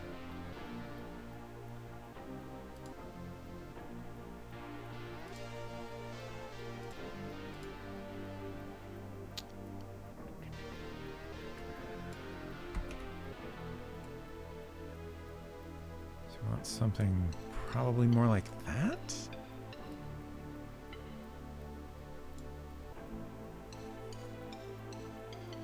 That feels a lot better to me.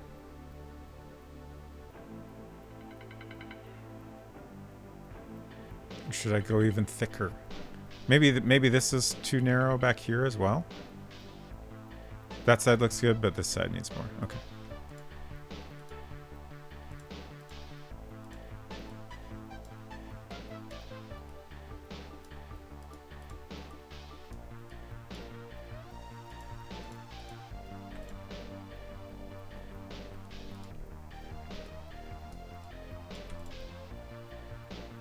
That ended up too straight. Okay,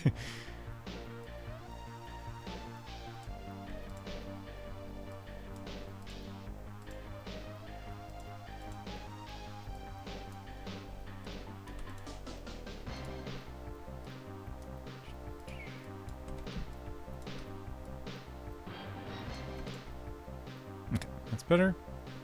Now let's save and try to fix this back curve as well.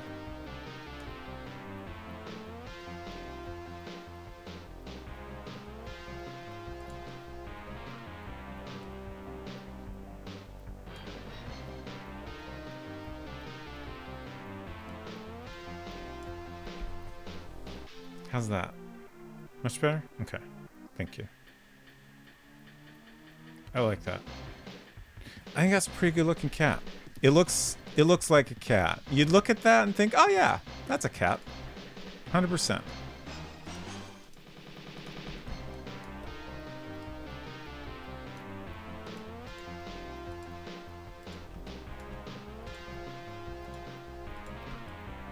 Thank you, thank you.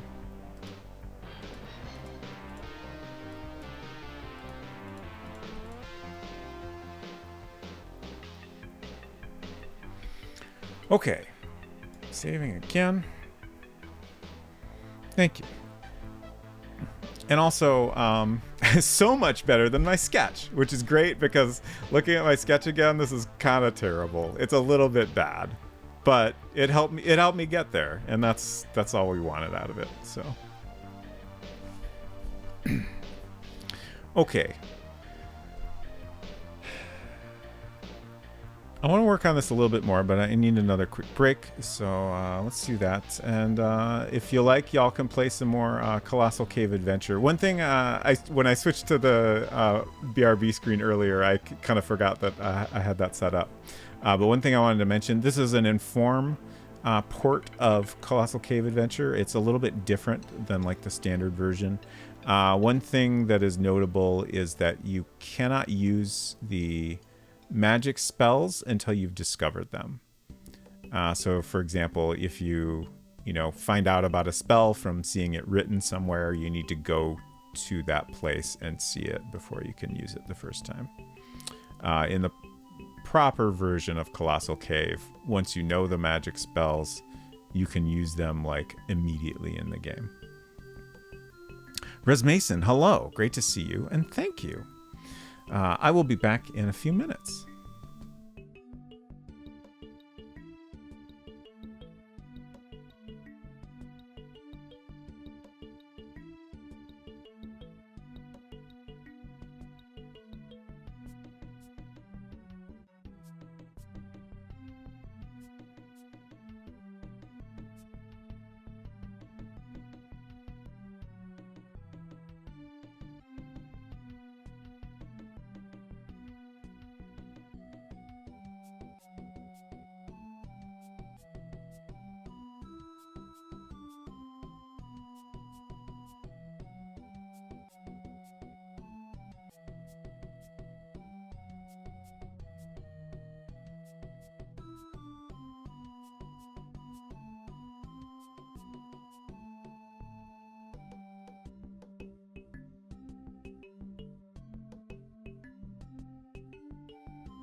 Hello. I definitely need to find a text game that has good responses for like unexpected commands. But thank you for thank you for having fun with my silly chat interface, Riz Mason. Eat grape, grate cheese, west, drink liquor, west, ponder life choices. A very good sequence of commands. Okay. So brisket's looking pretty good, I think. Obviously, we need to add some more detail and then shading. I'm also thinking about our smaller cat image here. Mainly the eyes don't really match up.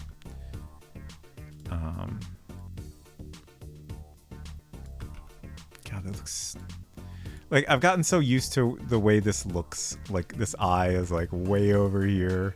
Like putting it in a more normal spot looks so strange. And then like if I wanted to make the eyes look more like the way we've drawn them in the big version, like how do I even do that?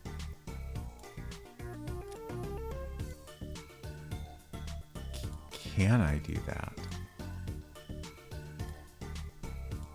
I mean, I guess I could make them bigger. Like, they're too square. Like that. It looks odd. So it's kind of tricky. Cats squint a lot until you get up close to them. Interesting. Thank you for the cat fact.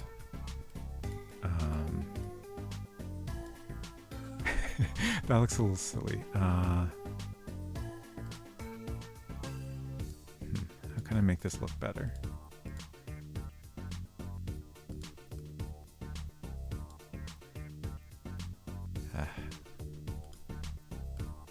It's tricky. Simply not enough pixels. 6-7 says, I think I'm at my limit. Good night, all, especially brisket. 6-7, thank you for hanging out, and I hope you sleep well.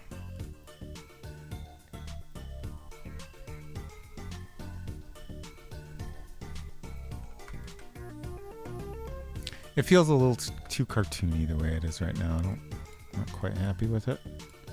But also, I don't know that I could do anything else that looks better.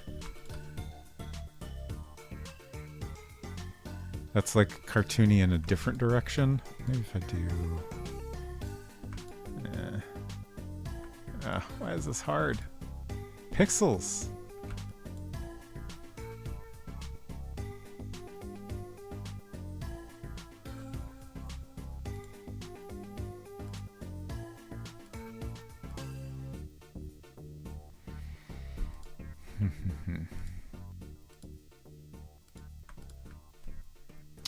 Heck, I think I'm gonna sleep on that and come back to it another day. Out of the things I tried, that's my favorite, and I do maybe like it more than this, but I'm not quite sold on it. Okay, so let's continue to refine our close-up here. His mouth is kind of a mess.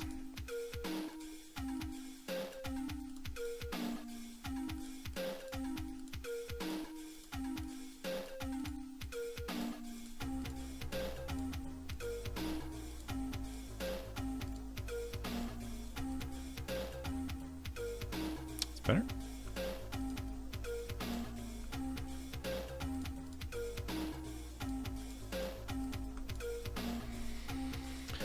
Salt Ranger says, I kind of like the pinpoint eyes on the smaller sprite, but it makes him look a little gormless, I suppose. Yeah, it's like, it's a little cartoony in a way that doesn't quite match up to me, but I don't hate it. I mostly wanted to experiment, and I'm not quite sure which I prefer right now.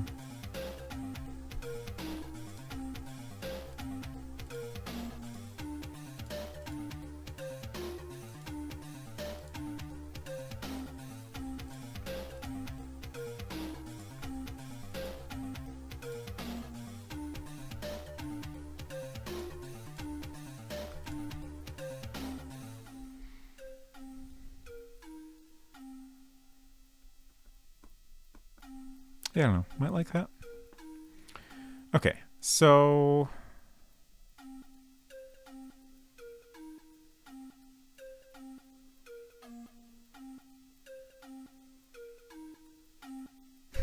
did I end up adding some shading to brisket that we're not seeing in this? I feel like I did add a little bit of shading.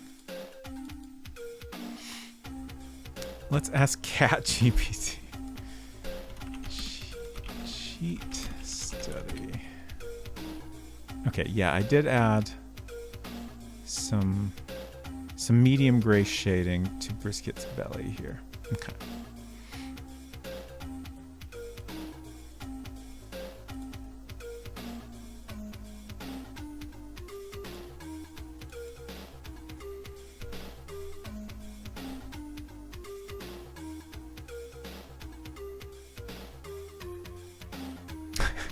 Ow, ChatGPT just scratched my leg. I'm sorry, I hope you're okay.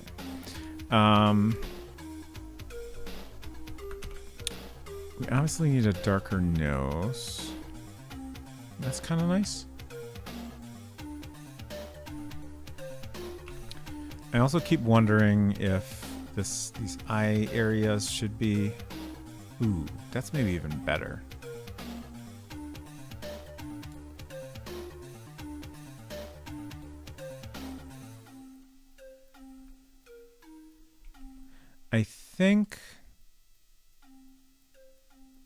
I think what I want to do here, like, that doesn't look quite right, but dark is too dark. I think what we need to do, let's do a save as. I think what we need to do is fill these in and then go back and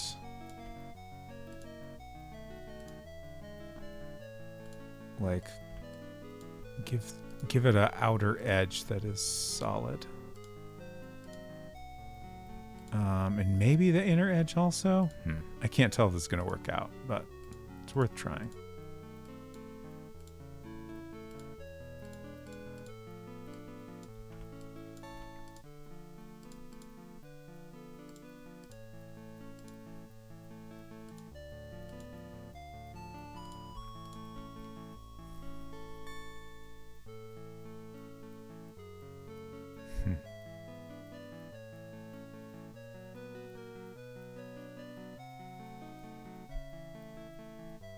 It's not terrible. I wonder if I want more of a... No. Zooming out broke the undo, so can't undo that now. Meowscara.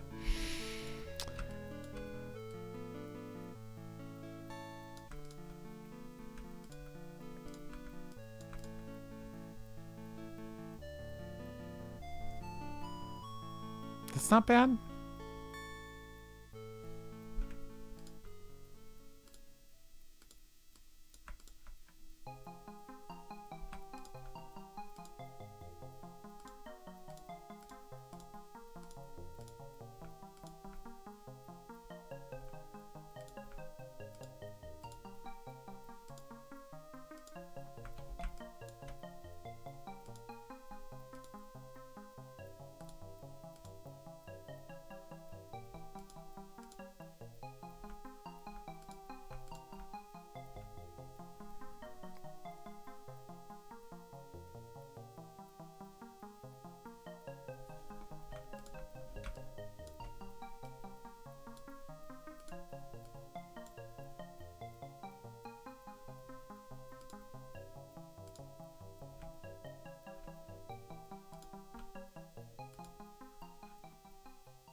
I don't know. There's something I'm not quite happy with, but I think that's better than what we had before.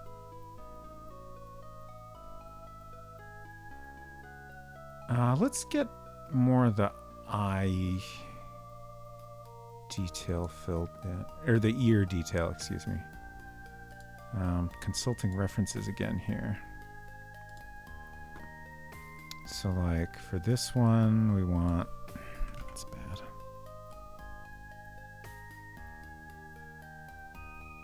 We want a line kind of like that. And then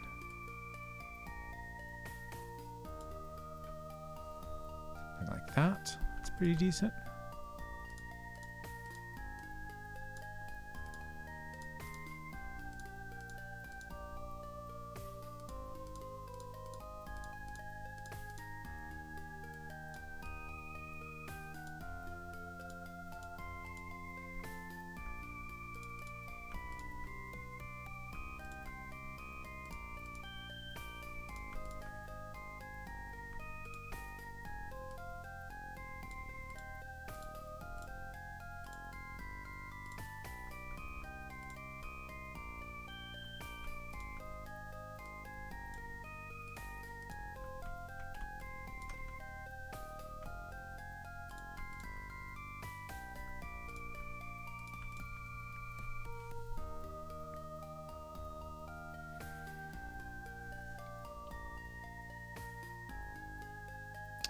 I'm trying to decide if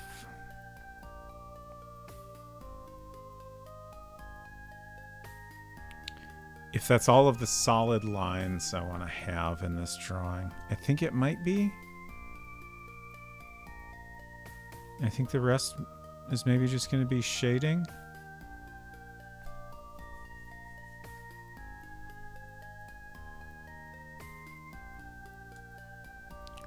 So for the zoomed out version, we had some medium gray, this gray here on the bottom. I don't know if that's necessarily the shade we want to use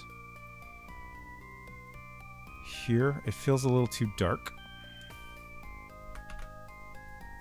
at least for the majority of the shading. Like I want some fairly light shading.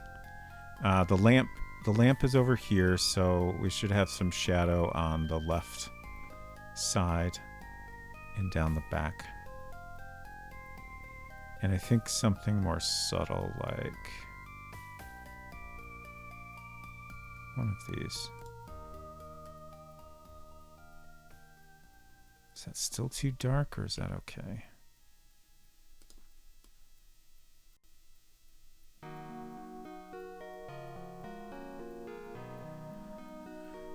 I would love to be able to just,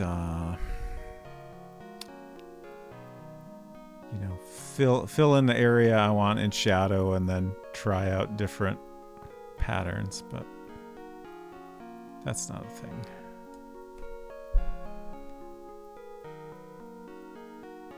That feels like the right shade, though.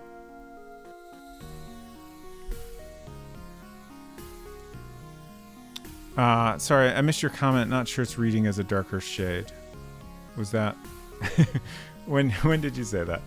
You're referring to what I'm doing right now, or was that earlier and I just completely missed it?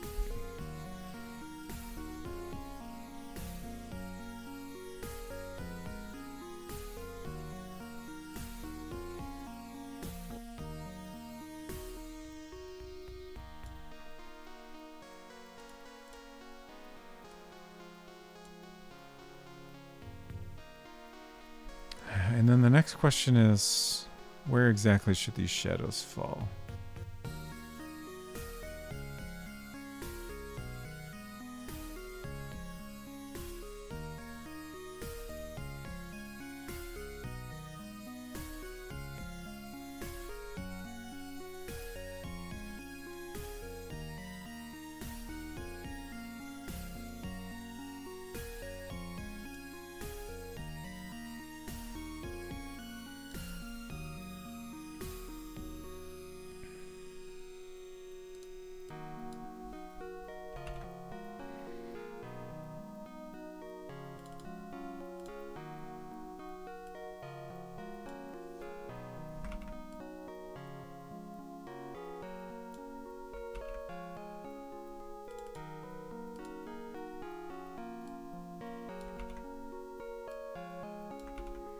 It's hard to say, like, if I could just add one feature to Mac Paint, what would it be? But I think it might be the option to like paint over a line like this and not erase the line. Like I wanna paint on top of my lines so I don't obliterate them accidentally.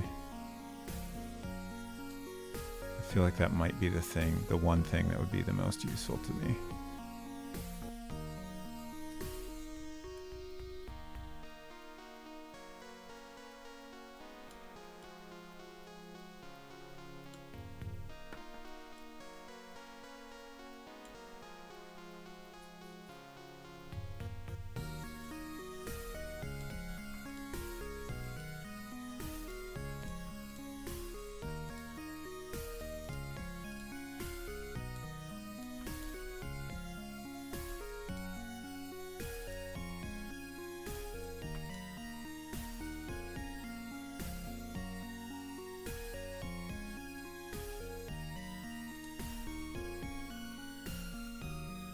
Oops.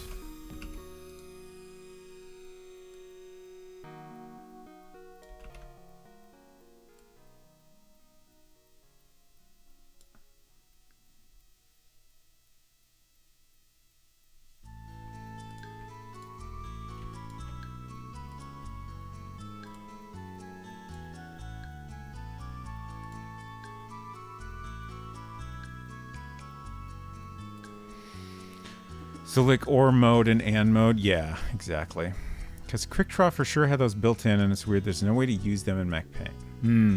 That is interesting. Like to me, it feels like a decision made for simplicity, which I think at the time this was made, I think that was absolutely the right call. I feel like Super Paint probably has options like that, but I don't remember for sure. I have Super Paint on here. I just kind of decided not to use it just to not get too carried away with the art. I'm just poking around to make sure I didn't like miss something, but I don't think it's in here.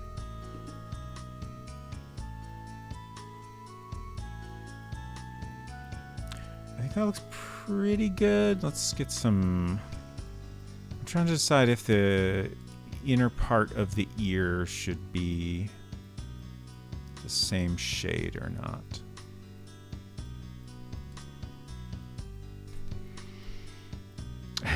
All the references I have, they're all cats that are mostly darker colored fur. And on those cats, the inner part of the ear is actually a lighter color. Which makes me wonder how the shading would be on a white cat like we have. But I feel like a little bit of a shadow makes sense.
Not sure about shading in the mouth area.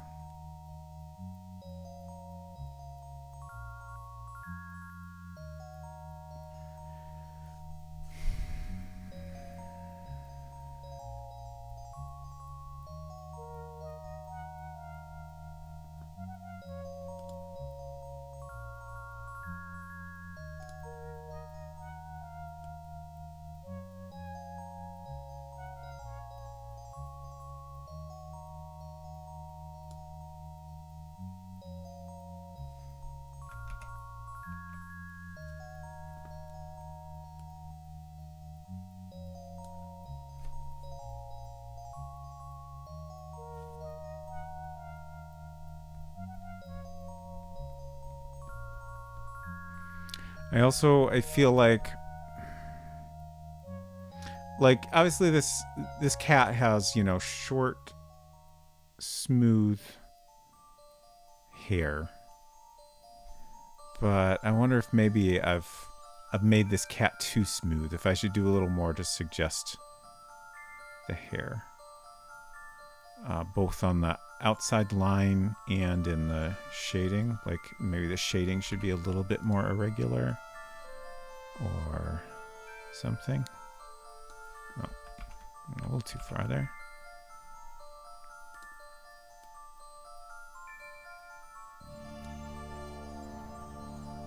It's subtle, but I feel like it helps.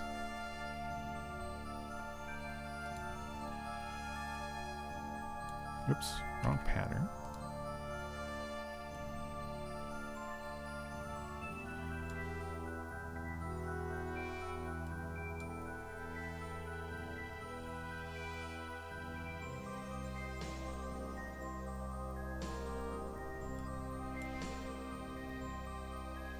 But yeah, I feel like I want to do some little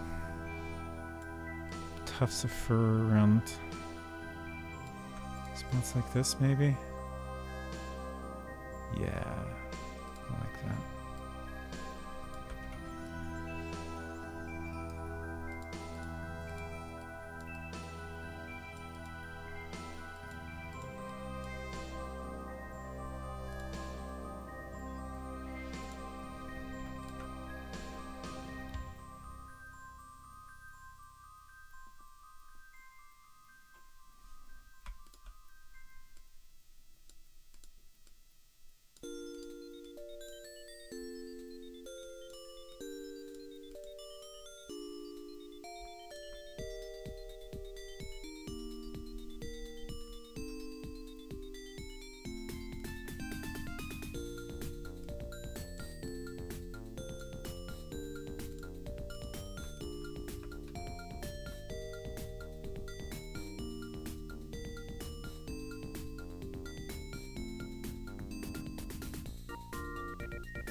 This song's so good.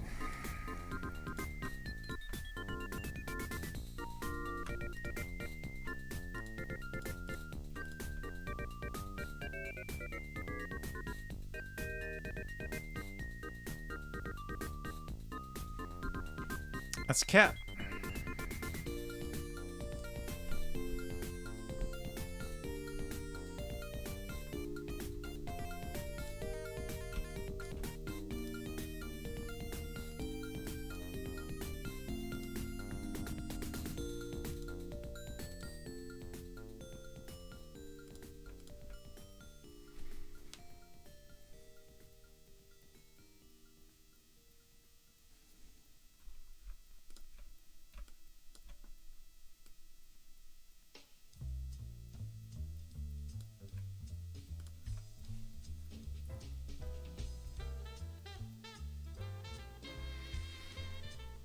Let's save as. I feel like I need a little bit of shading in the mouth area, but I'm worried I'm gonna fuck things up when I try it. The cat so far does not have a gender. Just haven't figured that out.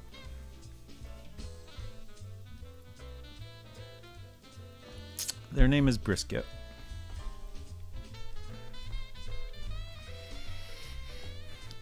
I guess I kind of lean towards her.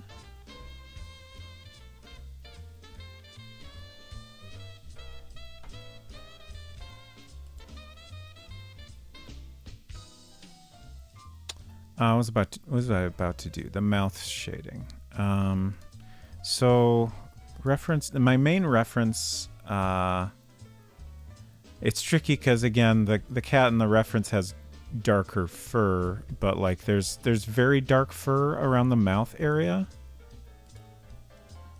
And then one of the images Efton shared is a cat that has a lot of white fur, especially in the mouth area, and in that case there's not any of that dark fur in the mouth area, but there's maybe just a little bit of, you know, light shadow in that area. So I think we'll probably go with something like that.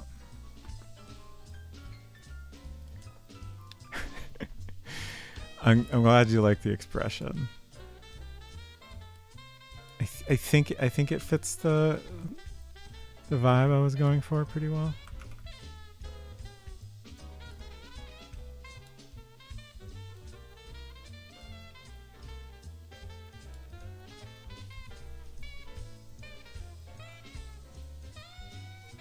Yeah, something like that. I obliterated my lines. We can fix that.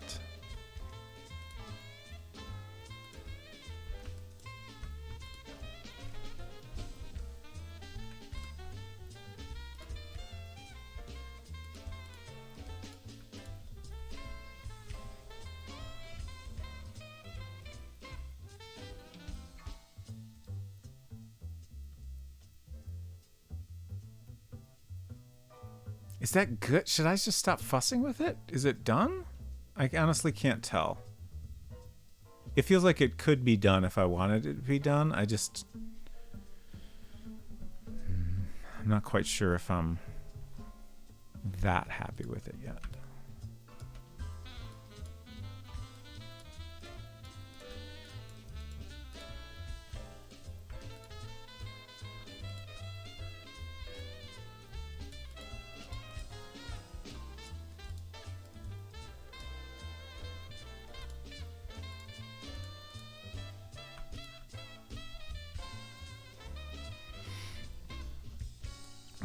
Obliterate to obliterate by blitting.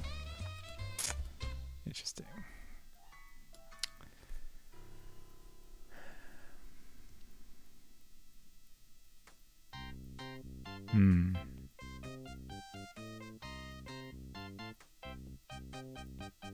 The eyes might be too bright.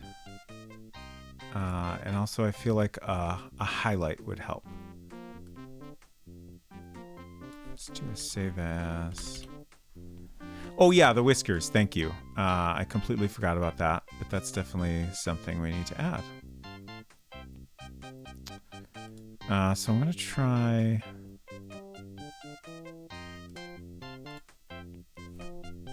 That's too dark.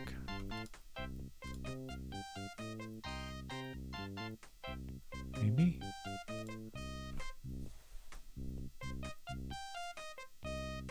I think that's pretty good. And then a highlight. That's too big.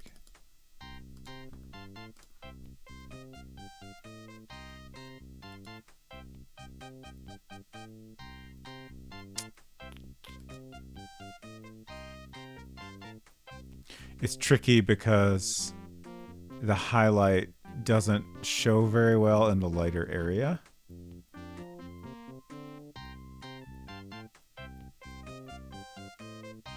Maybe that's okay. Opinions welcome.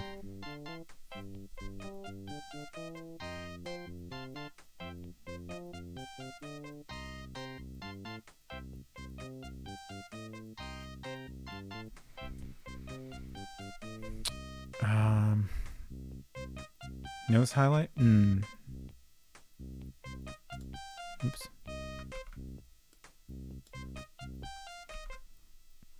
I think maybe in a...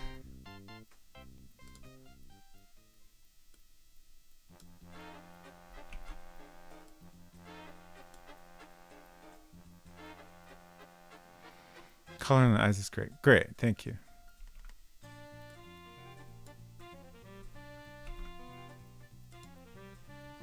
Oh, there we go. Just subtle little nose highlight. I think that's great. Highlight is also helping. Great, thanks. I think that's pretty good. And then let's try to do the whiskers.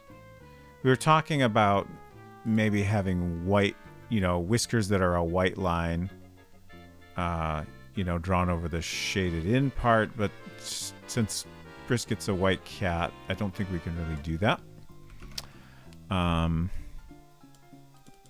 I was hoping maybe it would work out somehow, but let's try this gray color for the whiskers, though. That might work well. Okay. I'm just looking at my reference to see where exactly the whiskers come from. And it's kind of like in this area here. Mainly in here, I think. Just want to make sure I was doing that correctly.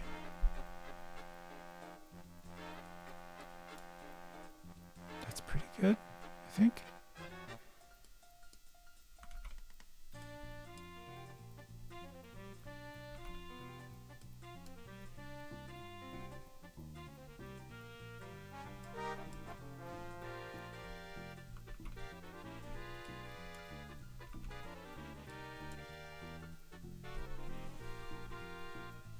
It's close, but not quite.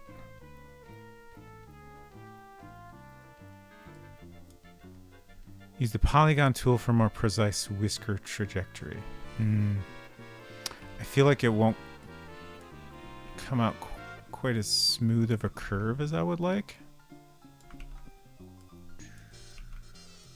It's tricky.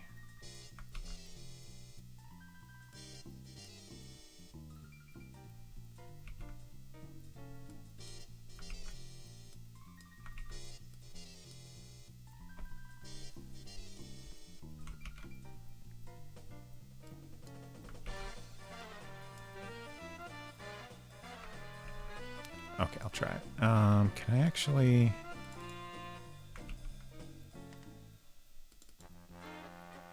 Yeah, I don't think we can control the line color, actually.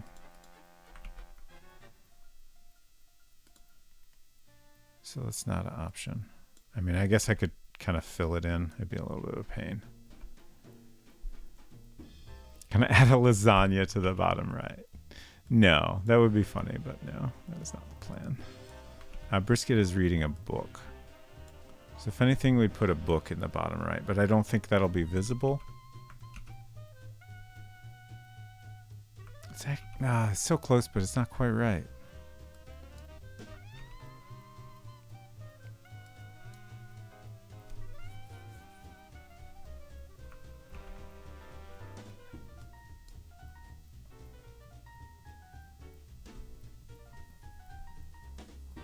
Maybe that's fine.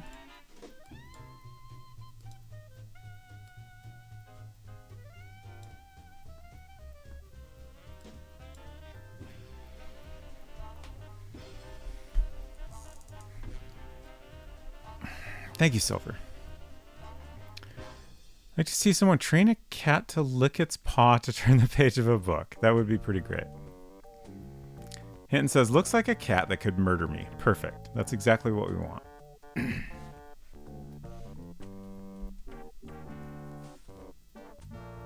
I'm pretty happy with that, I think. Let's select this cat and get it into our game. I guess I need to clean up this line down here a little bit.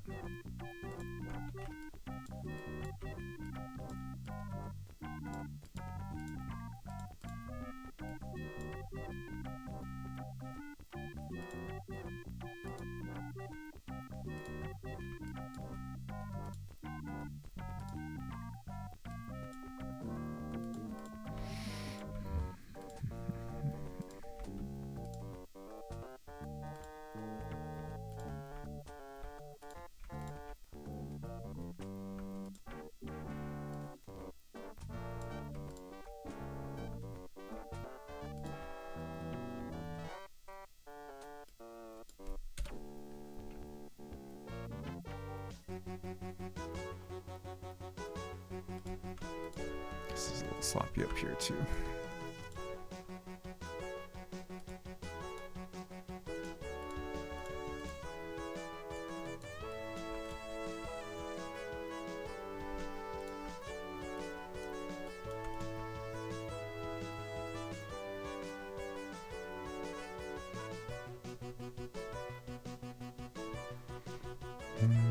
I feel like I want like a little bit of to fur on the neck somewhere, but I'm not sure where.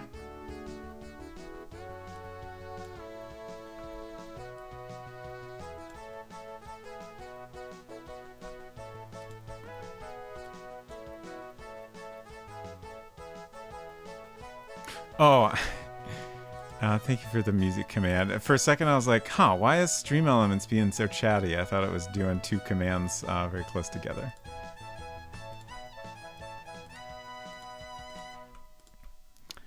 If you're wondering what the specific song we were just hearing was, I am happy to share that information at any time. Let's see, that was...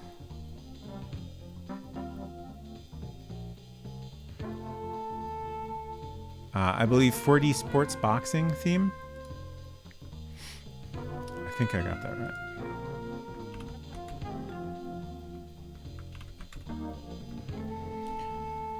All right.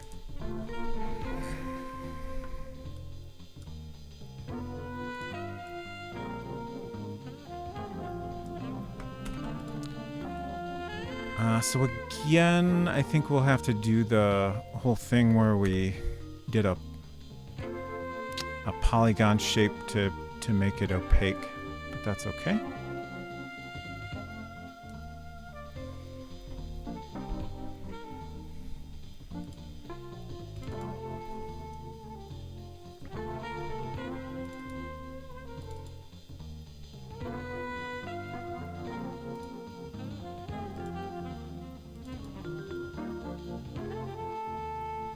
Oh yeah, we definitely improved the posture significantly from this version.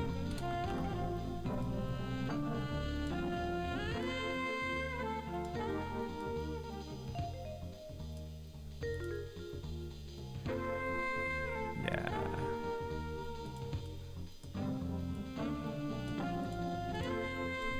Okay, so let's look at our study.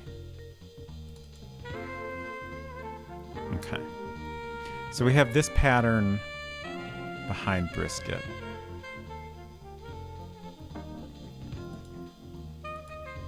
I'm debating if we want to show any, like, you know, I could have a shape that kind of hints at the edge of the chair here. Or I could just not worry about it. It's tricky.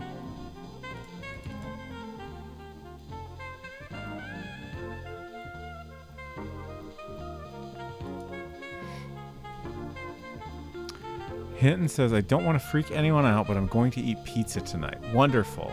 I'm not freaked out about that at all. I'm very excited for you. Rose Mason says, wish I could pal around, but I'm fading pretty fast. Handsome devil, though. Glad I saw this close-up land in World Builder tonight. Thank you so much for hanging out, Rose Mason. I hope you have a great rest of your evening and sleep well. Robert Spacerberg, that's me. Okay. So I think I've settled on just doing a rectangle background pattern. Not trying to show any of the chair. We'll try it this way first, at least.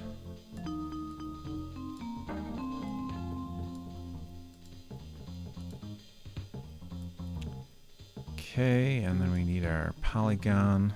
So I'm going to start in the corner of Brisket's right here.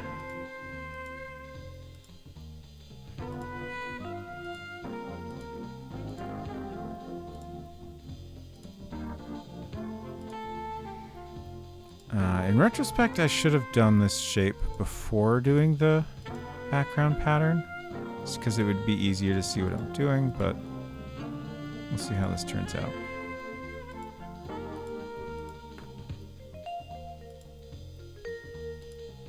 It just gets very hard to see where the cursor is. And there's all these dot patterns.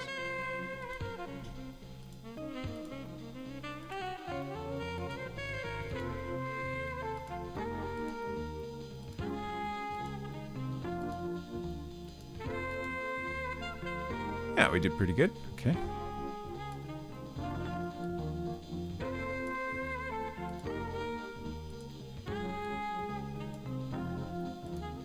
Nice. Oh yeah, that looks great.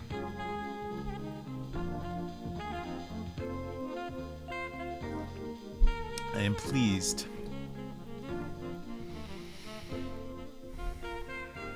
I do wonder if a bit of shadow behind brisket might be nice.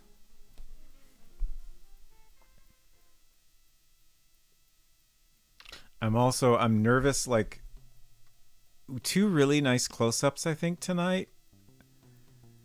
And it's going to make me unhappy with the rest of the art even more so than I already have been. I will try to not think about that too much. We'll see how that goes. This is the one spot here where it doesn't quite line up to a degree where it is bothering me. Oh, this is going to be a pain. Maybe I simply won't worry about it. Let's try a shadow. Let's save this first. And let's try adding a shadow to see how that looks. Now that I'm thinking about it, the pattern's probably going to clash in a garbage way. But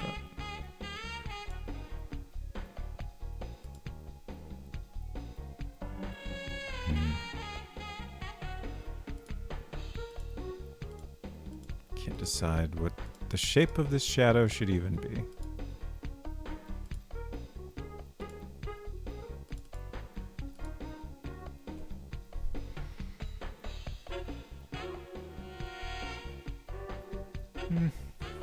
Not terrible.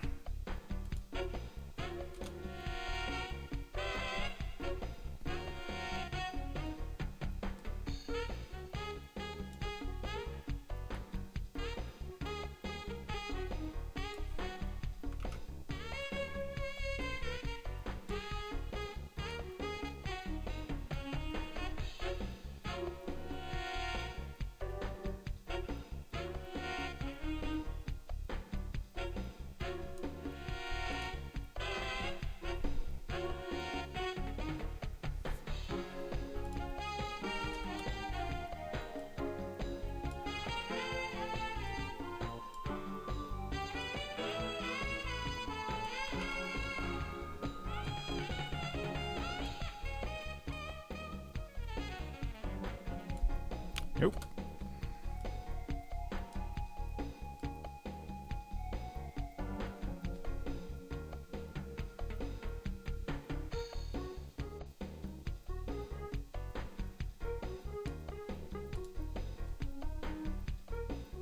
That's a little more like it, I think.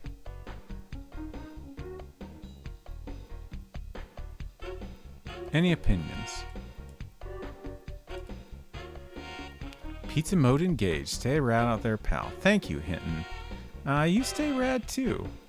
I feel like you will have no problem with that, though. And I hope you enjoy your pizza. Oh god, that's so many points. Okay, I'm gonna redo that as a polygon.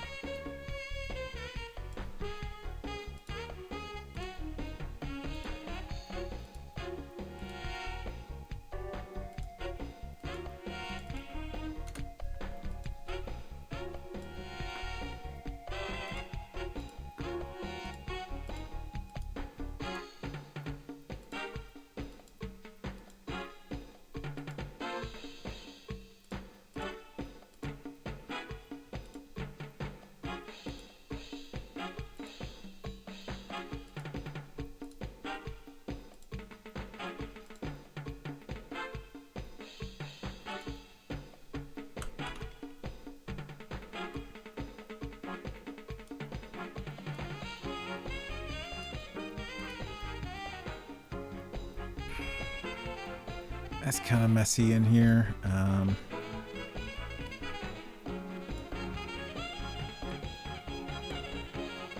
don't know that there's a good way to fix that. I don't know. It's not terrible.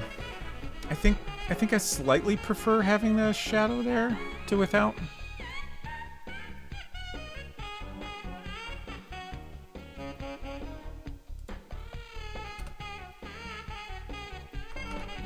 Yeah, it just kind of gives it a little more depth.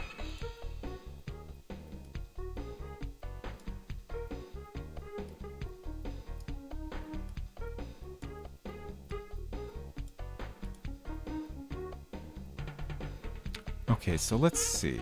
If I send this to back, and then send this to back. Oops.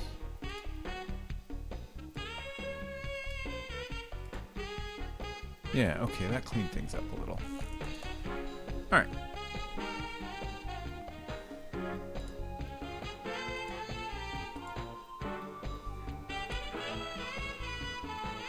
Yeah, okay. We'll call that done. Probably all the scene text here will be done in code.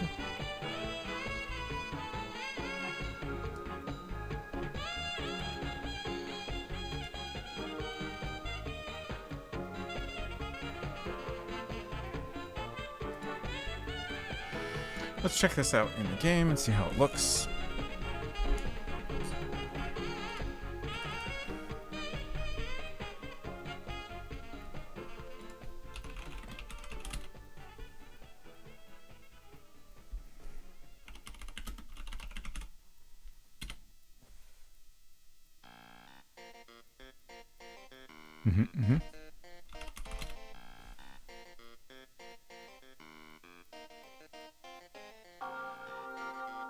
I do feel like the eyes need to change.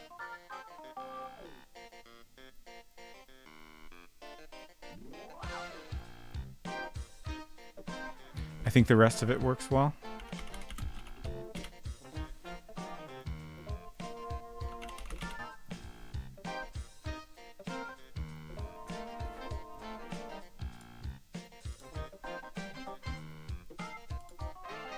So let's see. Let's go back to our file here.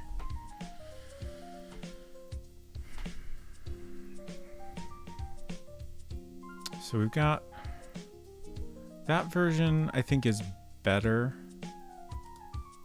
But let's experiment further.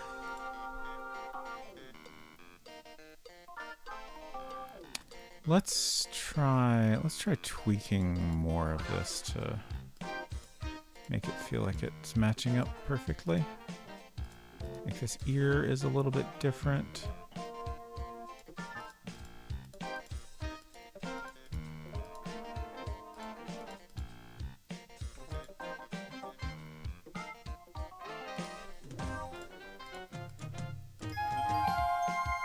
Thank you for the follow. Welcome.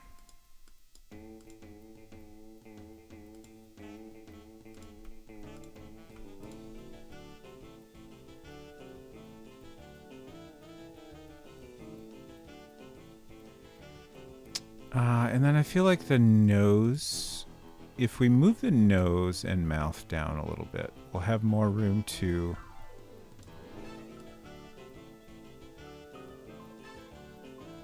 play around with the eyes, and I feel like it'll match up better.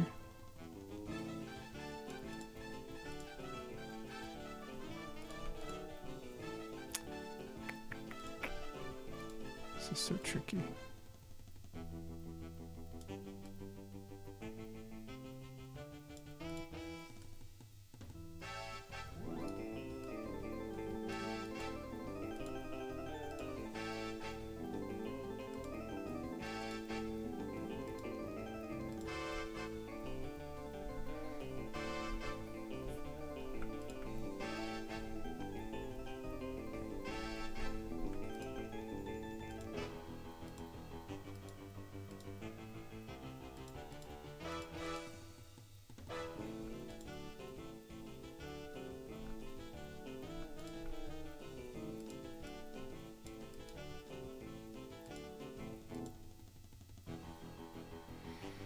Yeah, I feel like we can't... There's no way to do a larger eye that looks the same as the close-up. So... squinty eyes are probably the way to go.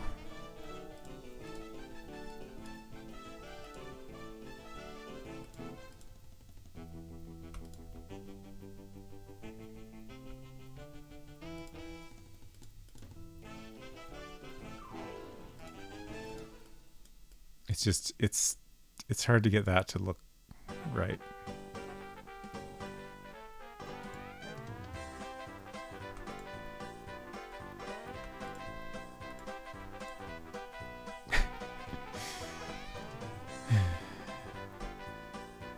Like it's not bad. It's just it's not quite right. Can't find anything that looks quite right to me.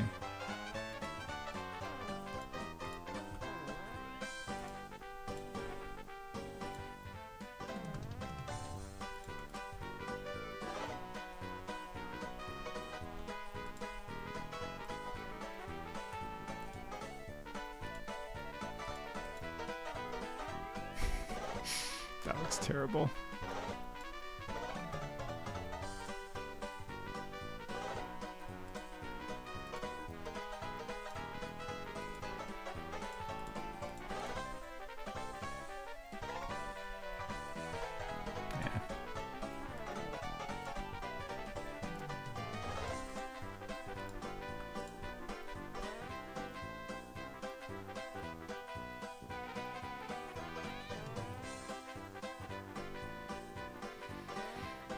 Yeah, I kind of like this, but I think it looks too happy for brisket. Brisket is simply not that happy of a cat.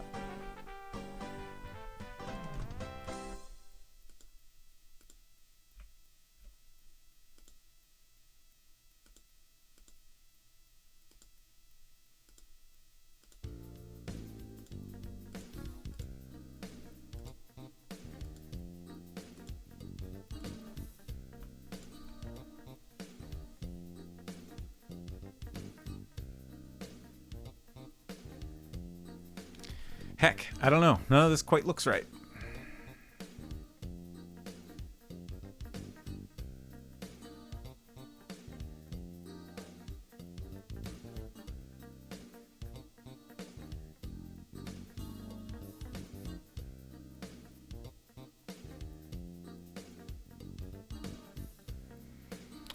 I think we'll come back to this, which is that's what I said earlier.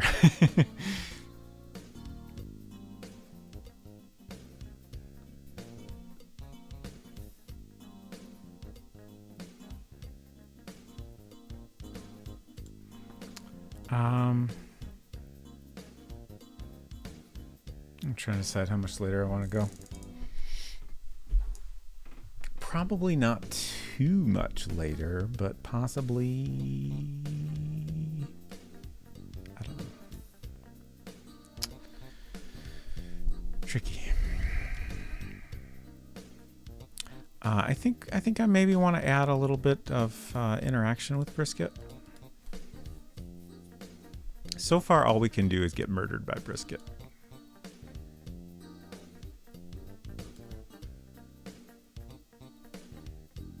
All right, that's an object. I was like, where is that scene? It was a scene initially, but then we made it an object. I'm just kind of curious how that looks in comparison.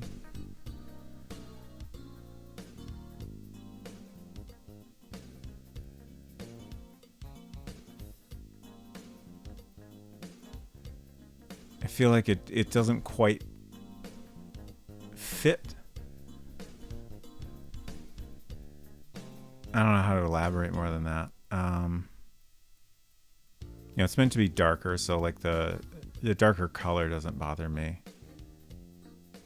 But like, I don't know, this almost feels too skinny, the leg. I'm not going to worry about it for now.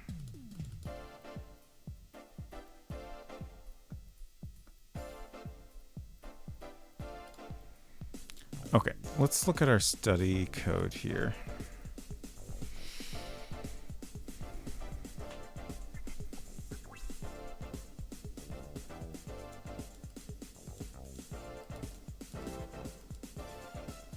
So here's the start of all our brisket related code.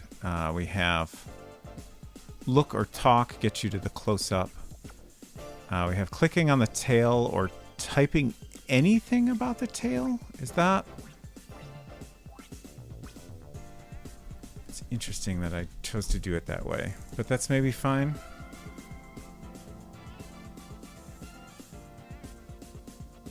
But what if they type look at tail? We don't want that to result in a death. So let's make this a little bit more specific.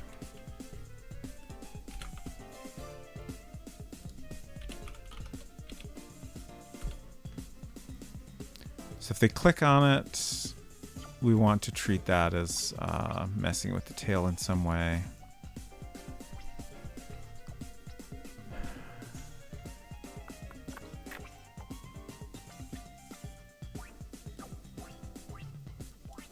One thing I was thinking of when I came in here is I want to also have it so that if you try to pet the cat, if you try to pet Brisket, it I think results in pretty much the same outcome.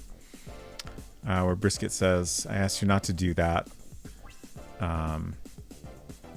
Wait, initially, please don't do that.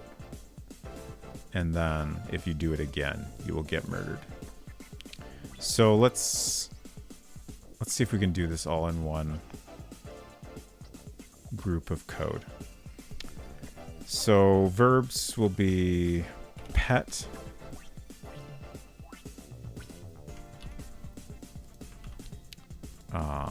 I don't know, pull,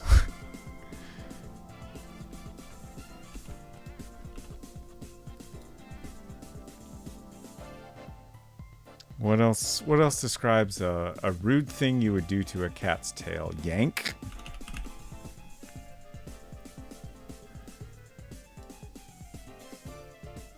And I'm trying to think,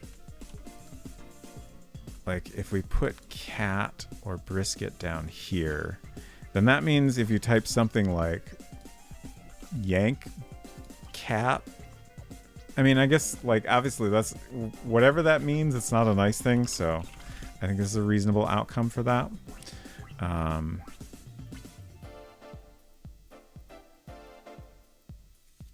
Probably just touch is offensive enough to Brisket. I mean, it's kind of more or less the same as pet.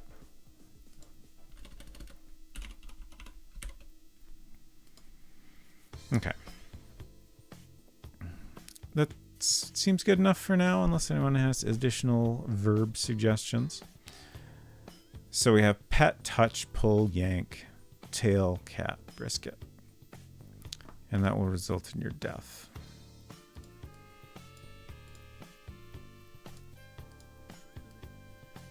And then another thing we should add is messing with the lamp while Brisket is still here should also result in your death.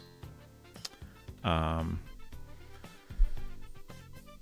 trying to think. I don't think I'll code that yet, because once we've done that, then you basically have to complete the full cat conversation to be able to do anything with the lamp, which is a little bit of an annoyance during testing. So I won't bother to code that until later. And then I want to start filling in some of the conversation here. All right. Okay. So this is a thing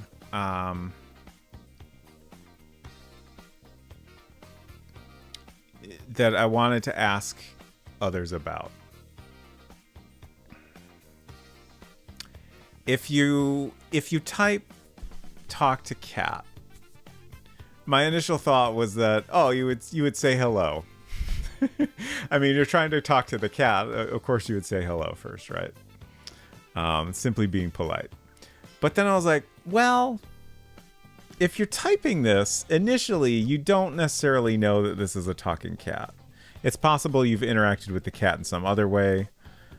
So maybe you've learned that already, but probably not. So my thought was we should have this initial thing you say to the cat be more like something realistic you would say to a cat. So what would y'all say to a cat if you're trying to get its attention? You walk in a room, you see a cat on a chair, and you're like, I want to talk to that cat. I want to get that cat's attention. What would you say? I have not interacted with cats enough to know, like, what makes sense here.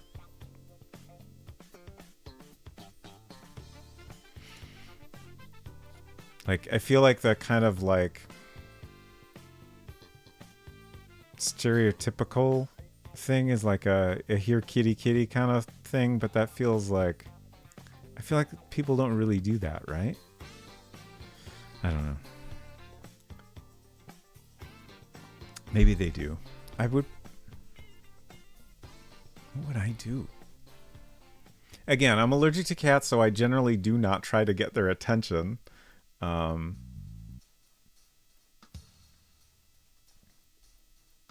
this is not something I've tried to do very often. Tough to say. Okay.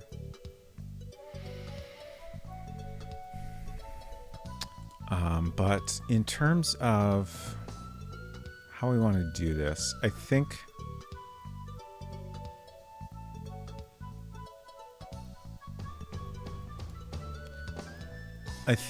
the way this is going to be coded is we have this block here. So if you try to talk to the cat, we take you to the close-up, and then it will print the first thing you're saying to the cat as soon as you get to that scene. Hello there. Okay.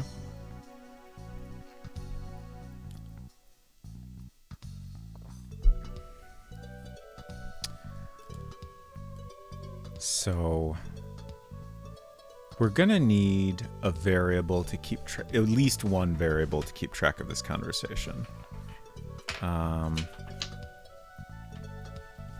we used any variables that start with C for cat? I know we've done variables that start with B. So we could use B for brisket, but if we haven't used C anywhere, then I think we'll do that.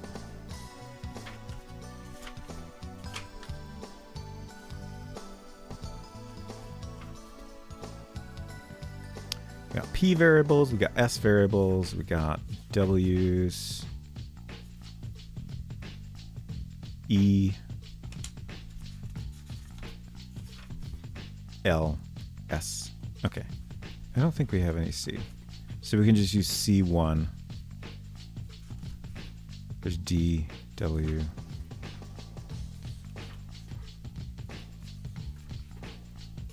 Okay.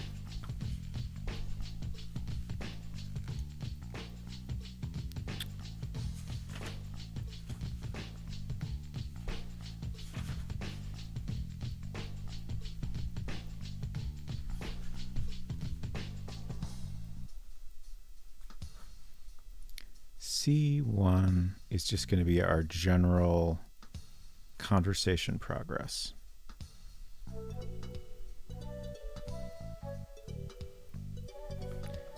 Less than 1 or 0 is going to be first interaction. And then we'll set it to 1. And I guess, well, no. Write anything down for that just yet. Okay, so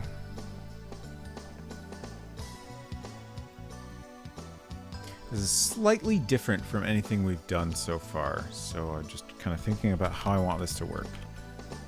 If loop number equals 0, so when you first get to a room, this loop variable is set to 0, and then each time you do something, it increments by 1 until you move to another room. So this will allow us to do something that happens as soon as you get to the room, which is what we want to happen. So it'll print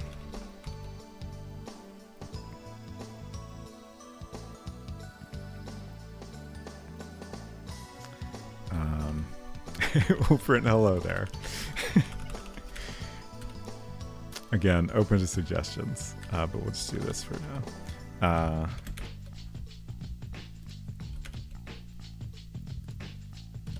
Hello there, you say to the cat.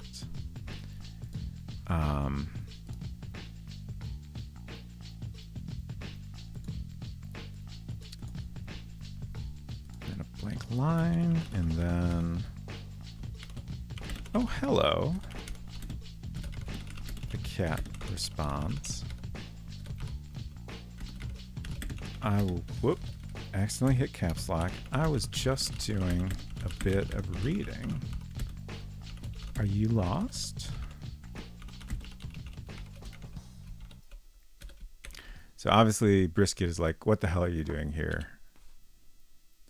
You must be lost. Or why are you bothering me? At this point, Brisket is trying to be somewhat polite. Annoyed, but understanding.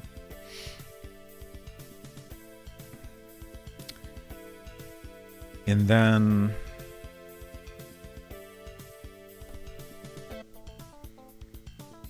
just thinking here.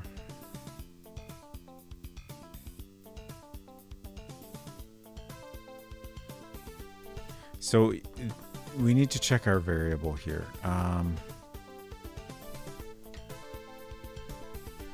If C1 number sign is less than 1, then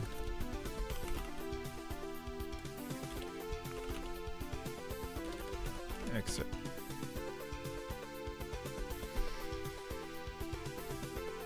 Okay, and then in the future we'll have different bits of conversation that appear when you come to the study and try talking to Brisket.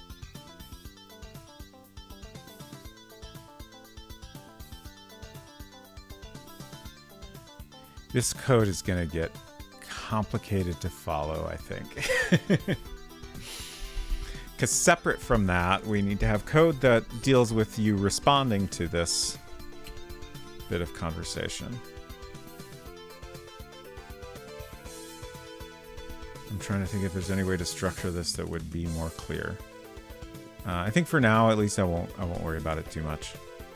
It'll probably be easier to answer that question as I fill it in a bit more. So the way I want to handle this is,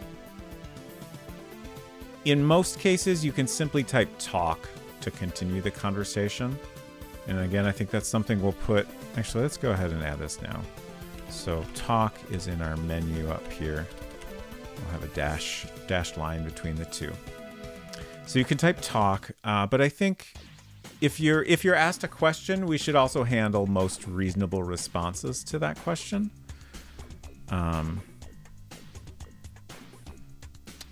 So if text $ equals talk,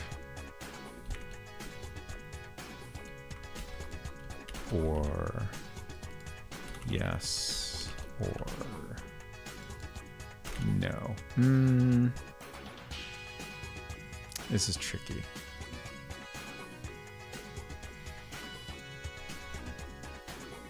Excuse me. No is so short, and this, again, a single equal sign is contains. So,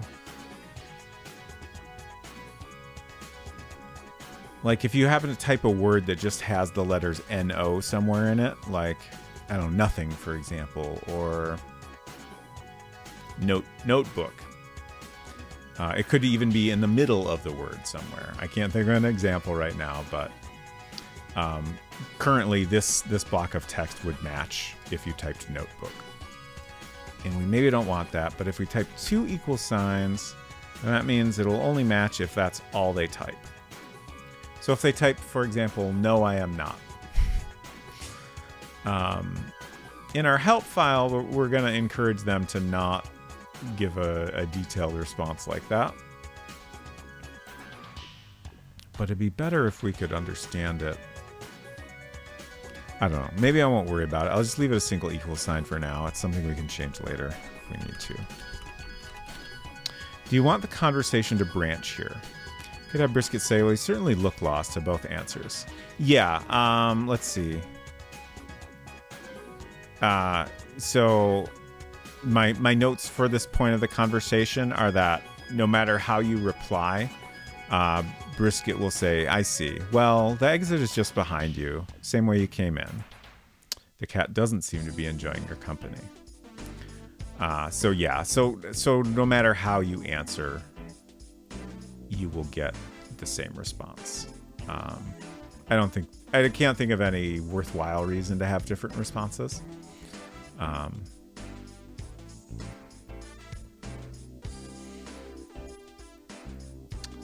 trying to think if there's a more flexible way we can handle the response here. I can't think of one.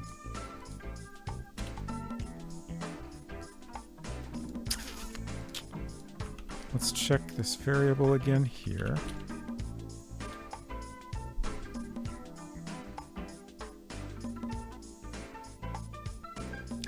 I think the way this is ordered is going to be the best way to split up this code.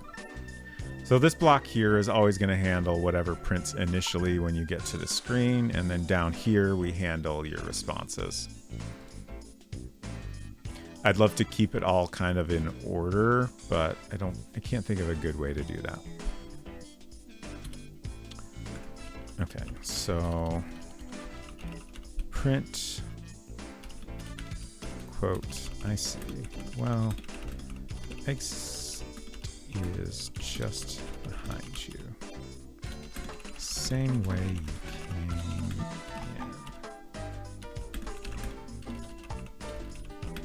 Cat doesn't seem to be enjoying your company. Oops. Okay. And then print blank line.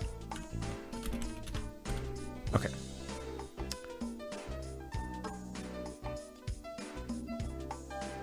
Okay. And then at this point, I think we want to increase our variable because you've responded to that question in some way. So we want to let C1 number sign equal 1.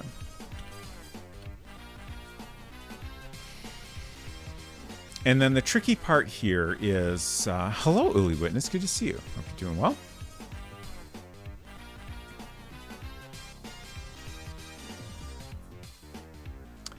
Hope you are continuing to enjoy Deathloop.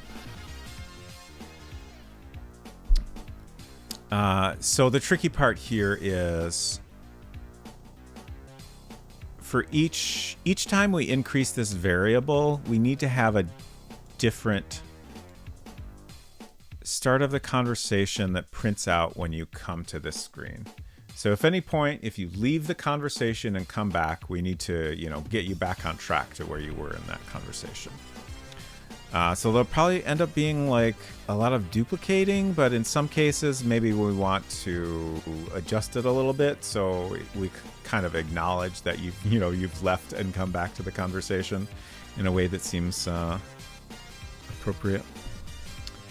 Have a plan for how to finish the game now, so all that's left is to figure out how to pull that off. Good. Important first step.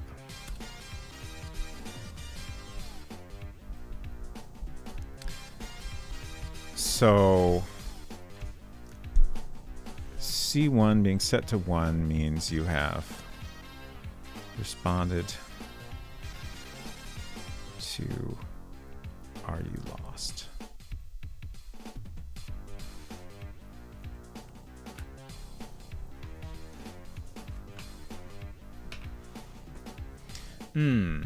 I guess one way we could have the game respond to literally any input is to check if loop is greater than 0.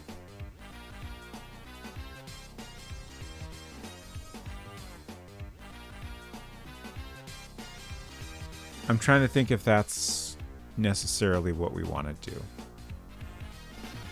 That might be a little bit too broad.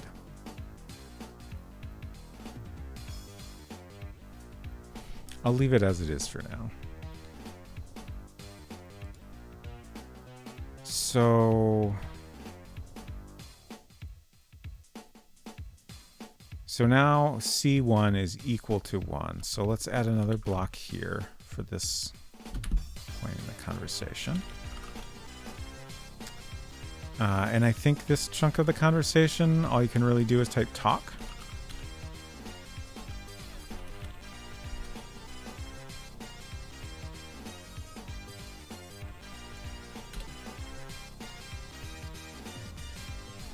I hope. I'm nervous about this part of the game because I'm worried this will be a little bit tricky for players to get the hang of.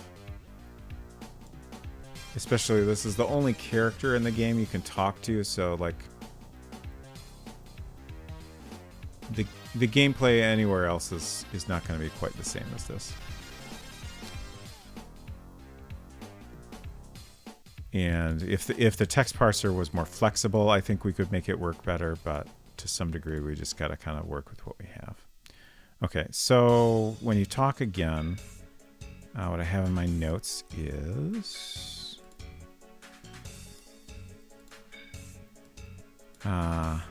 Brisket will say, I suppose I won't be getting any more reading done right now. And then Brisket will introduce themselves. I see. Whoop, I was looking at the wrong thing. I suppose I won't getting any more reading done right now. The cat says, clearly annoyed.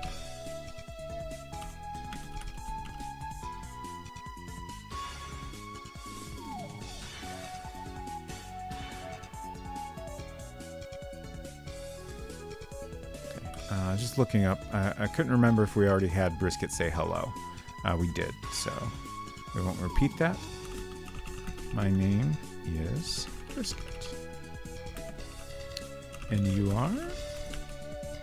So this is kind of the first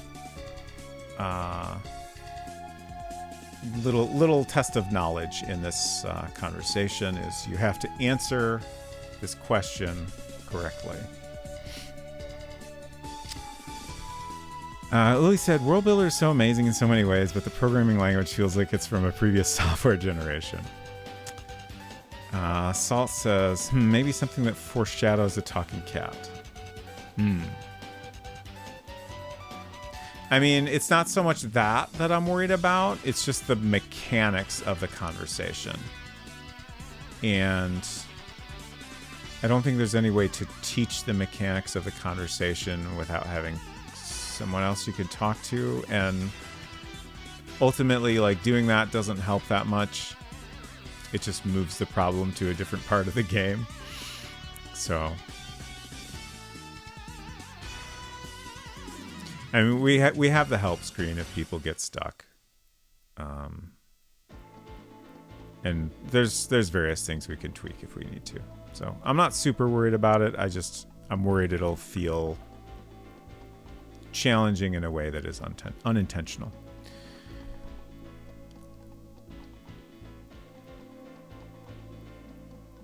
Okay, so I think at this point we want to increase this variable again.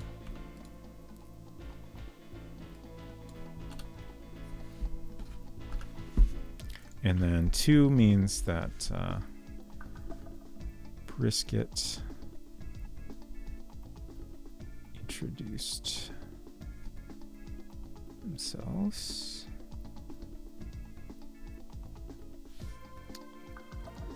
And then going back to what I was saying, let's start to fill in more of this.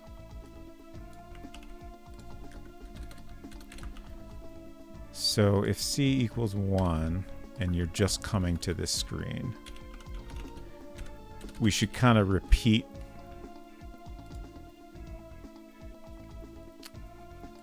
what we said here, but we want to make it a little different. I think in this case we definitely want Brisket to acknowledge that you have been asked a question, you've left, and then come back.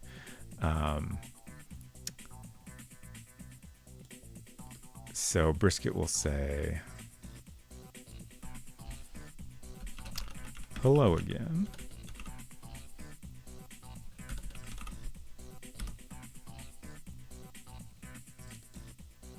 Cat says, increasingly annoyed with you. As I said, my name is Brisket. You are? think that's pretty good. And then we have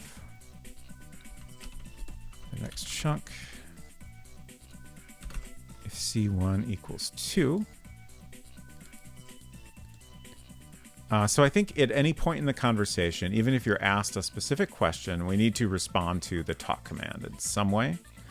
I didn't really think about this too much until just now. So I'm not sure what is the appropriate way to respond. Like, you're asked a question, you've typed a command that suggests you just want to continue talking. Maybe I did actually make a note about this. Okay. Yeah. What I had planned was that if you type any unrecognized command at this point,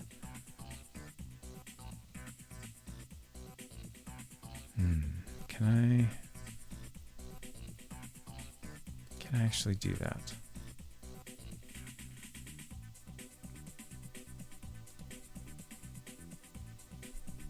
Let's see. This code is going to run. Maybe we want a loop check around all of this. So if loop is greater than 0,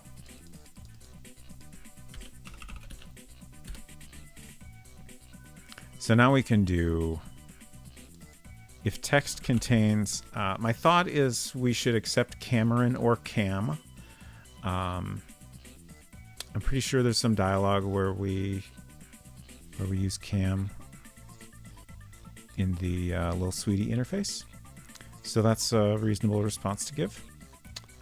So that's the successful response, which I'm not going to fill in just yet.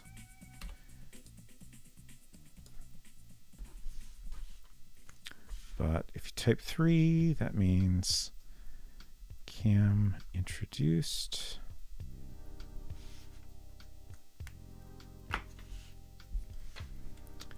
And then below here, we can have the fallback for other commands. I had to add that check for the loop because we don't want this fallback to happen when you first come to the room.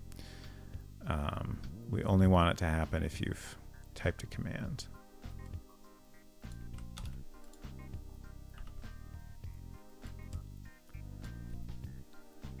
So again, in my notes, I have, if you can't remember your own name, I'm not sure we can have much of a conversation, Brisket tells you.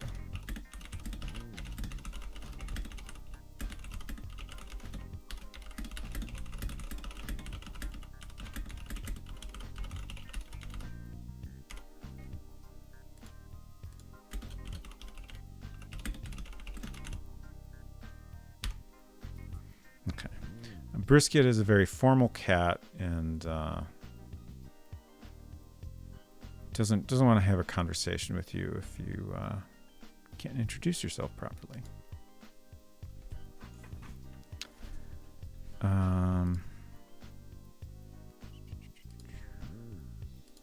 Just crossing off things on my notes here.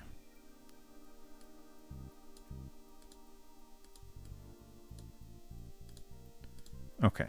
And so if you say Cam or Cameron, Brisket says, ah.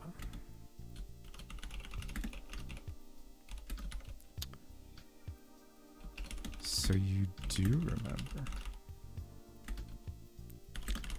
I hope things haven't been too difficult for you. Do you know what brought you here?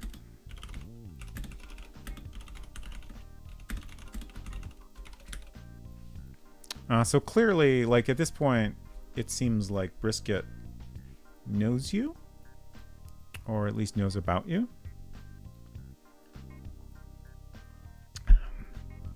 Perhaps more than you know yourself.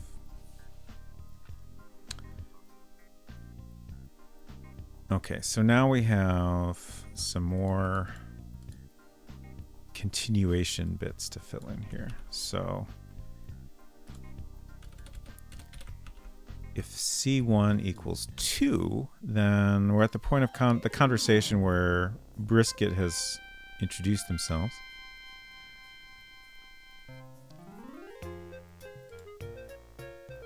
Wait. Oh, I goofed something up. When it's C1, we've had this here. I see. Well, exit is just behind you. Same way you came in. Cat doesn't seem to be enjoying your company. Okay. So this this text I wrote here is actually for what I was just doing. So we want something different to print here.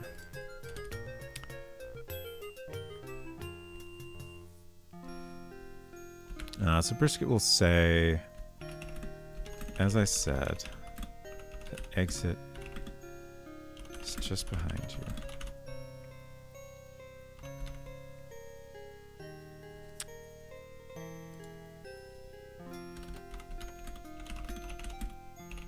The cat says,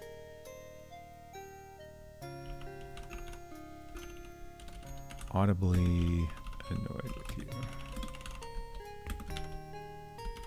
I'd like to get back to my book if you don't mind.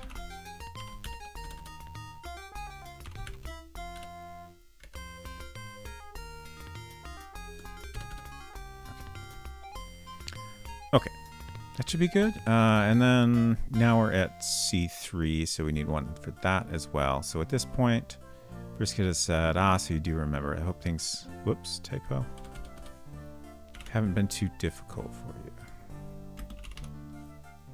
Do you know what brought you here? Okay.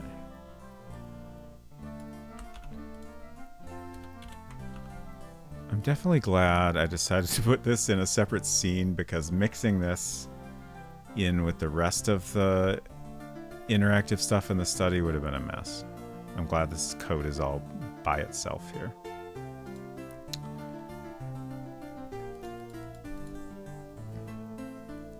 I'm just going to copy this for reference. We'll kind of reword it.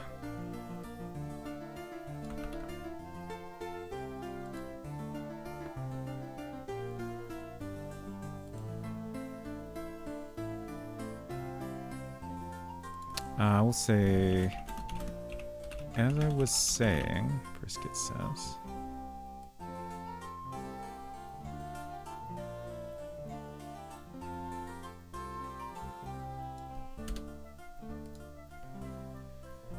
I want to reiterate this sentence. I hope things haven't been too difficult for you.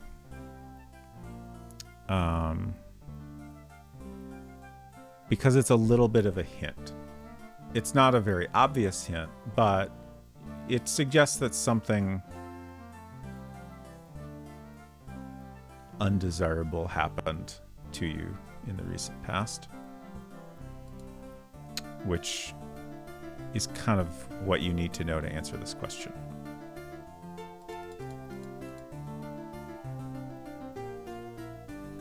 Okay. Let's see if this works so far. I'm trying to think if there's anything else we need to test this all out. I think this first part of the conversation should work now. Oh wait,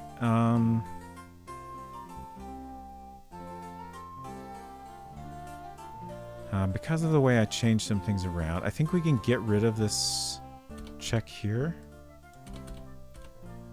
And then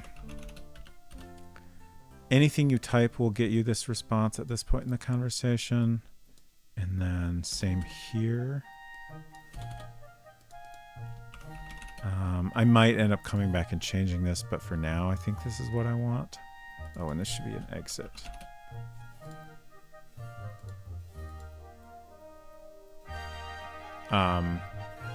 It's possible that in some cases, you know, maybe if you type look or something, or ooh. I was just thinking, oh, if you type like inventory, it will get treated as though you're saying that to Brisket, but maybe that's okay. Sorry about the mic bump. I don't know. We'll see how this works. We might have to come back and adjust it.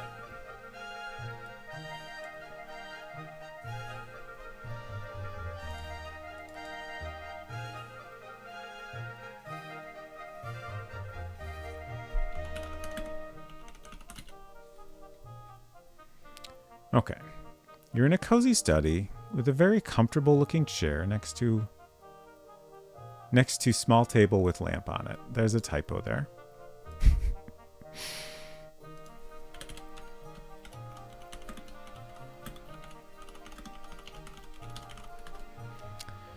There's a cat sitting in the chair.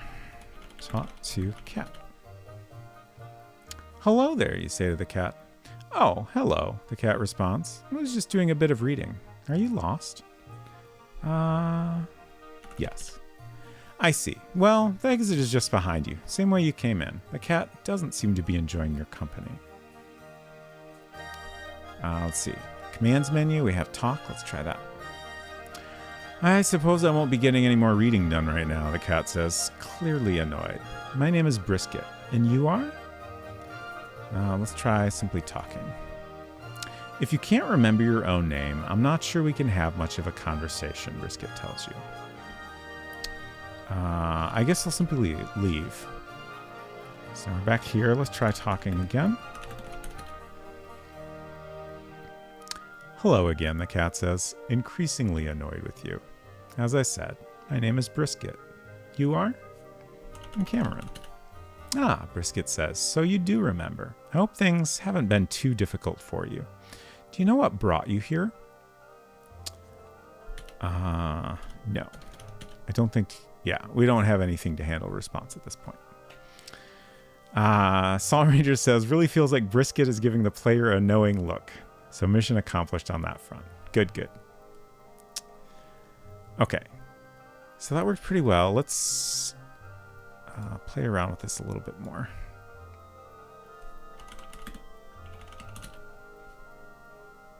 So talk cat. We get this first response. Let's close. And then talk cat. Okay, we still get the first response. Oh, wait. Oh, yeah, that's right. Okay. So then we'll say no. Same response. Let's close. Okay. Talk cat. As I said, the exit is just behind you, the cat says, audibly annoyed with you. I'd like to get back to my book, if you don't mind. And then we should continue to get that same response if we leave and come back. Good.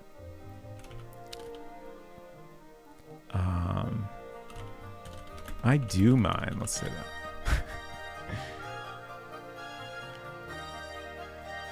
Okay. Suppose I won't be getting any more reading done right now. My name is Brisket, and you are, so let's leave after this. And talk to cat. Hello again, the cat says, increasingly annoyed with you. As I said, my name is Brisket. You are?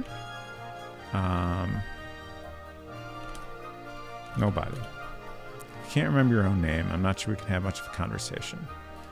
Missing a blank line after that.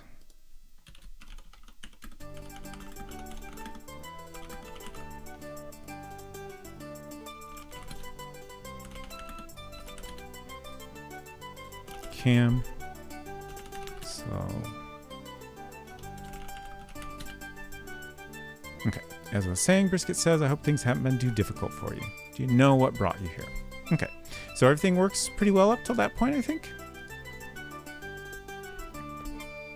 Thank you, Willie. I am very happy with how it came out. Let's fix the couple typos I noticed.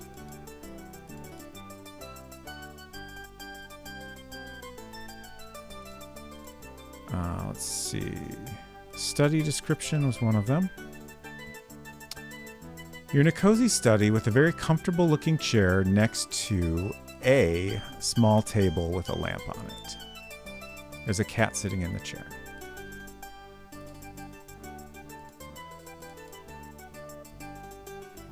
You're in a cozy study with a very comfortable looking chair next to a small table with a lamp on it. The lamp is off.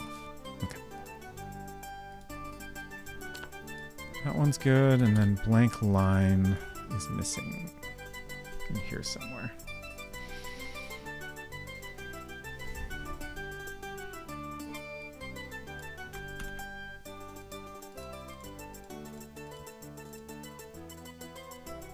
Okay.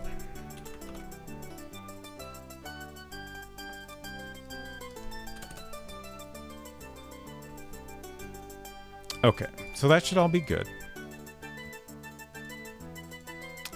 And then, so at this point of the conversation,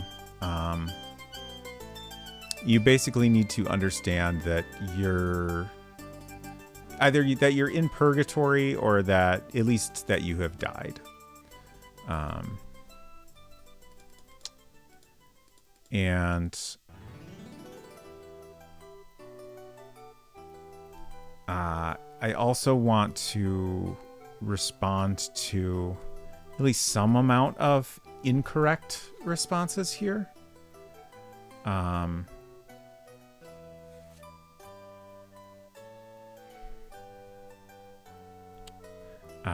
I just started thinking, should we do that with the name as well? But that would be tricky to figure out a good response. Like if you, I guess, type someone else's name, or maybe the player types their own name, thinking that's what they're supposed to say here.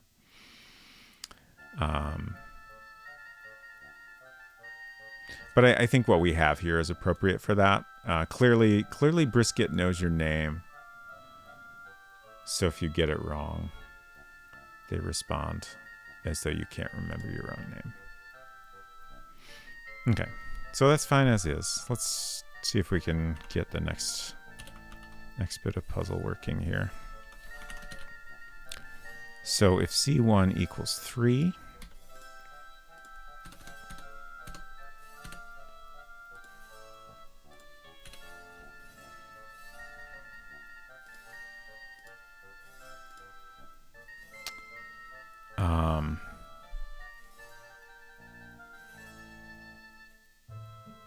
sorry, I'm looking at my notes here. Oh, okay. Right. So this next part of the conversation is a very goofy puzzle related to our certificate of wit.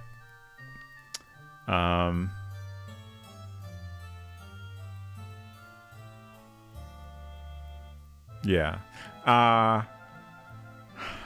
So if you start the game with a weapon in the weapons menu titled Rapier Sharp Wit. And if you look at it, it's a little certificate from Roastmasters, which is a program for baristas to learn to have witty banter with the customers at the coffee shop. And basically, you need to drop your certificate of wit in order to progress past this game and answer this question in an honest way without being jokey or witty about it. I don't think this is a good puzzle, but I'm attached to it, and I'm determined to do everything I can to try to make it work. So we'll see how that goes.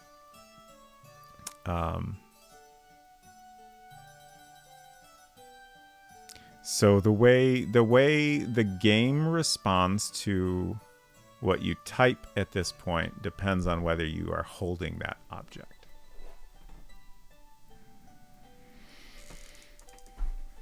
So I'm just thinking how we want to do this. Whoops.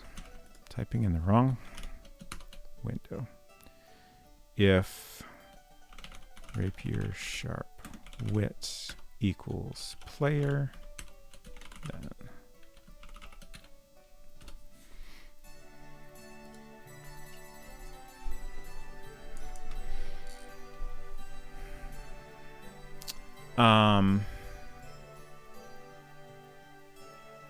okay. I'm just looking at my notes for this conversation. So Brisket says, do you know what brought you here? A reason, there's multiple reasonable ways to respond to that. You could simply say yes or no, which, is a fair answer to that question. Or you could be specific about, what it was that brought you here. So So in my notes, my thought was that we would handle both of those. I'm trying to remember if if I had a reason for wording the question that way.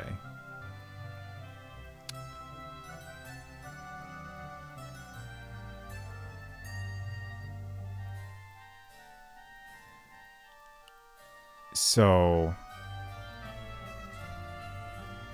in my notes, my thought was that if you have the wit, the certificate of wit, and you respond with something the game doesn't understand, Brisket says, it's a simple yes or no question, isn't it? The cat responds, do you know what brought you here? And I'm puzzled as to why I decided on that response. Because yes or no is not what I'm looking for.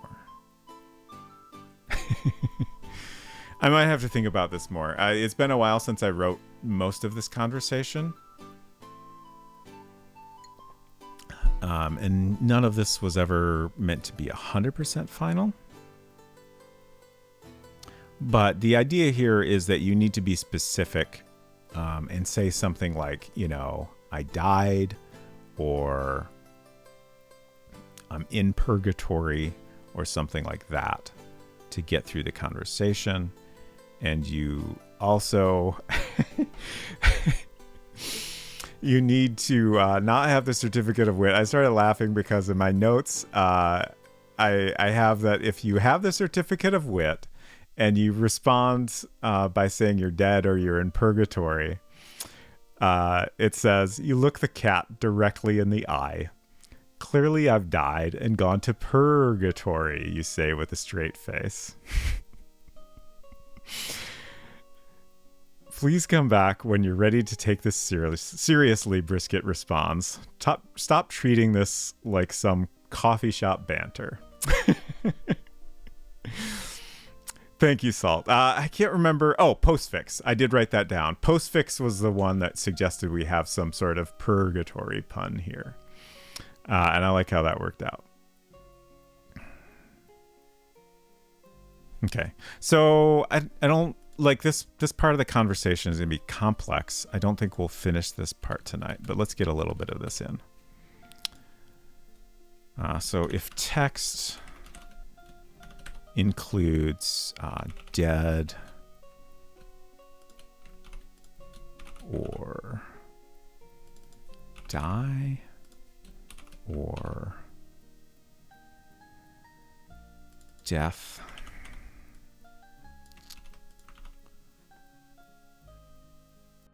I also have kill in my notes. You know, for example, you might say, you know, I was killed. But that's not quite accurate. You died accidentally. So I don't know if kill is something we want to support to get you past this part of the conversation.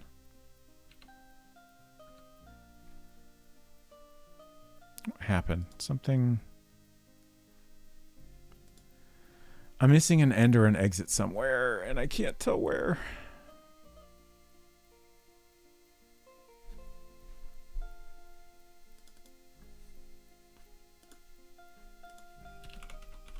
Whoop. Exit. I think this should be an exit. Okay. And then we'll also have purgatory.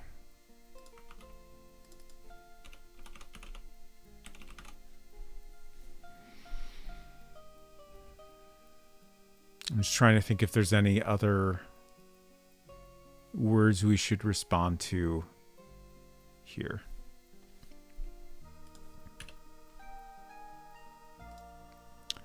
Okay. So, again, if you have the rapier sharp wit, we respond with the thing I just read.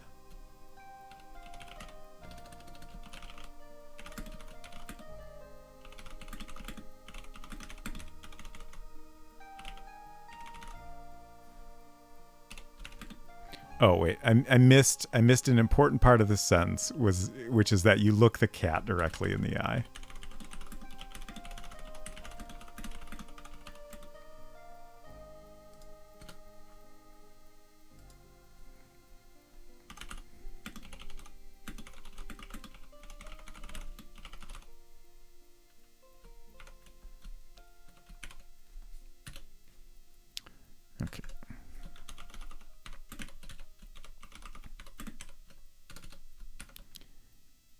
Please come back when you're ready to take this seriously.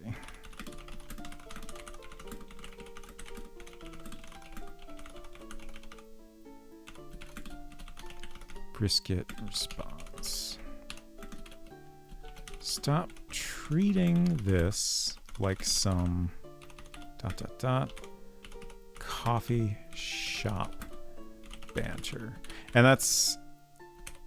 I did my best to give a lot of hints at this point because I feel like nobody's going to figure out this certificate of wit. Like,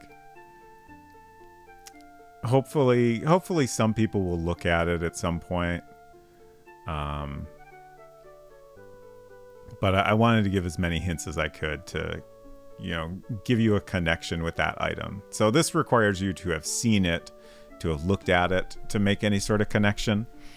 But, if you have, hopefully that'll, get you thinking in that direction.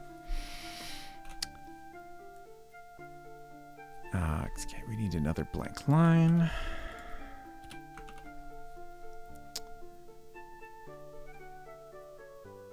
Okay. Oh gosh, that's so long. So if you drop the certificate of wit and then give one of these words as a response, then you get basically your character will kind of explain what they know of what happened to them. Which some of which we've already learned through the little sweetie emails. But we get a little additional context. I'm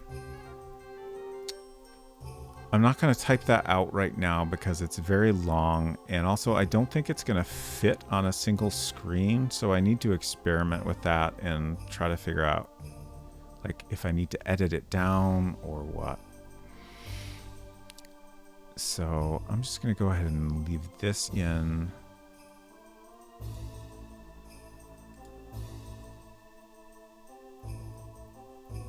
And let's see. Let's just add a placeholder for successfully completing this. So I think what we want to do is if Rapier Sharp Wit is less than player, which basically means if the player does not have that item.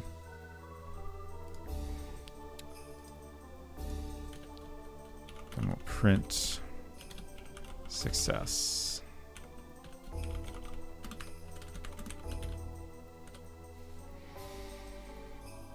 And then at that point, we want to increase the variable. So let C1 number sign equal 4.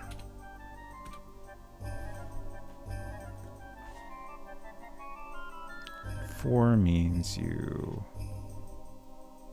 answered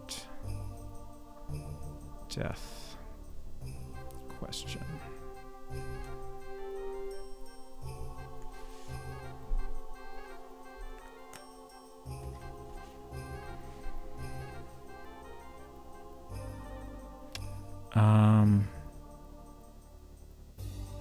Ultimately, that ends the conversation. But there will be a little bit more talking before that happens. Okay. I think that's good for now. Okay. So let's test and see if that works. Another thing I'm thinking about is,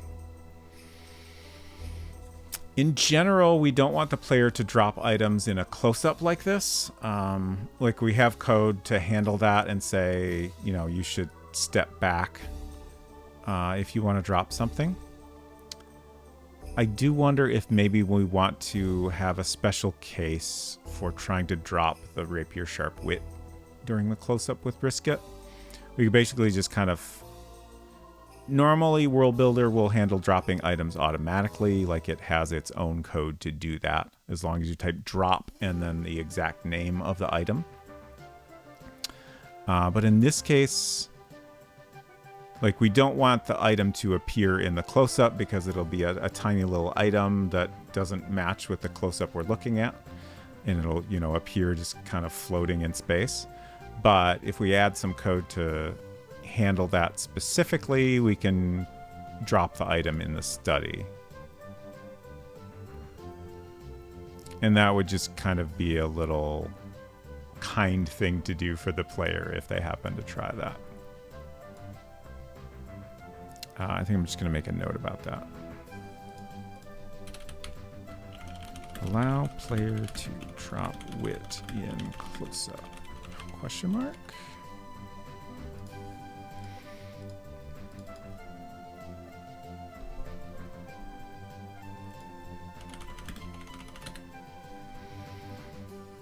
Okay. You're in a cozy study with a very comfortable looking chair next to a small table with a lamp on it. There's a cat sitting in the chair. Let's try pet cat. Please don't do that, the cat says in a stern voice. Okay, just want to make sure. Let's talk to cat. As I said, oh. What?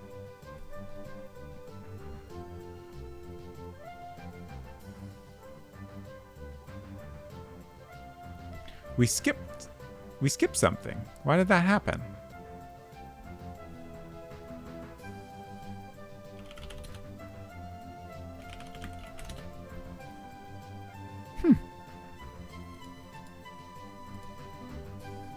Oh. I think I know what happened. We did already use C1 for something else. Which is keeping track of whether you've interacted with the cat in a bad way that will result in your death. I'm so sure I wrote this down. I think I must have just missed it when I was flipping through.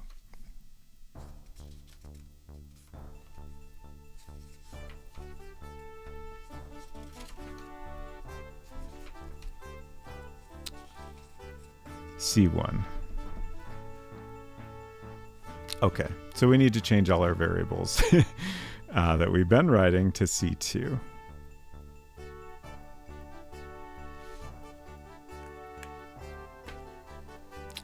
At least I caught that.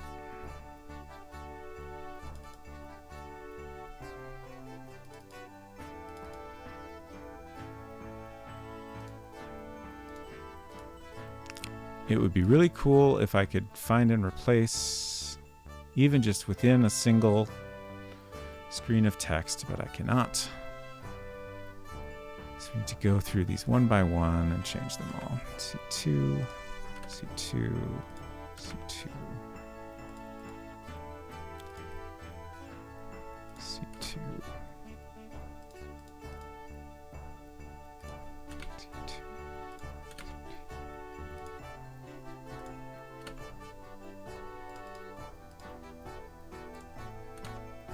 Oh, I missed some important ones where we are updating the variable.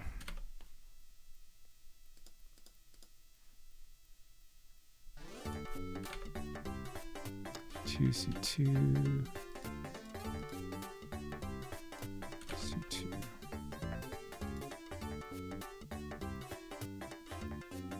Okay, I think that's everything.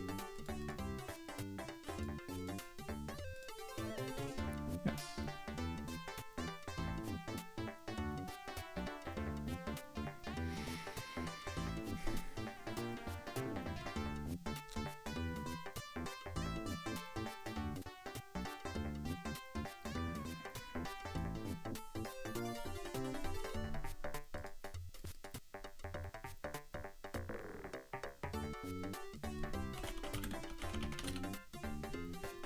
Okay, so let's do that again. Pet cat. Please don't do that, the cat says in a stern voice. Talk to cat. Hello there, you say to the cat. Oh, hello, the cat responds. I was just doing a bit of reading. Are you lost? No. I see. Well, the exit is just behind you, same way you came in. The cat doesn't seem to be enjoying your company. Talk. I suppose I won't be getting any more reading done right now, the cat says, clearly annoyed. My name is Brisket, and you are? Cam. Ah, Brisket says, so you do remember.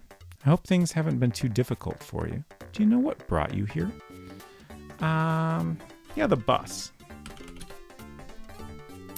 Oh, we don't respond to that. Oh, right. We only respond to the correct answer. So I died. You look the cat directly in the eye. Clearly I've died and gone to purgatory, you say with a straight face.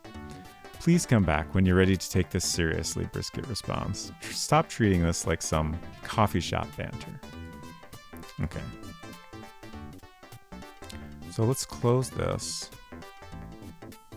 And drop wit. Okay. I think I want to add code to handle that. So you don't necessarily have to type rapier sharp wit. You no longer have the rapier sharp wit. We should look at it. So here's what it looks like, if you're not familiar with it already. It's the certificate of wit you receive from Roastmasters, the correspondence course that helps baristas improve their witty banter with customers. My boss was weirdly insistent I take this course, you think to yourself. I wonder if he was getting a kickback. Probably. Signed by John Arbuckle. Proudly presented to Cameron for successful completion of the Rapier Sharp Wit program. Roastmasters of the tri-state area. I do still want to figure out Cameron's last name. So far I've not thought of one that I'm happy with.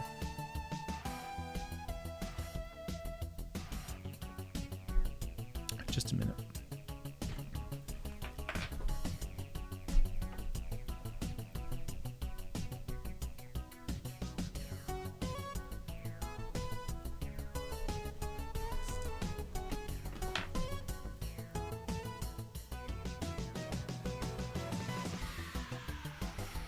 Cameron very far, Cameron quite fast. I don't want to do anything jokey.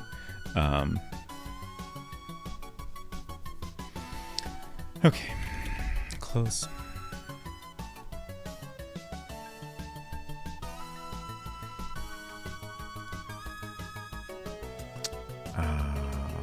What was I doing?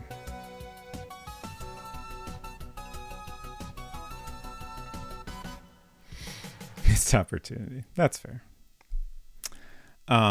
Okay. So drop the rapier sharp wit. Talk to cat. As I was saying, Brisket says, I hope things haven't been too difficult for you. Do you know what brought you here? Yes, I died. Success. Okay.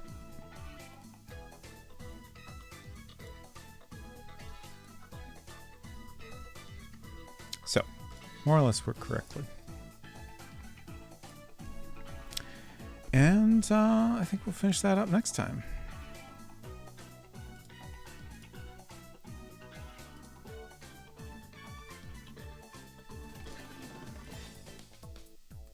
I want to look at that mirror close up again.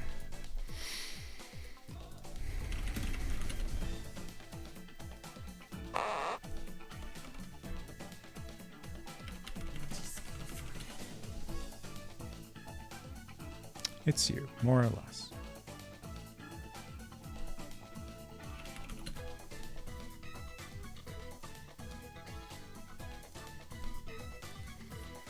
Okay. The end. I think we made pretty good progress.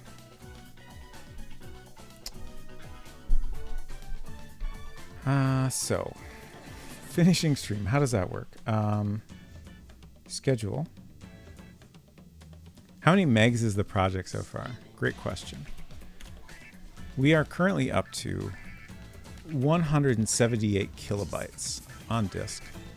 We also have a sound file that is 129 kilobytes.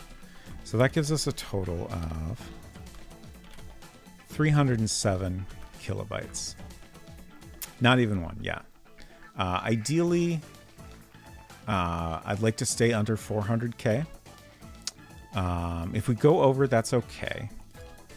As long as the main thing I want to make sure is that the main game and any like particularly important sounds are within 400K.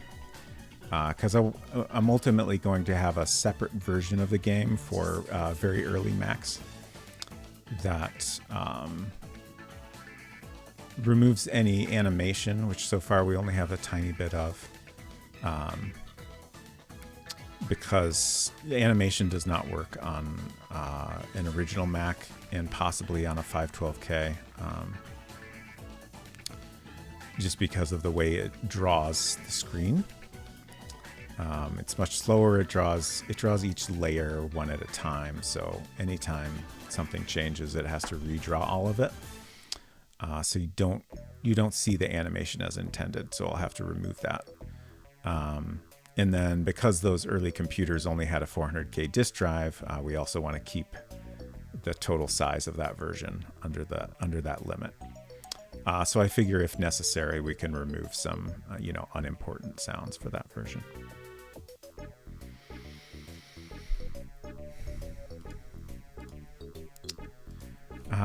Uli says, Macs at the time often came with floppy drives only, no hard disk, and floppies were 700K or later 1.3 megabytes, so more than 1 megabyte would be very impractical. Yes.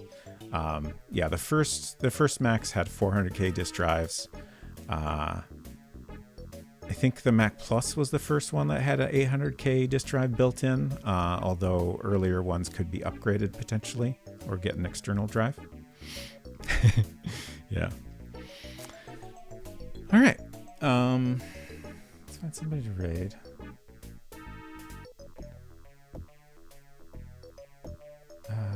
Oh, wow. Ghoul Babe is still working on Gabriel Knight 2.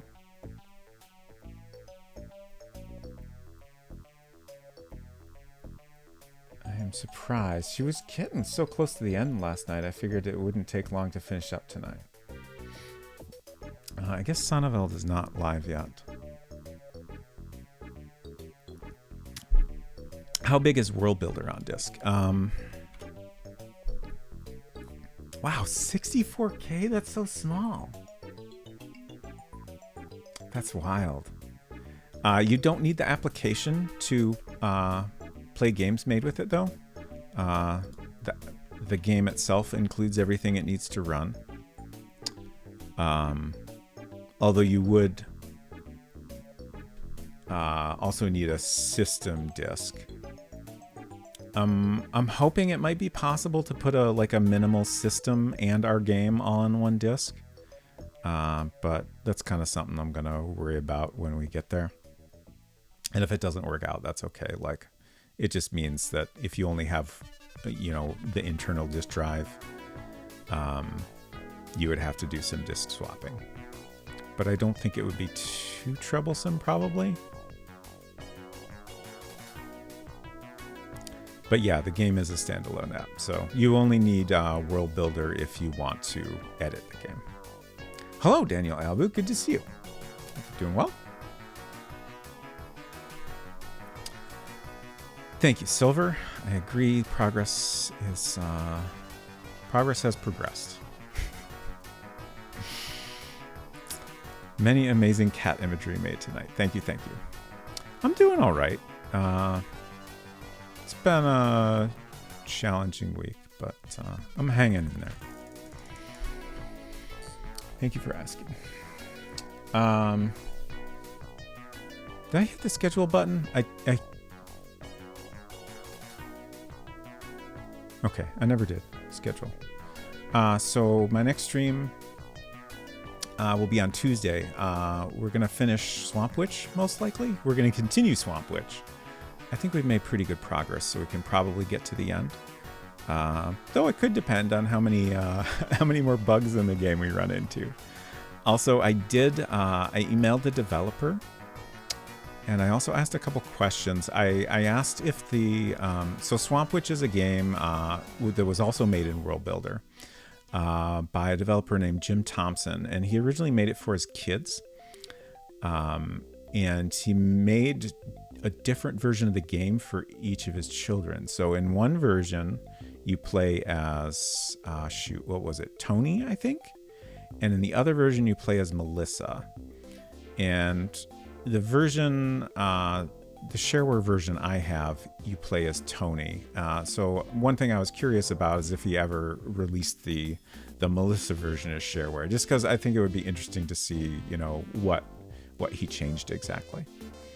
I suspect that version was never released. I just figured I'd ask. Daniel Abu says, it's amazing that you're at part 20 of World Builder. I remember the cool and cute promo you did when you started this. Nice. Yeah, it's certainly gone on for a while, but I have no regrets about it. Do you tell them about the South and not S bug? Yes. I did mention that. I also posted on the forum where I saw someone had edited the game to get around that bug. I shared my findings there as well. For anyone else that plays the game. They edited the game by basically removing the death, whereas my suggestion works around the actual problem. It's less of a cheat. Like with my fix, you still have to correctly solve all the puzzles.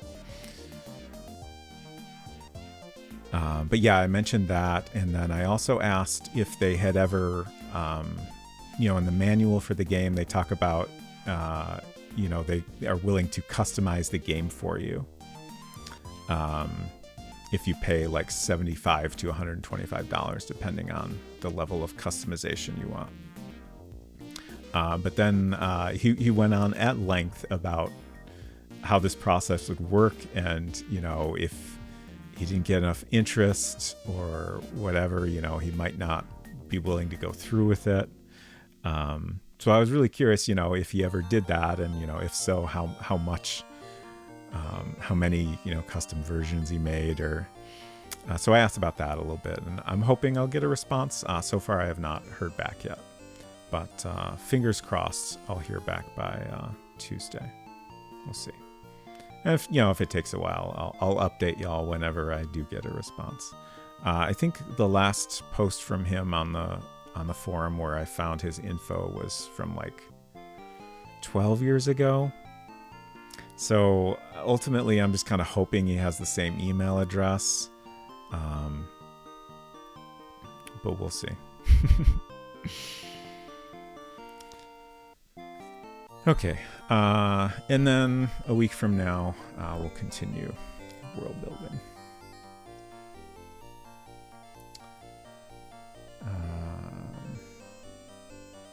Okay, I guess we're gonna go say hello to Cool Babe.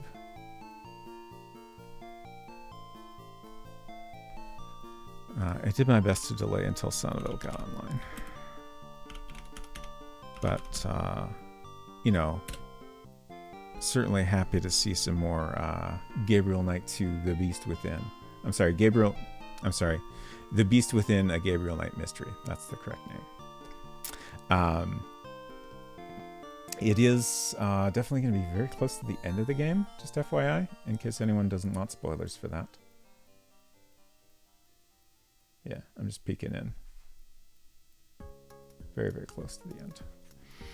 Okay, so we're going to head on over there. Thank you all for hanging out. I appreciate you all very much. I hope you have a nice weekend. Take care of yourselves, and we'll see you around.